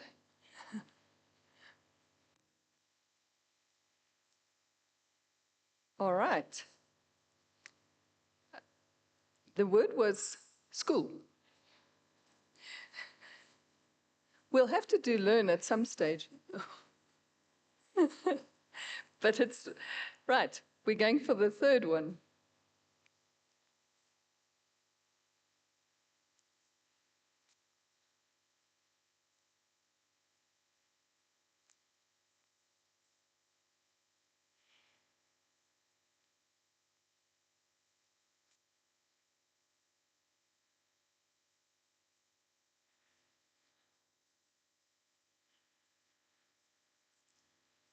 Okay. That was lecture. So we had a tie between subject and lecture. Right. Next one. We're going. We're timing.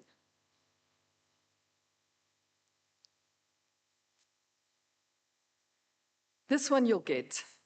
Just think.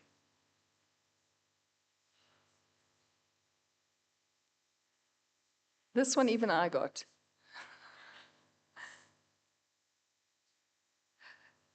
University, well done. That one you did well with.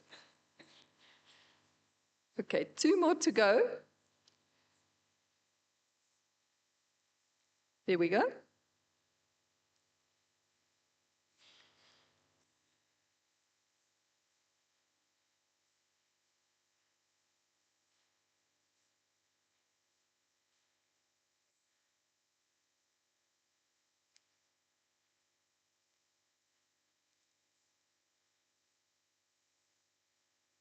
It's stuck.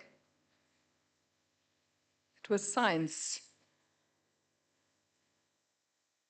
Great. This one was also hard. The last one. All right. I'm not sure whether it's the toughest one, but I think they have been quite tough. There we go.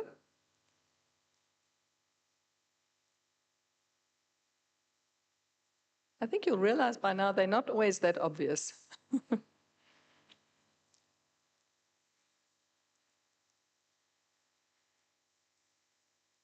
And sure, I think that was the toughest one. Let's see. It was accounting, accounting. Accountancy. All right, now we're going to do the score. Let's look at the scoreboard.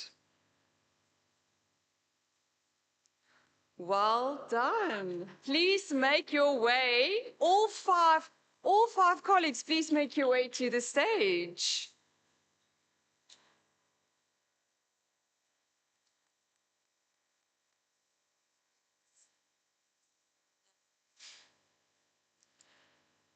Please come and collect your gifts. The gifts are...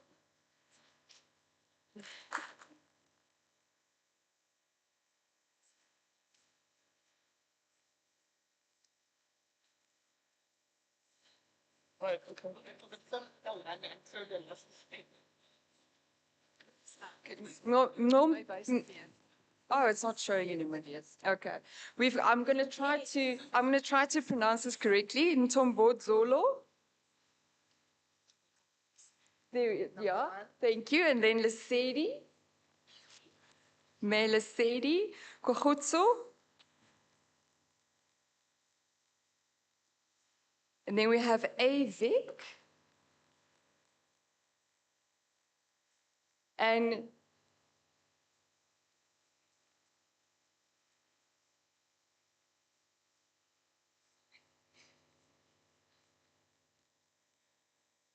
then Iti Dube.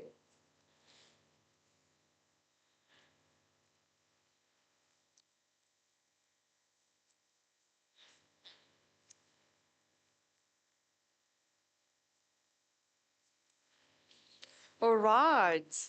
Out of interest, who would like to stand a chance to also get something? Who? By show of hands. Okay, let's see if you can guess what I am signing.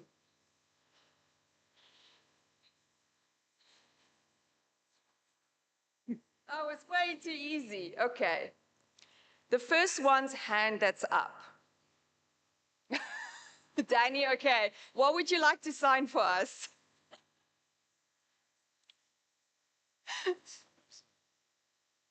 No, sorry, Danny. Sorry. Anyone else? Okay, yeah, we've got another one. Who wants to sign? There we go. Give us something to sign. Anything that you remember. There we go. You can come and collect your prize. Come. Yes. May with the one. Yeah, there we go. Okay, I'm going to try one more word. If you guess what I'm signing, you can get a prize.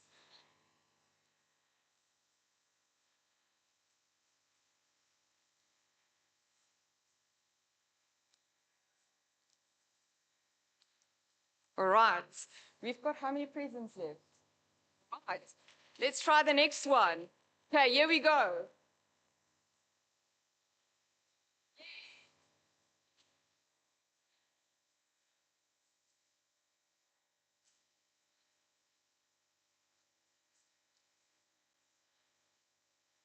Yeah. You don't know? Okay, let's try another one. Let's try another one.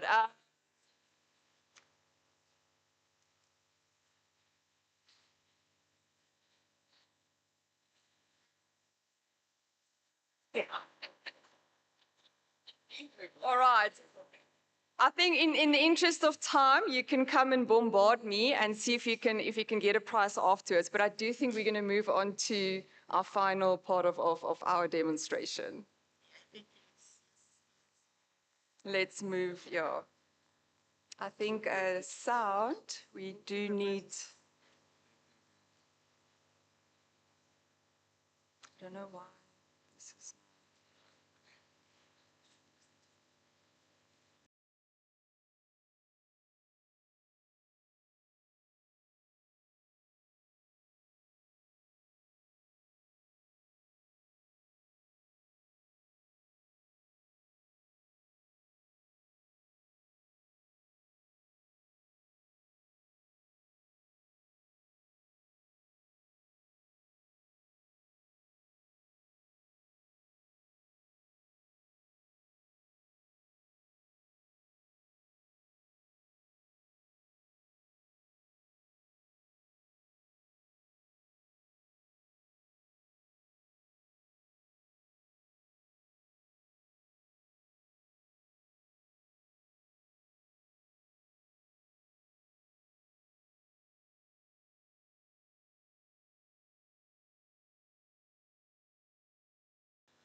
Colleagues, as South Africans, let's stand together. Let's honor our 12th language, which is South African Sign Language. Let's rise not just to sing, but to sign our national anthem, because inclusion means every voice and every hand that counts. For that, thank you so much, and let's stand to sing our South African national anthem and sign it. Thank you. Still consider is Haiti Cup, BBC Jealous.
Molweni,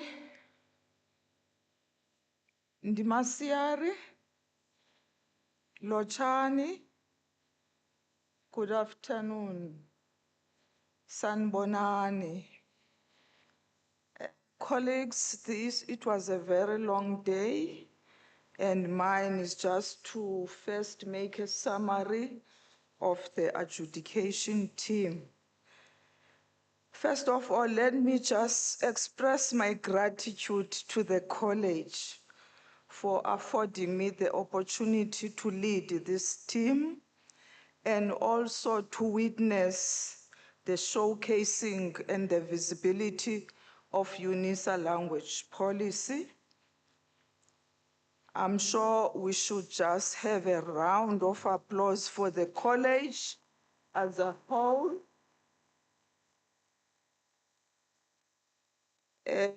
Prof. Muraga and the Dean and other staff members, I was so impressed to be part of this occasion. As some colleagues will remember, before COVID, when this college started establishing a language committee and also starting innovative and initiatives to make sure that language policies in the college, with all your cafe when you were learning, teaching one another to speak one's language.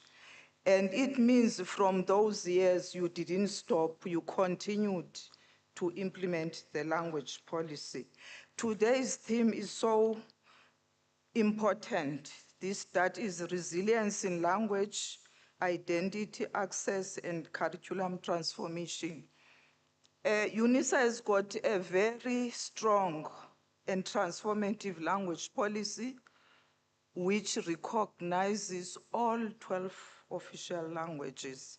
Even before sign language was adopted as an official language, if you check UNISA language policy, it committed itself to make sure that sign language is used at UNISA, and there were initiatives to make sure that it is introduced when the charter was made aware in the institution.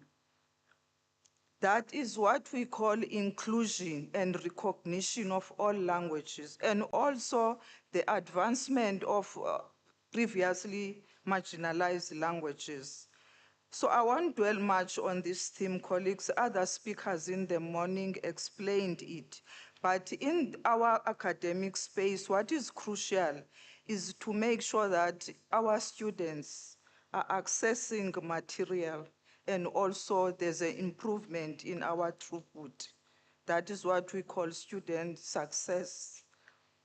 And also by integrating and infusing our languages in our curriculum, we are also conforming to the transformation agenda.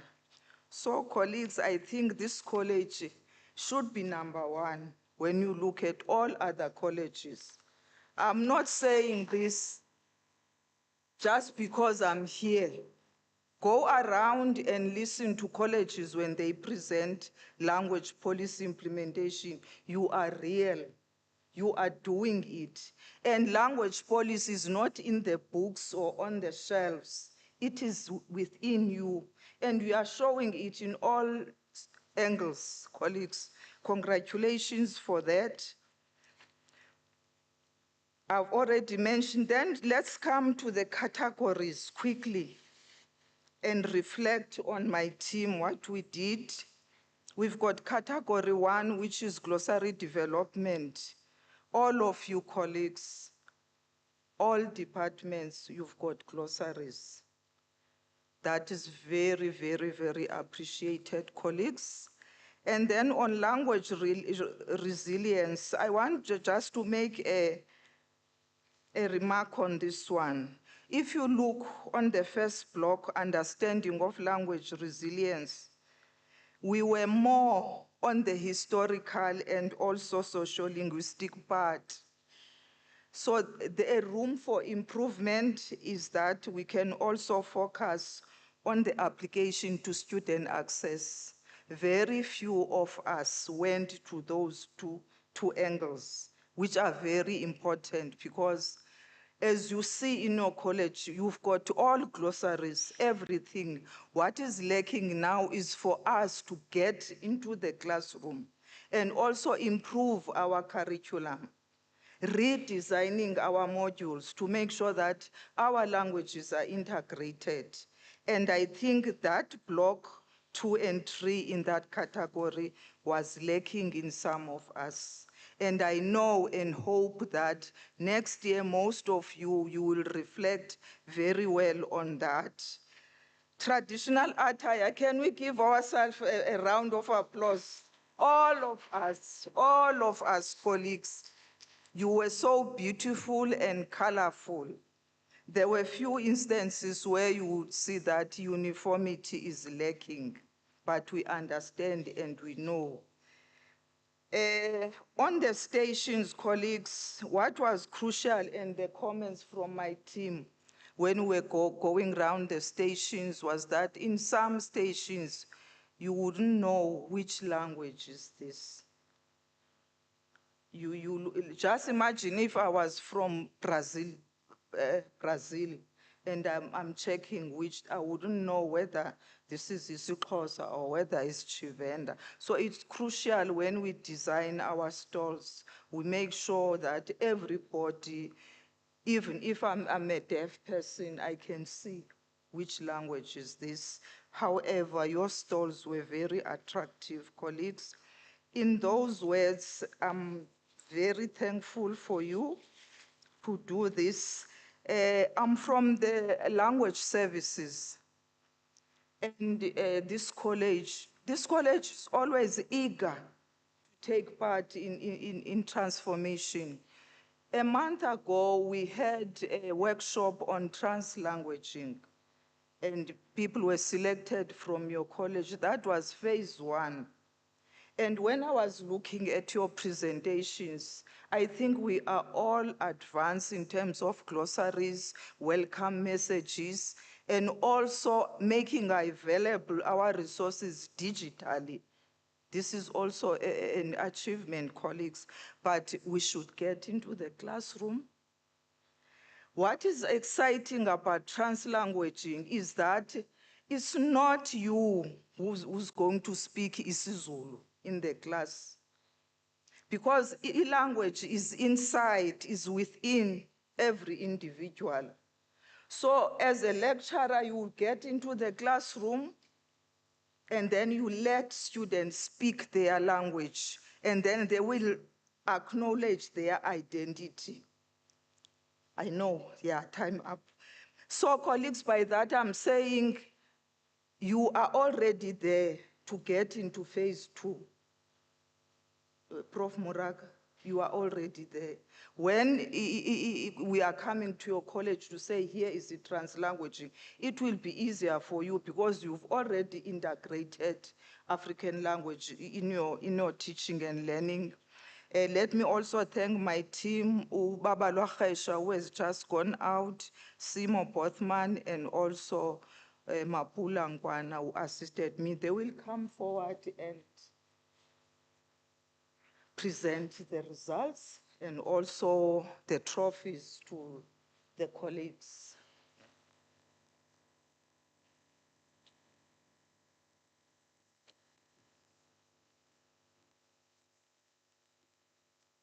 Good afternoon. Goedemiddag. Molweni. Assalamu alaikum. Gaites. Kalimera. Now, just give me just one word.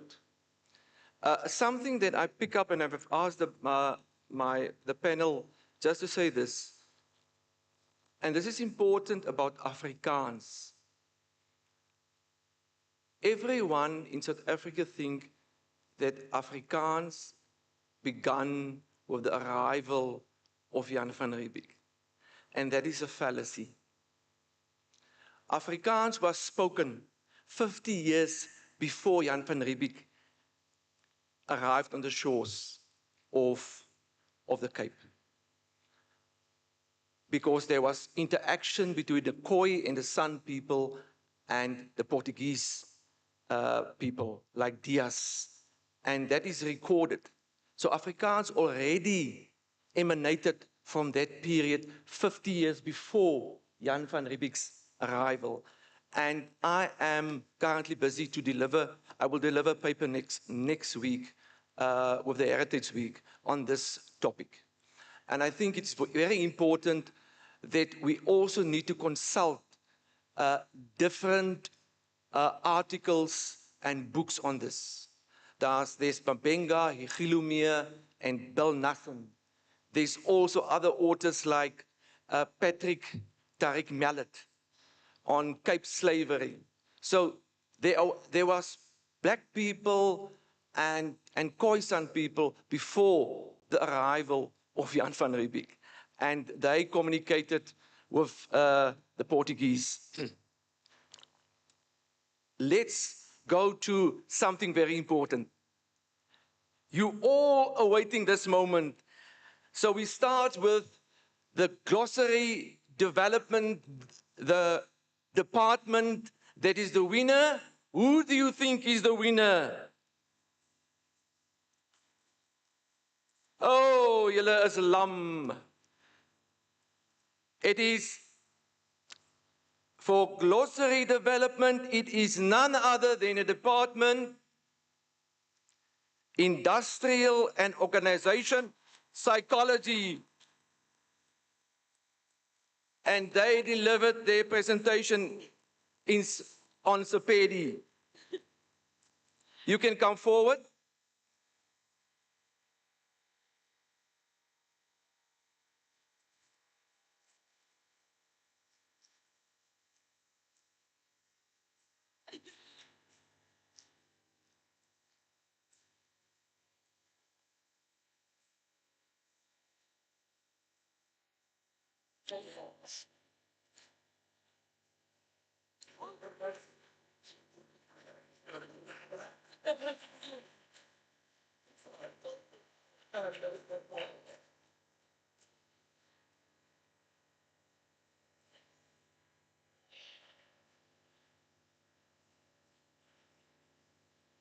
Can you guess who's next? Yes.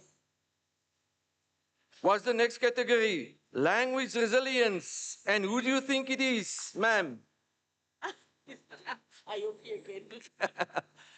It is human resources management.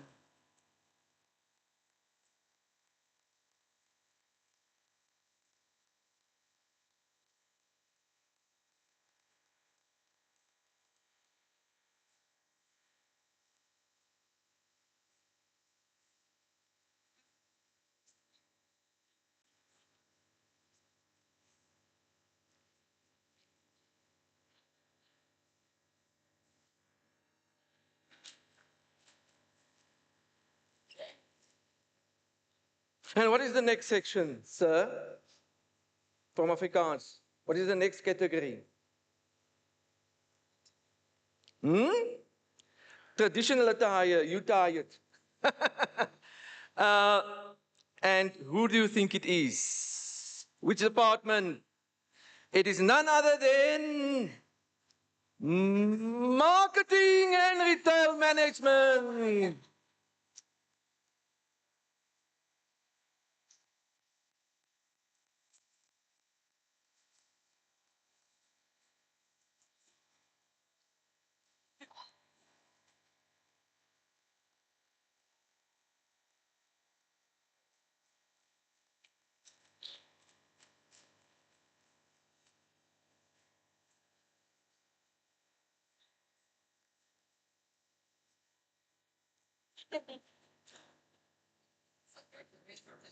Sure.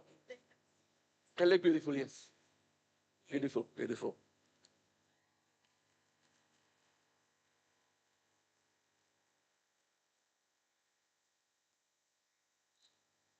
And now for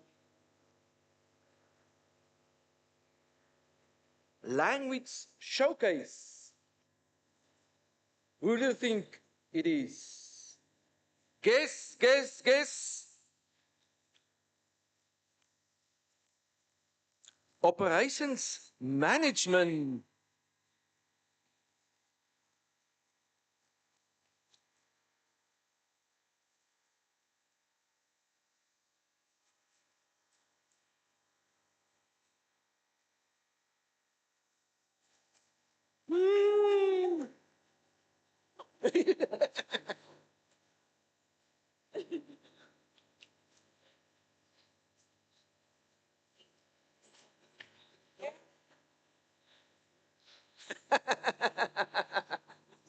Happy, eh? Very happy. Yeah. Yeah. Don't hurt yourself. Sit down. Yeah.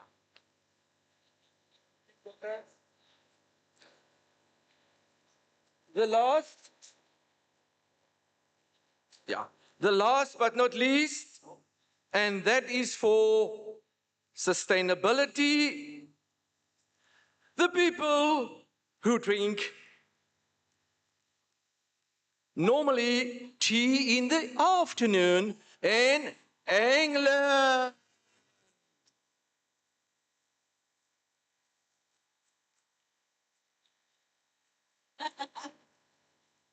They played kosher today, and tomorrow they will play cricket on lawns, and we will be the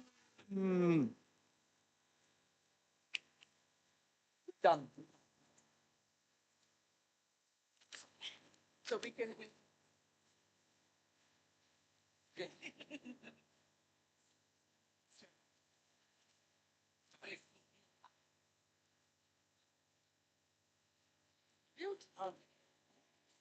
Let me go get that.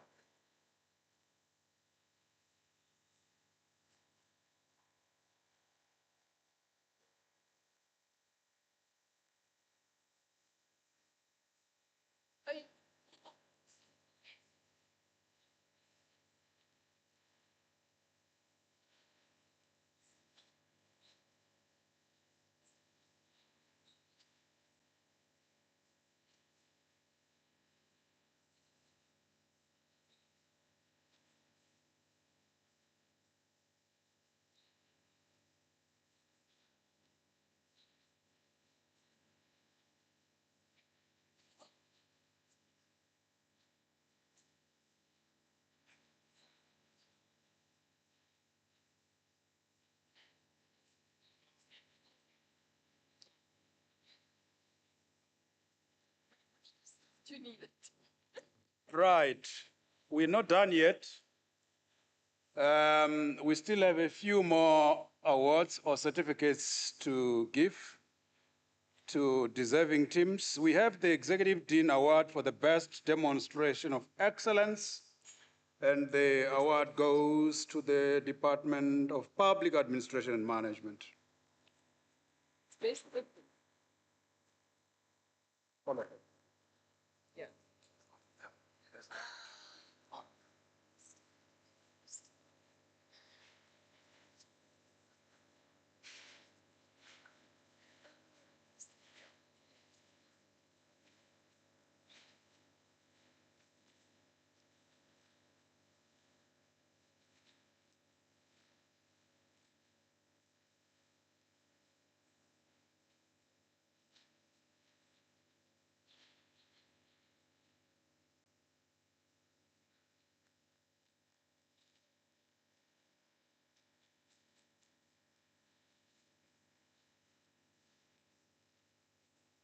The next department scoops the Deputy Executive Dean Award for the best demonstration of teamwork, and the award goes to the Department of Business Management.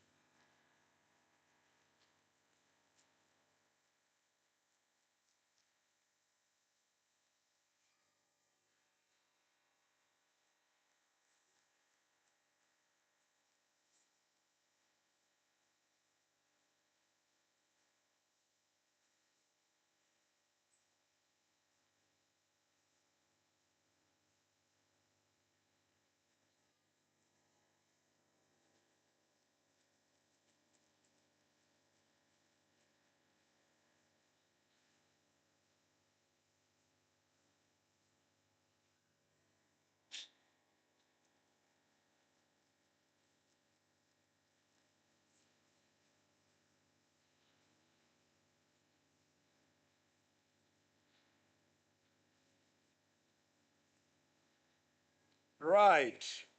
The next award, the Office of Graduate Studies Research and Innovation Certificate Award for Best Demonstration of Innovation. And the award goes to the Department of Decision Sciences.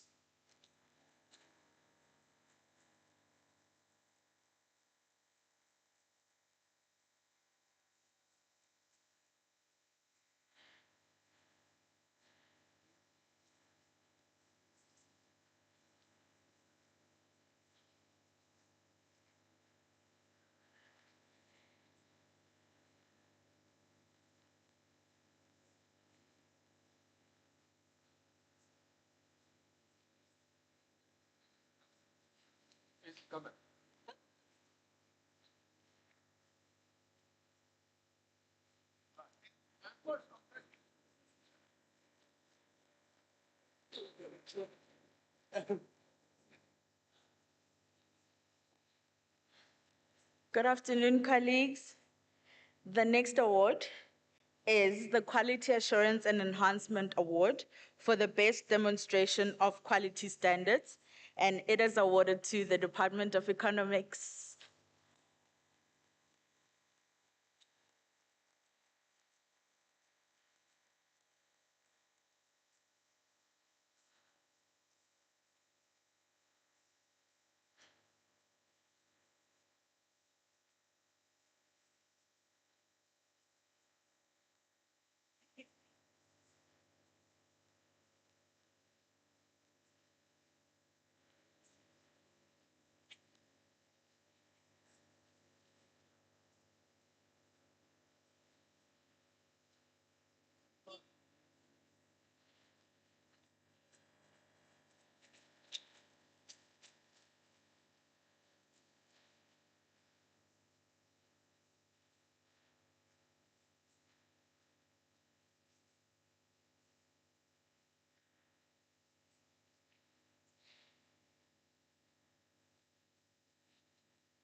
Colleagues, our next award is the award from the Office of Tuition and Learner Support Award for Best Demonstration of Student Support, and it goes to the Department of Finance, Risk Management, and Banking.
Colleagues, the award so this is the Cems Most Diverse Department Award, goes to the Institute for Sustainability and Corporate Citizenship.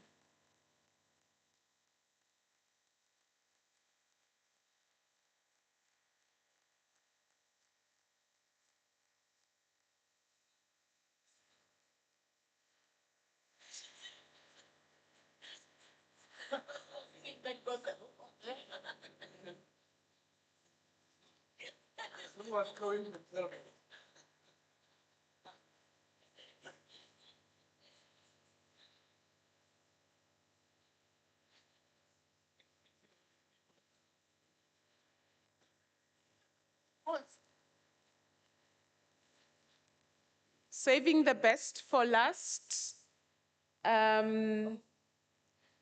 This is the award for the best efforts and the best language championed influence department award. That's the deanery.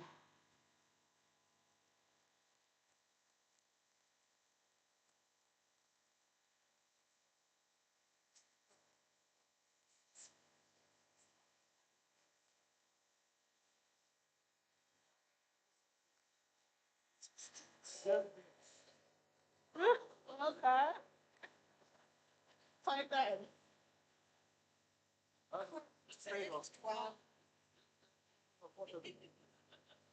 Well done.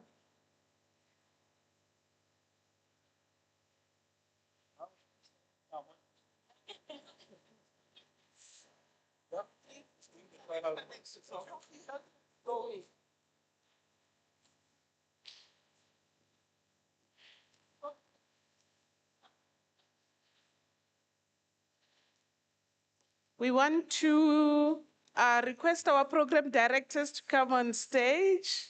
Where's Decent? Prof. Davis, come through. You'll then take our token of appreciation. Oh, there he is. Tsutsuma monna. Me fanele me hatlisa.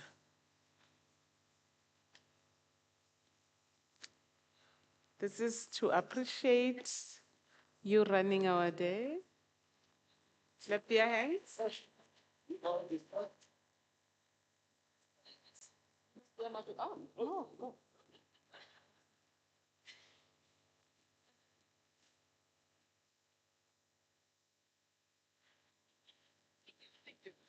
Thank you so much. Then we request all the 12 language champions of each department to come through. We want to show our token of appreciation. All 12 of you, please, quickly. Language champions.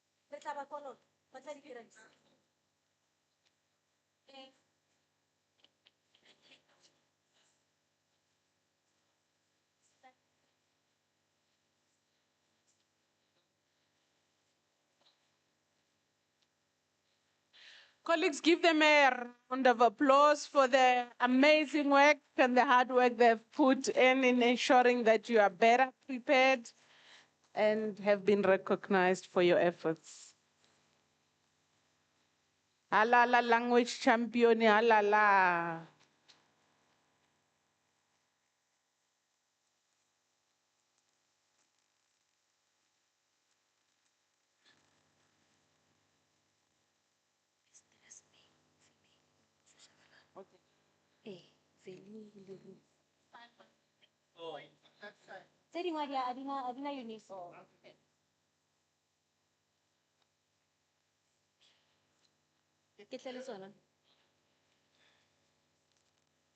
Round of applause.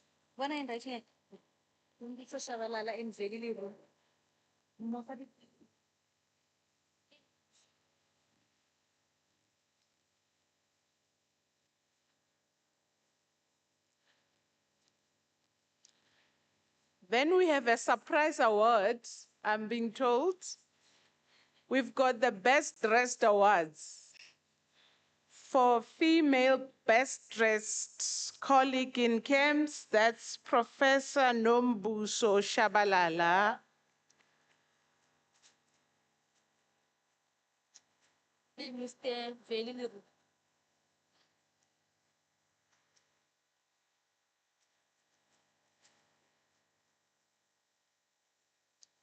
Then for the male, that's Mr. Veli Leroux.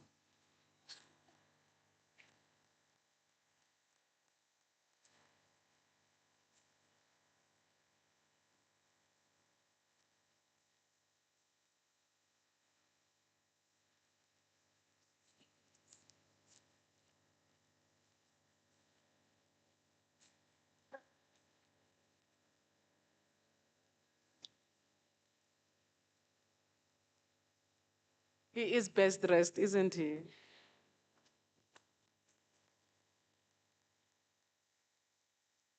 Lastly, we want to appreciate our adjudicators. If you can come back, please quickly on the stage so that we can demonstrate our humanity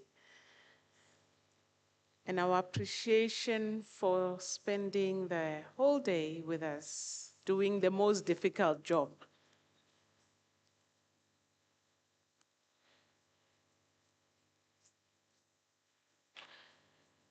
I'm told in these boxes it's not cash, so let's not follow them home.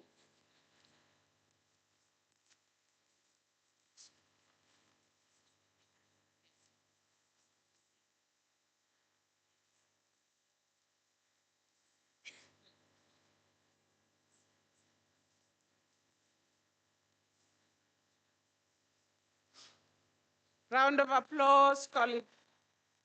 Thank you.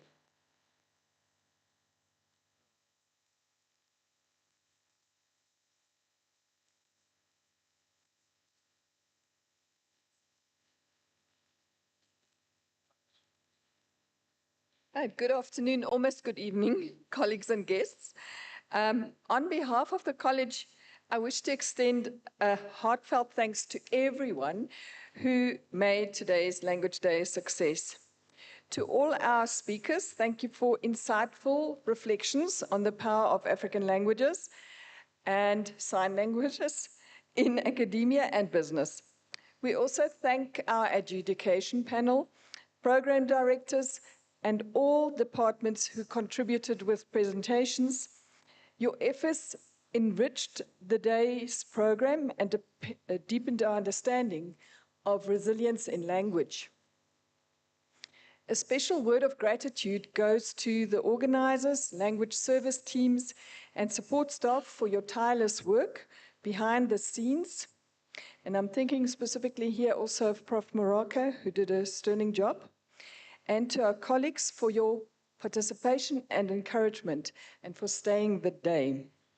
Let us leave here encouraged to continue advancing identity access and curriculum transformation through the power of language. Thank you and safe travels.